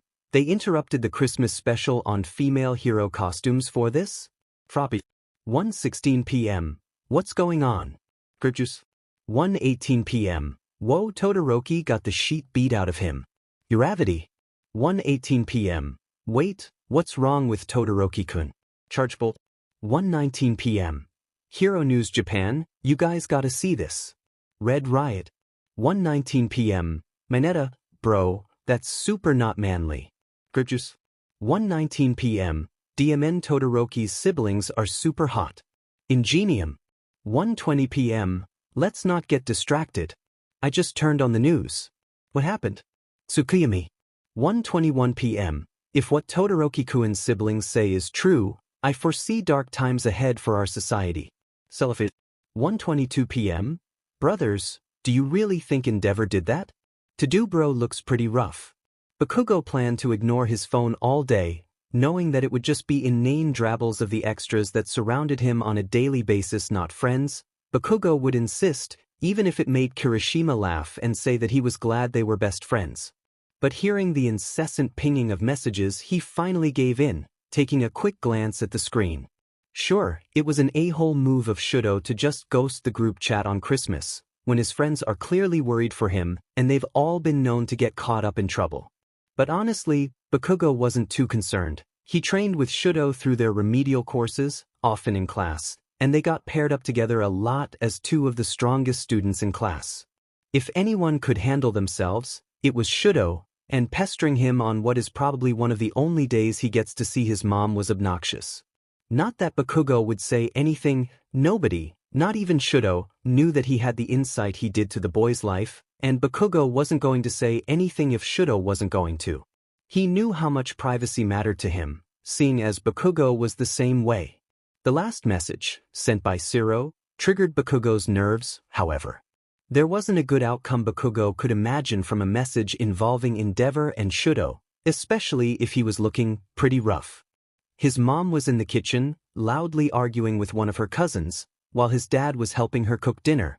He knew the Midoriya family would be over soon, but Bakugo didn't want to wait until Deku showed up to figure out what was going on. He slipped away from the main group and found the TV surprisingly free of attention. He quickly turned on Hero News Japan, catching very little attention from around him. On the screen he saw two people who obviously were icy hot siblings, and a devious-looking reporter talking to them. Nothing special, save for the image of Shudo in the top corner, a cell phone shot of him in the hospital. After our mom went away, the female Todoroki on the TV explained, Dad started training him harder. Most days when I would come home from school I would tend to his burns and bruises. Some days I would take care of worse injuries, but on really bad days we would have to rush him to the hospital. The hell, brat? His mom stood behind him, hand rested in his hair, leaning over to watch the TV. Can't even hang out with your family on Christmas? Leave me alone, you old hag, Bakugo snapped back, pushing her arm away, though after watching what he was seeing he couldn't put his normal force into it. If his mom noticed, she didn't say anything. Isn't that the kid you beat up at the sports festival? What the hell happened to him? And of course, since his mom didn't have any better control of her shouting than he did, their conversation brought over the rest of the family to crowd around the TV, even Bakugo's father, who seemed to be finished up in the kitchen for the moment. Endeavor never cared about saving people, just being number one. It was the male now who was talking, with an unbridled hatred in his tone that Bakugo could respect. And Shudo became the tool he used to do just that. If it weren't for his teacher at Yadesh, Bakugo couldn't sit here listening to this anymore. Not with half his family debating whether or not Endeavor would actually hurt Shudo, and not while listening to the other half question who the two on TV were, and how they only suddenly made an appearance now. "Oi, don't leave, you brat," his mom yelled, but there was no effect of her words as Bakugo slammed the door to his room a moment later. His first instinct is to check his phone, and he regrets it immediately after seeing all the new messages. Class 1A. Friday, December 25th. Gribjuice. 1:23 p.m. There's no way, right? They have to be making it up for attention. Uravity. 1:24 p.m. None of us were there, so we don't know. But they said he's been in a coma for a week. That was the first day of our break. Red Riot. 1:25 p.m. I doubt Todoroki would want us speculating on his life like this. Froppy. 1:26 p.m. Come to think of it, nobody has heard from him since we all went home, have we? Chargebolt. 1:26 p.m. If this is all real, why wouldn't he say anything? 1:26 p.m. You really think he wanted us all to know about this? Ingenium. 1:27 p.m. It's not right of us to make assumptions on Todoroki-kuen's life. Priati. 1:28 p.m. Ida-kun is right. And Todoroki-kun can see these messages when he wakes up. Uravity. 1:28 p.m. I can't believe he's in the hospital right now. Fingy. 1:28 p.m. I know. And we were all supposed to hang out tomorrow. 1:29 p.m. I just saw what happened. I'm worried about Todoroki-kun. I think I should go check on him tomorrow, instead of going to the mall. Uravity. 1:30 p.m. Me too, Deku. I bet he'll be happy to have his friends over. Froppy. 1:30 p.m. I'll go as well, Caro. Ingenium. 1:30 p.m. I'll join you as long as we don't overwhelm him. Priati. 1:31 p.m. Same. We can make him a card as well. Midoriya must have been on his way over during this, Bakugo realized, since he could hear the boy rambling on in the living room. The blonde ignored it for now. He didn't want to be annoyed by Deku of all people while processing whatever this was. The rest of the chat kept going on, making plans to see Shudo the next day.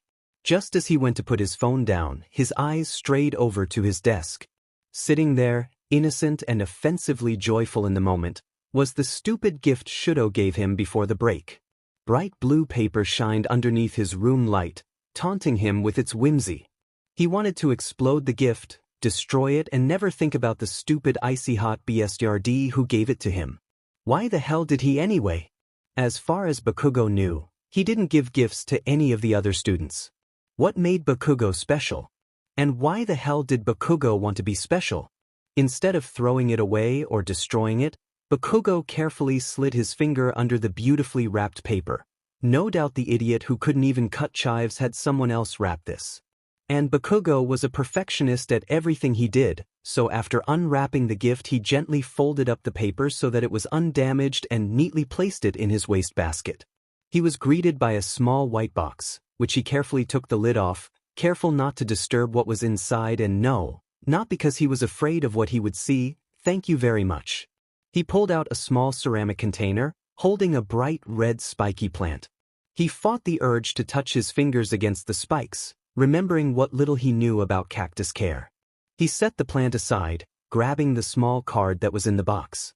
Moon cactus is a diverse type of succulent, whose bright colored tops give it a distinct look among cacti. They love lots of sunlight and occasional water and are native to areas of South America. The BSTRD gave him a cactus? Lots of sunlight and only a little water, at least he could do that. The back of the information card had a quickly scrawled note from Shudo. Bakugo-kun. This reminded me of you. Todoroki Shudo. The idiot even signed his name, like Bakugo wouldn't know it was from him after he shoved it in his arms. The blonde scoffed down a laugh. What kind of candy cane idiot did Shudo have to be to put a sun-loving cactus in a box for at least a week? Thank God the plant didn't die. Bakugo decided it was up to him now to keep the DMN thing alive. And now he had to go to the hospital with the others tomorrow so he could tell the BSRD off for putting the stupid plant in a stupid box. Whatever. He walked out of his room, not before putting the plant in the sun so it could get some extra light. He wouldn't let Shudo the plant suffer anymore. The evening sun filtered through the window when Shudo woke up next. His head still felt foggy and like his brain was made of sludge, but he vaguely remembered what happened. He was in the hospital with something with his brain. And Aizawa was there. And there were some doctors or something he was pretty sure of. Doctors lived at the hospital, right? At least that all made sense. But he couldn't help feeling that something was missing. "How are you feeling, kid?" Aizawa's voice brought his focus to the situation around him. Shudo turned his head to look at the man, attempting to sit up until the pressure in his stomach forced him back against the bed. "Don't push yourself," Aizawa told him. "Your body has been through a lot this week." Shudo groaned, settling his body back against the bed. He wanted to speak, but even the most timid of sounds caused an overwhelming pain in his throat, and he didn't feel like suffering it anymore. When the door slid open, Shudo groggily turned his head toward the noise, realizing what he felt was missing. His siblings weren't there, although they rarely ever visited him in the hospital as a kid. But Endeavor was missing too. Despite that, the man who walked through the door was only his English teacher. "Aries playing with Togata," Yamada informed Aizawa. "I wanted to get here as soon as you called but dash." "It's okay," Aizawa reassured him, gesturing to Shudo laying in the bed. "He just woke up again." "How's it going, little listener?" Yamada turned his attention toward the bicolored boy, settling into another chair next to the bed. "Are you feeling okay?" "Don't make him talk," Aizawa spoke, but Shudo saw the words he was signing, clearly trying to keep this part of the conversation a secret. But even in his fog, Shudo could follow the hand movements well enough to pick up the basics. He has trauma to his brain from what happened, and I don't think he remembers anything. So we can't tell if Endeavor did this? I'm sure he did. But without proof. Aizawa's hands fell limply to his side at that. This? Shudo forced the words out of his throat. He needed answers, even as agonizing as the question was to ask. The men shared a look before turning their attention to him. "Todoroki, do you know sign language?" Yamada asked him, and Shudo gave a sloppy response, muscles weak from so long in the hospital, but both of his teachers could understand he was confirming that he could. "I guess there's no use hiding this from him, is there, Shoyuda?" Aizawa sighed deeply, but gave in, knowing he didn't have much other choice. Stressing the boy out seemed like the wrong choice, especially in his state. "We don't know what happened, but your siblings seem to think it has something to do with Endeavor. We don't know anything for sure yet, but until we do, we aren't going to leave you alone with any of your family." Shudo couldn't bring himself to finish his question, but he was understood, anyway. "Your siblings should be back soon, and Endeavor's at work right now." Aizawa's phone pinged loudly in his pocket, and a quick glance had him rushing toward the door of the room. "I have to take this. Zashi, can you watch him for me?" "We'll just be chilling," Yamada assured him with a large thumbs up, before turning back to Shudo as Aizawa snuck into the hall. "What about school?" "Oh, you still have 2 weeks of break. Kiddo, no need to worry about school right now." "Yeah, I'm sure you'll be back to normal before we even have a chance to get to the dorms." Yamada knew he was rambling, but he never handled long silences well. It wasn't until Eri moved in with the two that he finally broke his habit of narrating everything he did, since Aizawa wasn't known for being especially chatty. "Don't tell the others, but when you come back I have a surprise test for you all. See how much of that English you students remember. I bet most of you will forget it over the break. Oh, but don't worry if you do, I guess you have an excuse. Don't let your friends know or they'll try to get out of tests this way too." Even if he were with all his wits, Shudo still wasn't certain how much his teacher was joking, so he nodded seriously, instead. He had no plans to tell his classmates, anyway, since he was sure he would feel embarrassed about his situation if they knew. Somewhere in his mind, he vaguely remembered visiting at least one of his friends in the hospital over that last year. Or maybe he was visited in the hospital. Both seemed equally likely. Which friend of his was always in the hospital? He hoped it wasn't Bakugo. Shudo didn't have the energy to tell himself that he shouldn't hope any of his friends was in the hospital, but Bakugo felt particularly important to keep safe, for some reason. He raised his shaking hands to ask Yamada about the blonde when the door slid open and Aizawa stepped in again. "Is everything okay?" Yamada asked, before Shudo could even form the question in his mind. Aizawa spared a quick glance at Shudo, seeming to contemplate something before he finally answered, attention still directed toward the younger boy. "Your friends want to see you." "They know?" One of them found out and told the others. Aizawa half lied. "They were planning to come in tomorrow. I can try to keep them away, but knowing them, knowing your whole class really, nobody will rest until they've seen you." Shudo frowned. He didn't want to see anyone in this state, but he knew Aizawa was right. He and the rest of his class weren't known for their well-behaved attitude. "'Kay," he gave in, "I'll see them. I won't let them stay long," he reassured the boy, patting next to Shudo's foot on the bed. He still wasn't certain where the boy felt pain, but he imagined everywhere. When Shudo began to sink into sleep again, Aizawa addressed Yamada once more, signing to make sure the boy didn't catch snippets of the conversation. "Did you see the news? Todoroki-kun's siblings did an interview. Now everyone knows." Yamada barely held in his shock. "It's not just his classmates, then? They told the world about his situation and implicated Endeavor. This was already going to be hard enough without his father knowing what we knew, but now, I worry they're going to try to send him back to that home. You won't let them, Shoyuda, I know you won't. You love these kids too much." Aizawa couldn't even pretend to deny that statement. When he was certain Shudo was finally asleep, he turned his attention back to the stacks of paperwork, hoping to get through enough to grant himself at least temporary custody over the boy before his release. The sound of his father just outside Shudo's room is what woke him from his slumber this time, weaned off enough medication that it wasn't forcing him out of the conscious world. As with any time he awoke to the angry stomps of the flame hero, Shudo physically startled, his body shooting up to sit despite the stabbing sensation it sent through his abdomen. He had to prepare to fight at any moment, especially with Endeavor as angry as he sounded.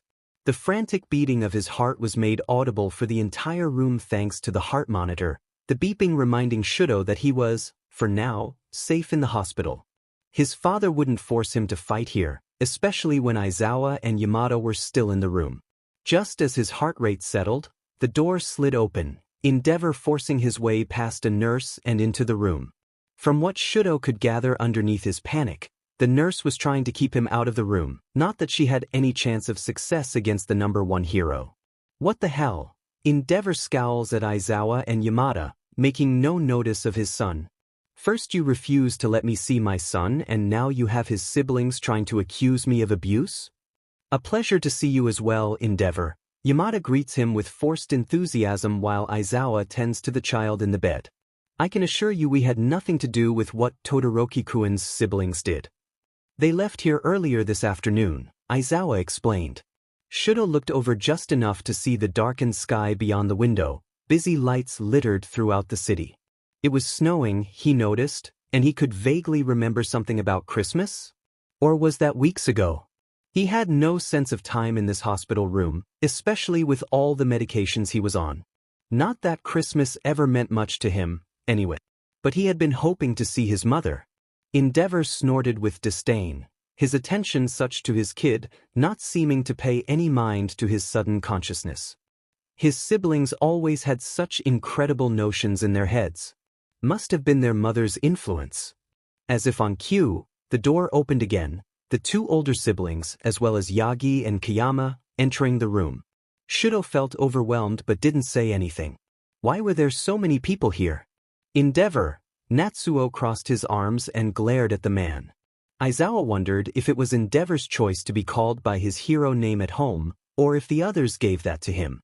"And what were you trying to gain with that stunt you pulled?" he asked in lieu of a greeting. "Do you realize the mess you've left for me now?" "Yeah. And what about the mess you left for Shudo? Have you even noticed what he's had to deal with in the last week?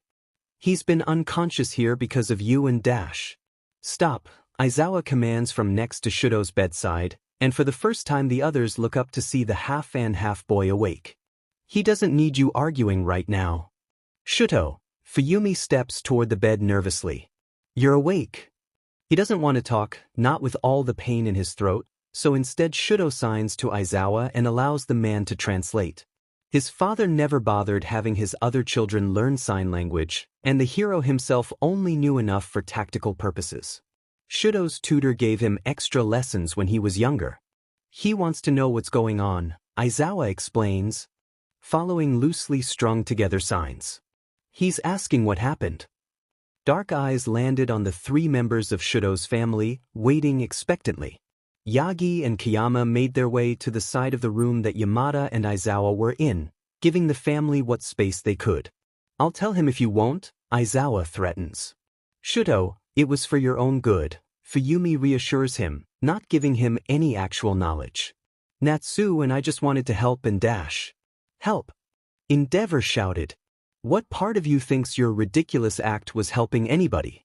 Now I have to deal with the media trying to find out if any of your lies dash." "They aren't lies," Natsuo shouts, and soon the room devolves into the three arguing, only coming to an end when Yamada shouts at them, just below the level he would need to activate his quirk. "You're not helping Todoroki-kun like this," Yamada gestures to the kid. "If you're going to argue, you should leave. Your siblings seem to think it would be fun to go on Hero News Japan and tell everyone that I had something to do with you ending up in the hospital," Endeavor finally answered Shudo. "Not to mention the other accusations that dropped. So now I have to deal with the consequences of their foolish behavior." "Really, Endeavor? You're worried about the consequences you have to face, when we all know for a fact you're the reason Shudo is here?" "I suggest you stop with these baseless lies, Natsuo. If you weren't family dash." "Yeah, like you ever cared about family." "Leave," Aizawa demands, pointing to the door. The others want to protest, until they see Shudo in the bed, hands furiously repeating the same gesture. "He wants you to leave." Endeavor scoffs but turns anyway. "You do best not to attempt to create any new scandals right now." The two siblings turn their attention to their brother, only to see him still making the same gestures. "He wants you to leave too," Aizawa tells them, and only then do Shudo's hands fall relaxed against the bed. "But Sho, you can't really mean for us to leave. We're your siblings and we love you and we need to stick together." Natsuo stares at his brother, but nothing changes, Shudo looking away as much as he can. "This is ridiculous, we're not the reason you're here." "Who did you tell?" Aizawa translates for Shudo, giving a pointed look to Fuyumi and Natsuo who, only now, seem to realize the consequences their actions had on Shudo. "It's not that we wanted everyone to know, but Dad was saying a lot of things and we just wanted to help," Fuyumi tells him, nervously playing with her hands. "Who did you tell?" Aizawa repeats again for Shudo, and finally Fuyumi gives him a direct answer, and Aizawa translates the boy's last question. "So now everyone knows?" "Look, Sho, it's not that we wanted to tell everyone, but the way Endeavor treats you, it isn't right and you know it." This time, however, Aizawa doesn't need to translate what Shudo signs, since the other two have learned it by now with how much he was saying it. "You're being childish," Natsuo accuses him, but the two leave either way, allowing Shudo to be alone with his four teachers. "This is certainly a Christmas miracle," Kiyama nods, directing her attention to her student. "How has he been?" Yagi asks, skeletal form slumping into a chair, carrying the weight of the day on him. "Get some rest," Aizawa offers Shudo, before turning to the other teachers to explain what the doctor told them earlier. And Shudo is relieved when he finds himself drifting off once more as Aizawa talks, his words lulling Shudo into sleep. Shudo is looking forward to being done with this holiday, since it's brought him nothing but pain and confusion. When Yagi learned that the students were coming to visit Shudo, he instantly reached out to Midoriya to ask his pupil to meet him at the hospital early. The boy, as always, enthusiastically agreed, and now he was sitting in the private room, but at least this time the person he was waiting for was alive and well to his best knowledge. He had to admit it was his successor, anything could happen. 10 seconds after the clock indicated it was Midoriya's arrival time, he sprinted through the door, out of breath having clearly run here. Sorry I'm late, all might," he exclaimed. "Yamamo was working on the card for Todoroki-kun, and I had to stop by and sign it and then everyone dash." "It's okay, young Midoriya. I appreciate you coming." Yagi gestured to the seat across the table from him, which Midoriya quickly sat in. "How are you handling everything?" Midoriya's eyes tracked around the room as Yagi lazily gestured around at nothing in particular. When he settled his emerald orbs back onto his mentor, he noticed how downcast the man looked, more than normal since adopting the skeletal form. Something was weighing on him, something heavier than just the retirement from hero work. All Might, how are you handling everything? Oversized thumbs twirled around each other, as the rest of his fingers clasped together. Yagi sighed loudly, trying to think of any way to avoid the honest answer to the question, to not have to admit to Midoriya why he called the boy in early. But like with anything painful, he knew the right answer was to just come out with it. Young Midoriya, Yagi began, scratching the back of his neck, I have to apologize to you for not being a proper teacher. After everything, I think we both know it's best if I place your training in another hero's hands, one more capable and attuned to the struggles of children your age. What are you saying, All Might? Midoriya's voice came out higher than normal, choking back nervous tears. What's going on? I will be retiring from UA, and as such, I will no longer be your mentor. You've made me so proud, young Midoriya, and I can't imagine anyone else bearing the honor of one for all and dash. All Might! Midoriya exclaims, interrupting his hero without a second thought. You're talking crazy right now. Why would you retire from UA? They aren't making you right? Since you're not a hero anymore? Yagi shook his head, placing a hand on Midoriya's shoulder. It's my decision. After recent events have come to light, I learned I'm no longer the proper instructor for you kids. Why would you say that? The tears began to fall freely. He scrubbed his face with the back of his hand, but his voice never sounded sad. Yagi could hear the anger behind the words. What would make you think you can't teach us? After everything you've been through, after everything you've done for us, you can't seriously think anybody wants you to quit. I appreciate the sentiment, but unfortunately, I've failed as a hero, and I cannot expect you all to excuse this. Is this about Todoroki-kun? Midoriya lowered his eyes suspiciously at his mentor, and Yagi offered him a solemn nod. He wouldn't blame you, All Might. I know it. Todoroki-kun he's a kind person. He would never blame you for what happened. Young Midoriya, I appreciate what you're saying, but that doesn't change the fact I allowed this to go unnoticed. As a teacher and as a hero, I've failed young Todoroki. Blue eyes gazed down to his lap, and never once had Midoriya seen such a sullen look on his hero. Gone was the usual smile that graced All Might, and even in recent months with his sunken face he still never managed to look so defeated. Midoriya shook his head aggressively, green curls bouncing to emphasize his point. That's not fair, All Might. You can't say it's your fault. Todoroki-kun? He didn't want anyone to know. He looked away, shame casting over his features before he continued. Todoroki-kun? He told me some things. At the sports festival. He didn't. I didn't realize that his dad took it that far. He told me that his mom is why he got his scar and that his father wanted him, created him to surpass you, All Might. But he never blamed you, not really. He looked up to you a lot, I think. Yagi nodded, taking in everything the boy said to him, letting the words run through his head several times before he settled on an answer. He looked up to me? Midoriya nodded. I think you're his favorite hero, the boy explained. He told me once that he and his mom used to watch you on the news when his dad was away. His mom is how he got that scar, then? They didn't talk about it on the news broadcast. He rested his chin in a large hand, deep in thought about the situation. What happened? I don't know if Todoroki-kun would want me to tell you. I probably shouldn't have told you everything I did already. But he doesn't blame his mom. He's been seeing her more and he seems really happy about getting to talk to her again. Midoriya waved his hands frantically, hoping to play off everything he said. Really? I don't think Todoroki-kun blames you, All Might. You can ask him though. Yagi stood slowly, ruffling the curls on Midoriya's head. Thank you, young Midoriya.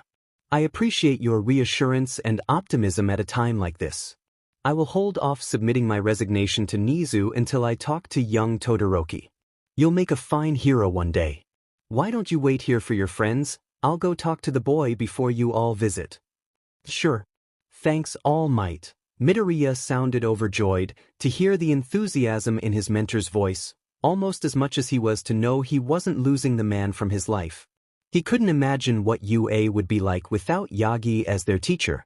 Yagi wandered down the hall, peeking into the room before entering. Aizawa spared him a quick glance from Shuto's bedside, but otherwise didn't make much of a move to acknowledge the hero.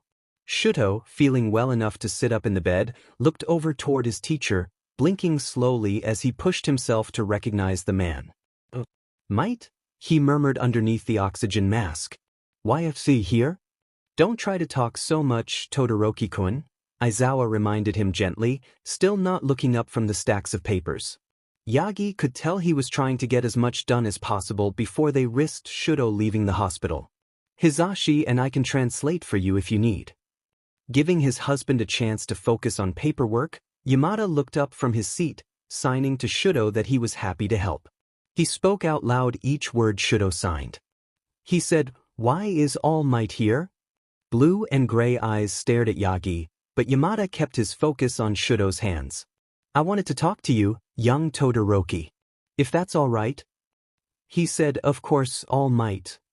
Yagi clears his throat, settling into a chair next to Shuto's bed, keeping his focus on his student, trying not to look over every time Yamada translated for him.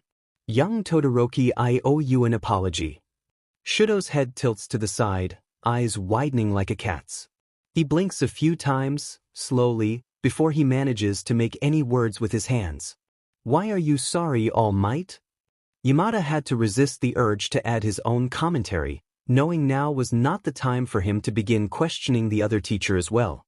"I failed you," Yagi answers plainly, confusion only growing on Shuto's face.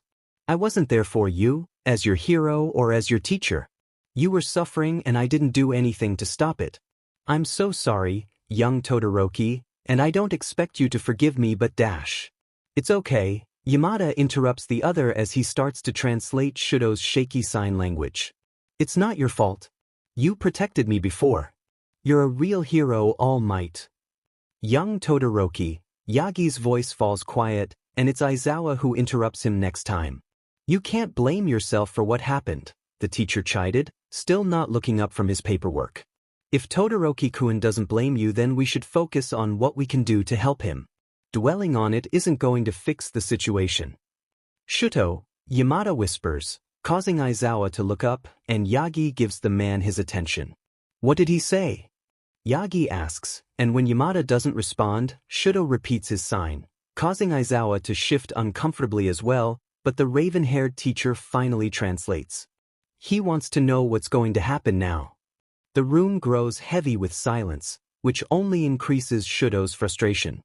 His arms cross unsteadily in front of his chest, but none of the men meet his eye to see his glare. Sure, he's still hazy and can barely keep track of what's going on, but he deserves to know if it concerns him, he likes to think. "I'll be honest, kid," Aizawa finally answers, seeming to pick up on Shuto's feelings. "We don't know what's going to happen.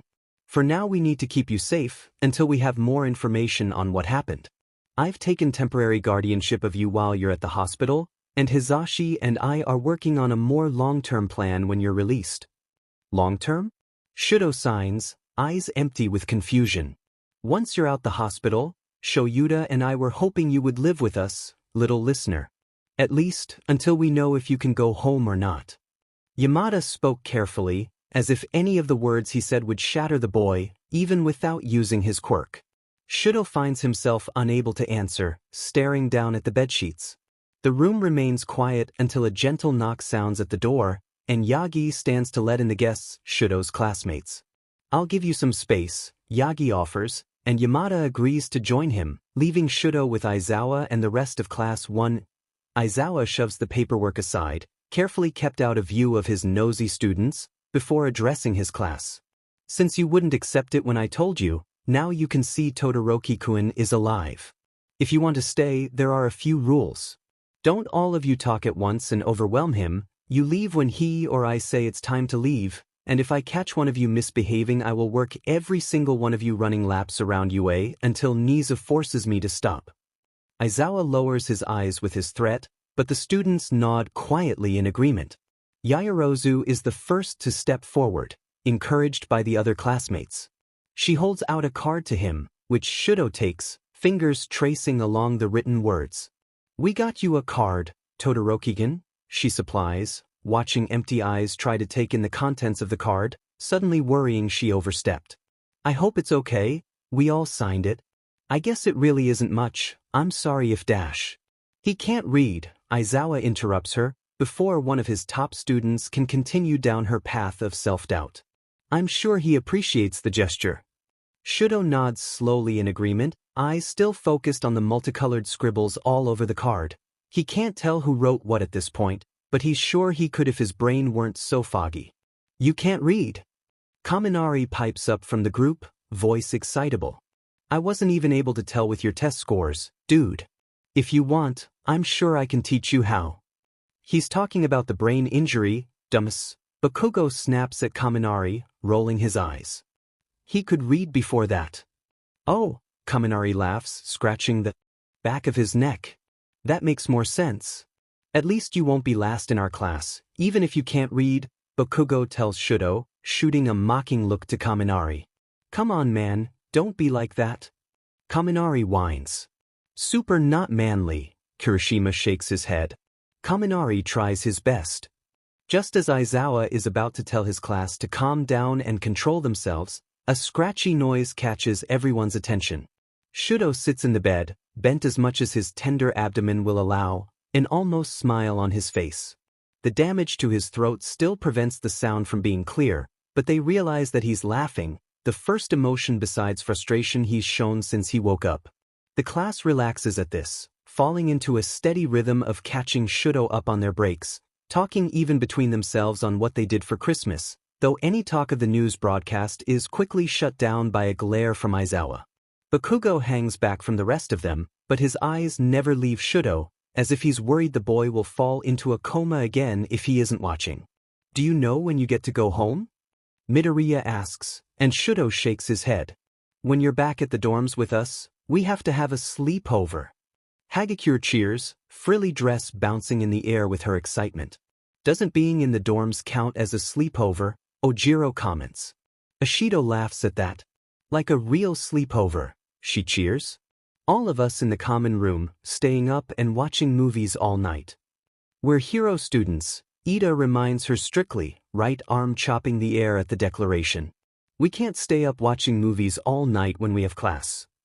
"Then we'll do it on a Saturday night," Uraraka supplies, which does enough to calm Ida's concerns for the moment. "What do you say, Todoroki-kun?" Aizawa's face drops when he sees what Shudo signs, but he translates dutifully, nonetheless. He says, "I've never had a sleepover before." "Then it's settled, we're doing this. Class 1A sleepover mission commence." He lets his students continue to plan the sleepover, seeing the excited twinkle in Shudo's eyes. For not the first time since the mess started, Aizawa felt a protective instinct over the boy, and seeing him excited for a completely unauthorized sleepover was enough for Aizawa to turn off teacher mode, at least for now. They're approaching an hour into the visit, and Shudo's clearly starting to run out of energy to sit through the visit. Just before Aizawa can say something, however, one of his students speaks up instead. "Is it true that your dad did this to you?"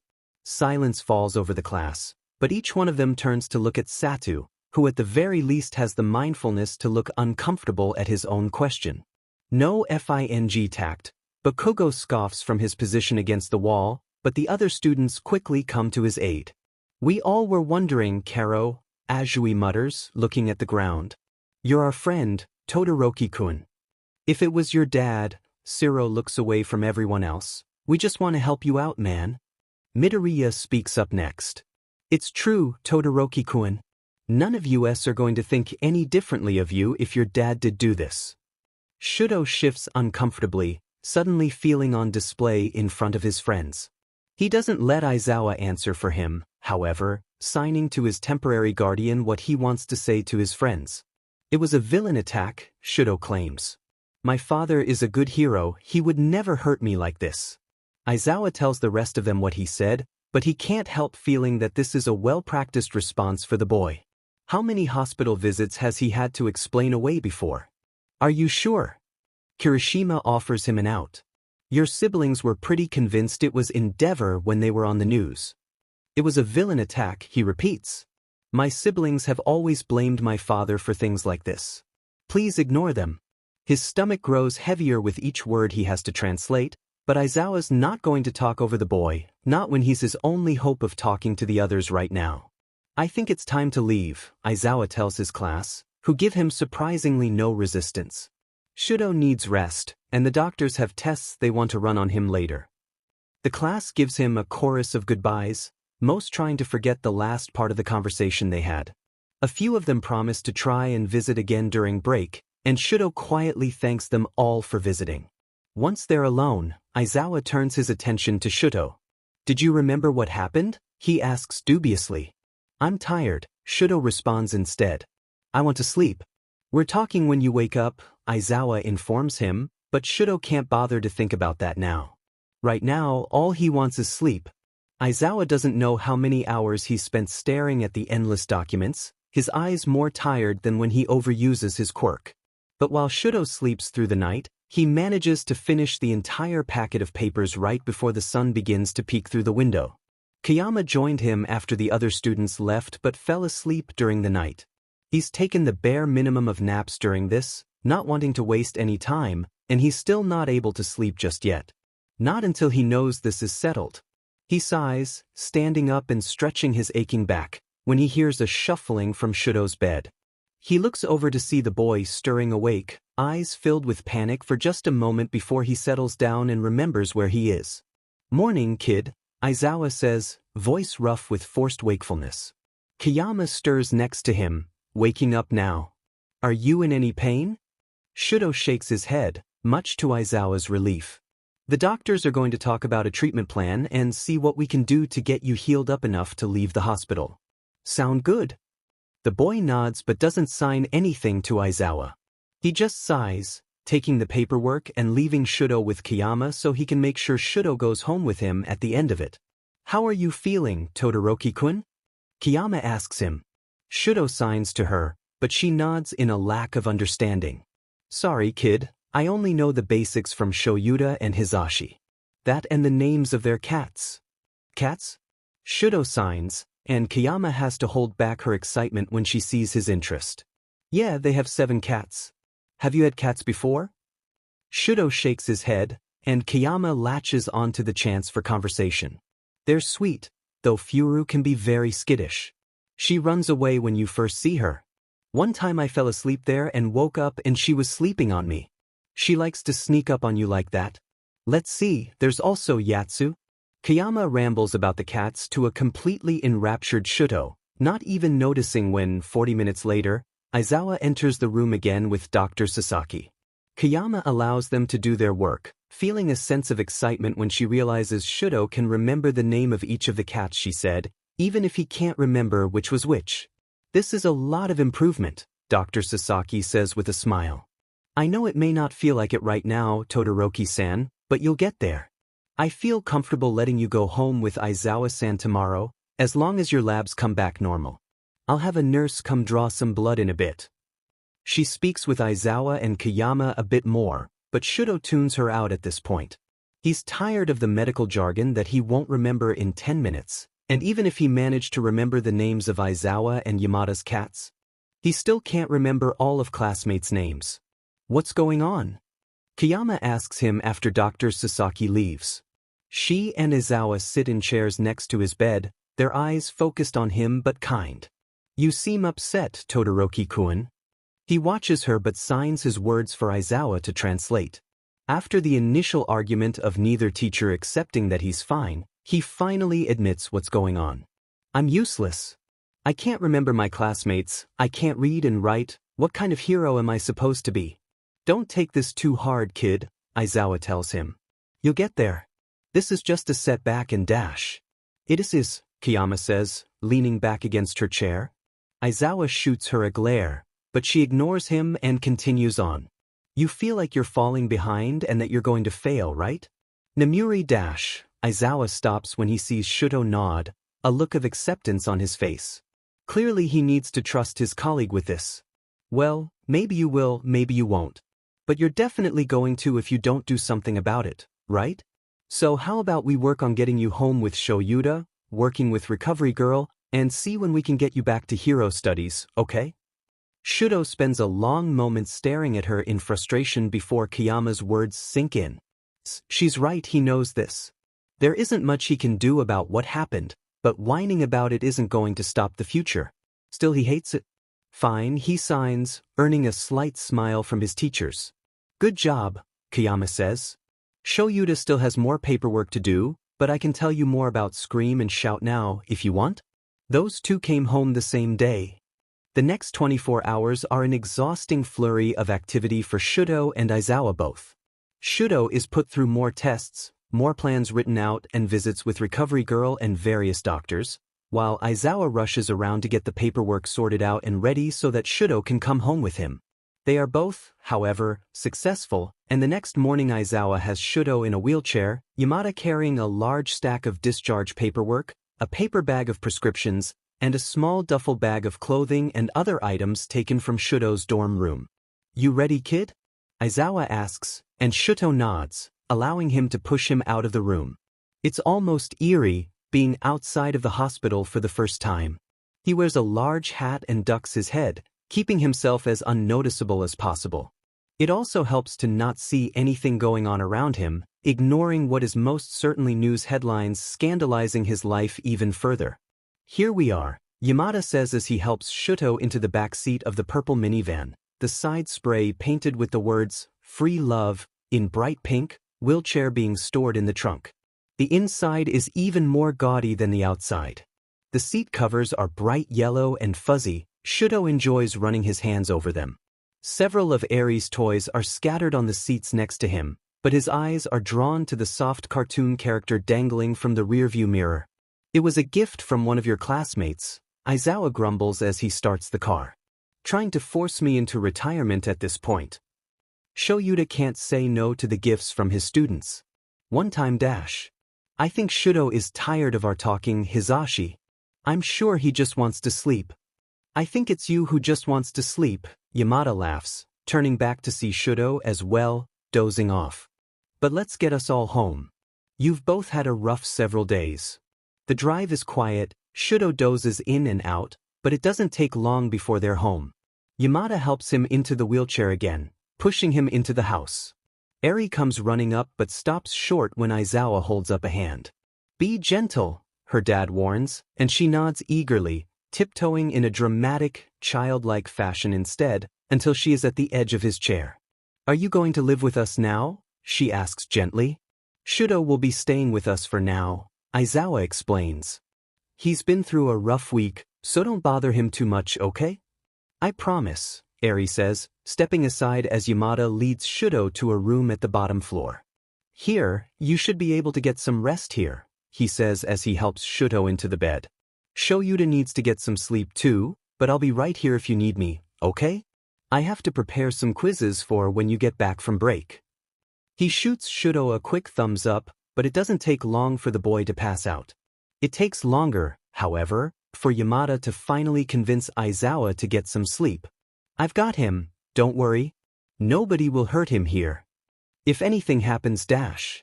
I promise, Shoyuta, you'll be the first to know. Now go sleep, you need it more than he does. The rest of the afternoon goes by peacefully, Eri playing quietly with Togata and Midoriya when they come over, Yamada watching over Shudo, and Aizawa finally getting sleep.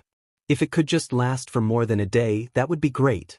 But, true to any hero's struggle, the peace doesn't stay, not the next morning when Aizawa is woken up to a phone call. He ignores it, but the phone buzzes again, and he checks the caller ID this time. Endeavor. He won't talk to either of us, Natsuo grumbles as he crosses his arms. Fuyumi places a gentle hand on his shoulder and Rei offers him a sympathetic smile. They're in Rei's hospital room, her two elder children spending most of their time there since Shudo kicked them out of his hospital room. The siblings don't want to go home, not with Enji there, but they also don't have anywhere else to spend most of their time. Natsuo's dorms are closed, and Fuyumi doesn't want to drag anyone else into the family drama. I'm sure he just needs time to recover, Rei offers. It can't be easy to be stuck in the hospital. Fuyumi jumps in quickly to cover Natsuo's grumbled, "You would know" response. "I think Shudo's mad because of, well, we were just trying to help him, but..." Rei reaches over to pat each of their hands gently. "Shudo will come around soon. Give him space, he's a teenage boy. I'm sure he has a lot to deal with already." "You're right," Fuyumi sighs. "I just don't understand why he's so mad. Should we not have said anything?" "That BSTRD was trying to gain sympathy, we had to say something," Natsuo argues. "I know, but now his teachers are involved. I wonder what UA is going to do." "And what about Shudo? Did either of you take the time to think of what this means for him?" The other two stop in the middle of their argument to look at their mother, who gives them a gentle yet firm look before continuing. "His school and NG are affected by this, yes, but do you know what Shudo thinks about all of this?" An awkward and guilty silence is answer enough. "I guess we should have asked him first," Natsuo admits sheepishly. "They were his secrets to tell, I suppose." Fuyumi wrings her hands nervously. Rei's voice continues to hold its gentle motherly nature. "You can't undo what happened, but maybe if you think about what he's feeling, what he might need right now, he'll be more willing to talk to you? He's staying with his teachers for now. Maybe we could bring him some things to help? There wasn't much he had around home. We could bring him some soba, that always was his favorite food. I don't know if he can eat that right now, though. He also liked..." The two trail off, looking around the room lost. Rei frowns. She doesn't have much to add to this either. Most of Shudo's letters have been focused on his studies and his training, occasionally talking about the new friends he made, but rarely did he talk about himself that much. "Maybe his friends know something," Rei offers, "and the three have to admit that this is as far as they can go right now. I wish I had the chance to be a real mother to him. To think of everything he's missed out on." "I bet he didn't even have a teddy bear as a child," Natsuo grumbles, and Fuyumi's head snaps up at that. "What? We could get Shudo a teddy bear," she says. "I'm sure it's silly, but dash. I think it's perfect," Rei tells her daughter with a smile. "If you see him, can you give him a letter from me?" "What do you want, Endeavor?" He has to fight to keep his voice low, keep Shudo from hearing him. The kid has been through enough. There's no reason to concern him just yet. "The boy," Endeavor says on the other line. "He belongs to me, and I expect you to return him." "He's not an object, he doesn't belong to anyone," Aizawa hisses. "You have 3 days, Eraser. I want my masterpiece back by then, or you'll hear from my lawyers." He doesn't even bother to say goodbye, leaving Aizawa with the harsh tone of an ended call. "BSD," he growls as he tucks away his phone in his pocket. Yamada stirs away, having passed out on the couch while Aizawa was watching Shudo. "HM? Everything okay?" Aizawa sighs, sinking into the couch next to his husband. Endeavor called. He doesn't even bother trying to mask his anger. He's demanding Shudo back. "Show you to dash." Yamada is cut off by another ring of Aizawa's phone. Despite the temptation to throw it across the room or call one of his students over to destroy it, he looks at the caller ID first. Todoroki Fuyumi. "His sister," he tells Yamada quickly before he answers. "Hello." Eraser head. The voice comes through on the other line. It's Fuyumi. He recognizes her, and she sounds nervous. "I hope I'm not bothering you." He wouldn't tell her if she was, he thinks.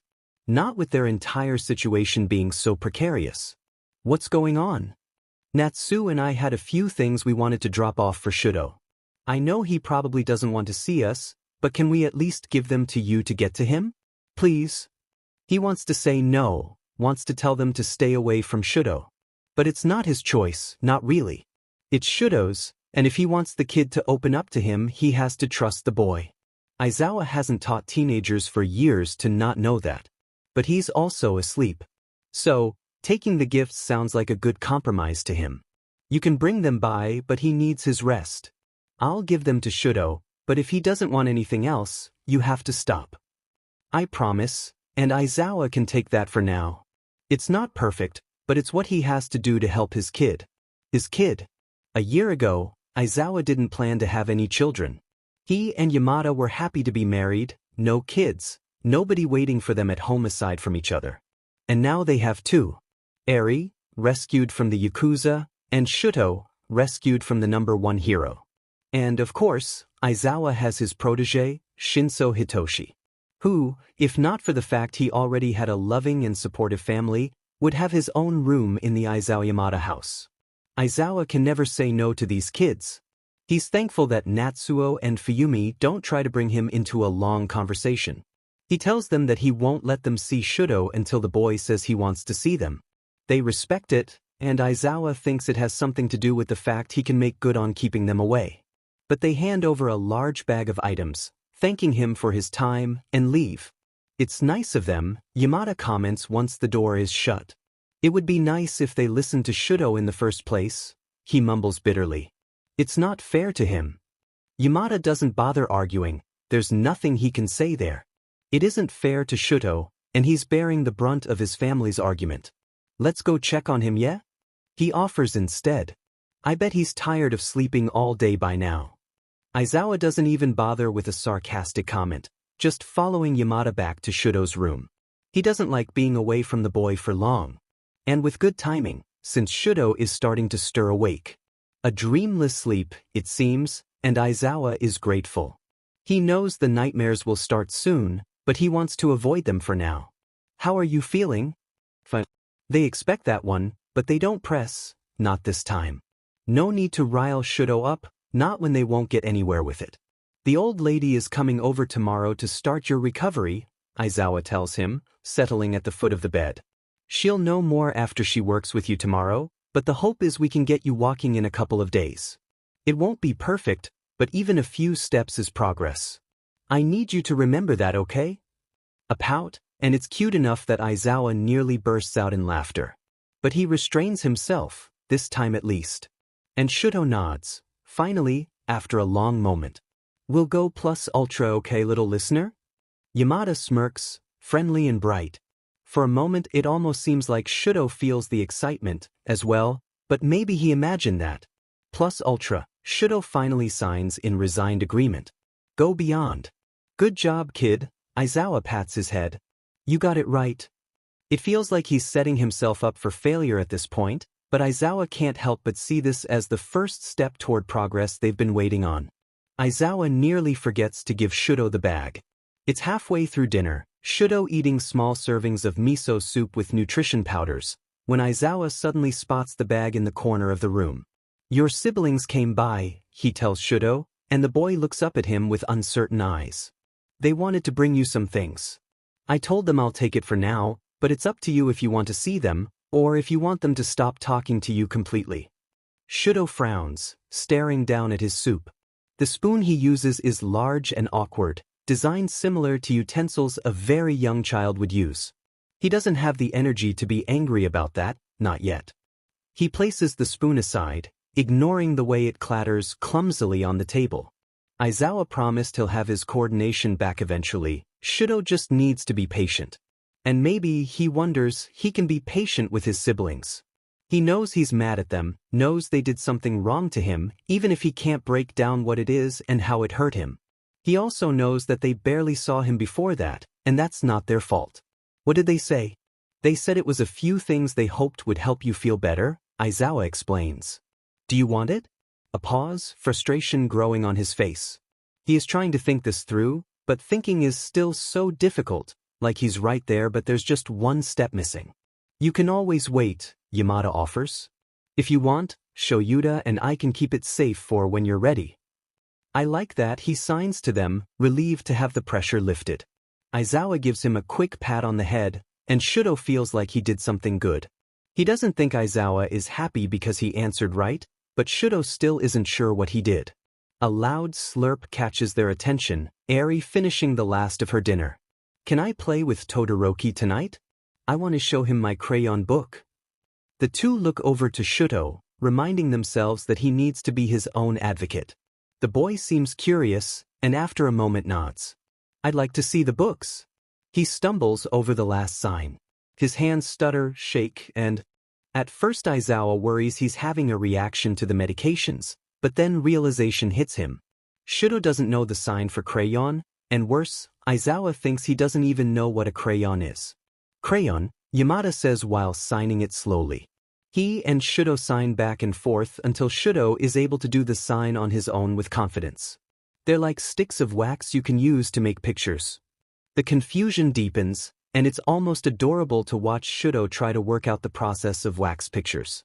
Well, I think we could all enjoy the crayon books tonight, Aizawa decides, grateful that Eri has the understanding to suggest a low-pressure activity.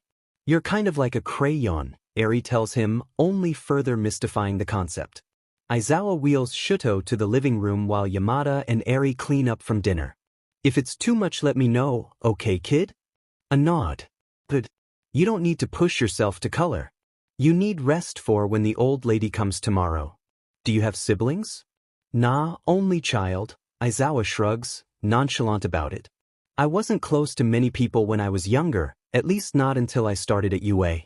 Hizashi was one of my first friends. I think Midoriya is my first friend. Which one is green? Midoriya, you had it right the first time. Aizawa grabs a blanket from the couch, wrapping it around Shudo's shoulders gently. You need to tell me when you get cold. You don't have your quirk to help with that right now. A nod. I like the cold. Yeah, I'm sure you do. But you need to be comfortable. Shudo doesn't argue anymore, and Yamada and Eri enter the room with a handful of books and 4 boxes of crayons. Ready to color, little listener? Shudo nods, taking the box Eri hands him. Inside are assorted colors, and he catches on quickly to what Yamada meant. Do you want the pony's book, the kitty's book, the hero book, or the princess book? Eri asks, holding each of the options up as she explains them. Aizawa is about to tell her not to overwhelm Shudo with too many questions. He hasn't recovered enough from his injury. But Shudo manages to choose, pointing to the cat-themed book, and Eri hands it over happily. My favorite is the ponies, she tells him, opening hers to a random page where the outline of a unicorn is. This one is a unicorn. They have special horns that give them magical powers. Like a quirk? Eri watches him, and Shudo repeats his sign for her slowly.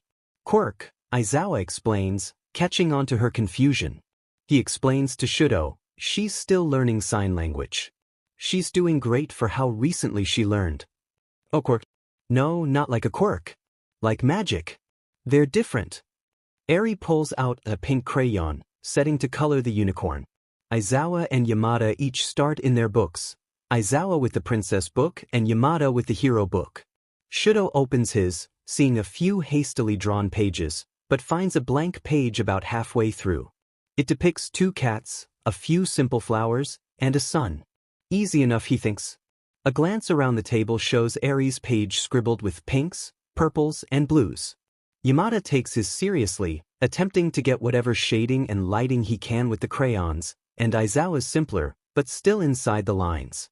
Shudo looks at the colors, uncertainly, but grabs a black one to color over one of the cats. His hands shake as he runs them over the page, and his drawing looks much closer to Eri's than Aizawa's. Shudo glares at it, at his hands, feeling betrayed by his own body. He may not be an artist, but he knows how to stay within lines. His handwriting is neat, compared to several of his classmates, and now he can't even make a cat look right. Hey, let's go to bed, okay? Shudo glances up at Aizawa, and only then does he realize he's crying, that the others are looking at him. Did I do something wrong? Eri asks Yamada, who tells her not to worry. Aizawa takes Shudo to the bedroom, helping ease him into the bed.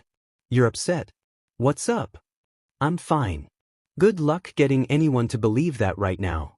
You can tell me what's wrong, or we can sit here back and forth until I make you tell me anyway. Shudo sighs. I can't color the cat. Yeah, you did just fine if you ask me. He glares at his guardian, and Aizawa sits next to Shudo on the bed, leaning against the wall. Look, you're going to have to accept there's things you can't do right now. It's frustrating, I know, but you're doing better than anyone else in your position would. Remember what I told you? We have to take it slow. I don't want to take it slow. His hands fly with anger. I want to be normal. I know, kid. And you will be soon.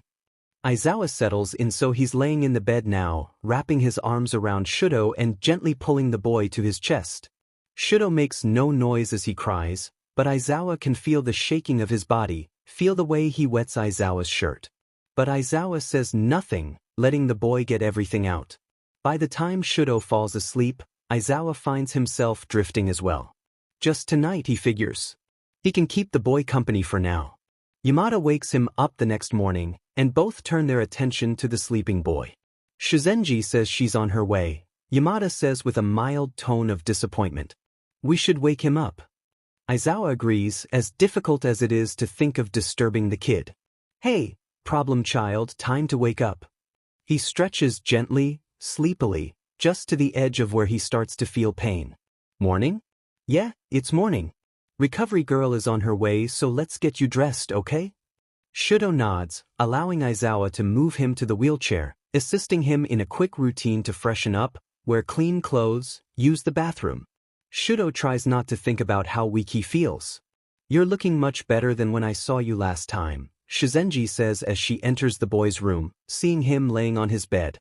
"How is he doing, Shoyuda?" "Don't even say fine," Aizawa tells Shudo with a threat in his voice. Not one he plans to act on, but enough to make Shudo understand that he needs to be honest. "He's well enough to give me gray hairs." "You'll find they're not so bad when you get to be my age, boy," Shizenji taunts him, shaking her cane at Aizawa before focusing on Shudo. "I'm going to use my quirk on you now. When you wake up we'll see how you're doing, alright? I'd give you some candy, but I don't want to upset your stomach just yet." With a kiss on the forehead, Shudo feels his consciousness slip, his body falling to rest despite all the sleep he had before. "It's madness out there," Shizenji says somberly, settling into a chair so she can keep an eye on her patient. "Endeavor sure has more fans than we thought before." "They can't seriously be backing someone who would attack his own child," Aizawa practically growls. "His agency is big, well-funded. They're claiming it's defamation, that he's only ever cared about his son. He's saying his mother gave him his scar and that his siblings are the ones who put him in the hospital now. Shoyuda, they want to believe it. Nobody wants to think the #1 hero could do this to his son." A sympathetic look flashed toward Shudo. "Let's focus on getting him well before break ends. There's less than 2 weeks left, and he'll be safest if he can go back to the dorms at that point." Aizawa hates to agree, but he can't help it. Of course, he'd rather see Shudo rest, rather see Shudo be free of the world of heroes, at least for now. But UA is the safest place. UA is the only hope they have of keeping Shudo from being sent back to his father. Shudo sleeps for several hours, waking well into the afternoon. The light cast from the window is a gray softness, snow falling gently in the silent yard outside. He wishes he could play in the snow. He always wishes he could. But for now, he has to train. "Did we have a good nap there?" He glances over to see Shizenji standing next to his bed, looking over his body in a quick assessment of injuries. Right, he doesn't have to train. He can't remember what he has to do. Aizawa stirs at the noise, opening a single eye to watch the two. "Are you ready to try walking, kid?" Hands grip the sheets in anxiety. Yes, he wants so desperately to walk, wants to see if he can make the first steps. But at the same time, what if he can't? What if everything they tried was for nothing? Shizenji helps to adjust him so that he's sitting at the edge of the bed, feet resting on the floor. "You two give him some space," she says gently to Yamada and Aizawa. "I'm sure there's far too many of us in here right now." Shudo grips Aizawa's wrist quickly, desperately, clinging onto the only flutter of comfort he can find here. "Don't go," he signs. "I guess having his favorite teacher here won't do any harm," Shizenji laughs lightly. "I should still go check on Eri," Yamada offers, giving them the privacy he can. "Good luck, little listener." Aizawa sits next to Shudo on the bed, supporting the weight of the boy. "Think we can do just one step?" he offers, and Shudo grasps the fabric of the black shirt, breathing slowly, tentatively. Aizawa stands slowly, leaning so that he's not dragging Shudo with him. But he's not surprised that the boy rises with him. Anyway, Aizawa would be an idiot if he thought that Shudo was staying in bed. "Go carefully," Shizenji says, staying next to them just in case. "Let's show you to help you." Aizawa steps forward just slightly, giving room for Shudo to move. Shudo still clutches his shirt, and Aizawa covers his hands with his own. They're soft, he realizes with some surprise. Calloused from training, sure, but soft in his skin. Shudo shakes, But eventually his bare foot moves forward, followed by the other. He nearly falls into Aizawa, but he stays straight up, taking 2 more steps with excited surprise. "Good job, kid," Aizawa says, patting his head. "See, you'll be fine. Baby steps, okay?" "Baby steps," he signs. Plus ultra.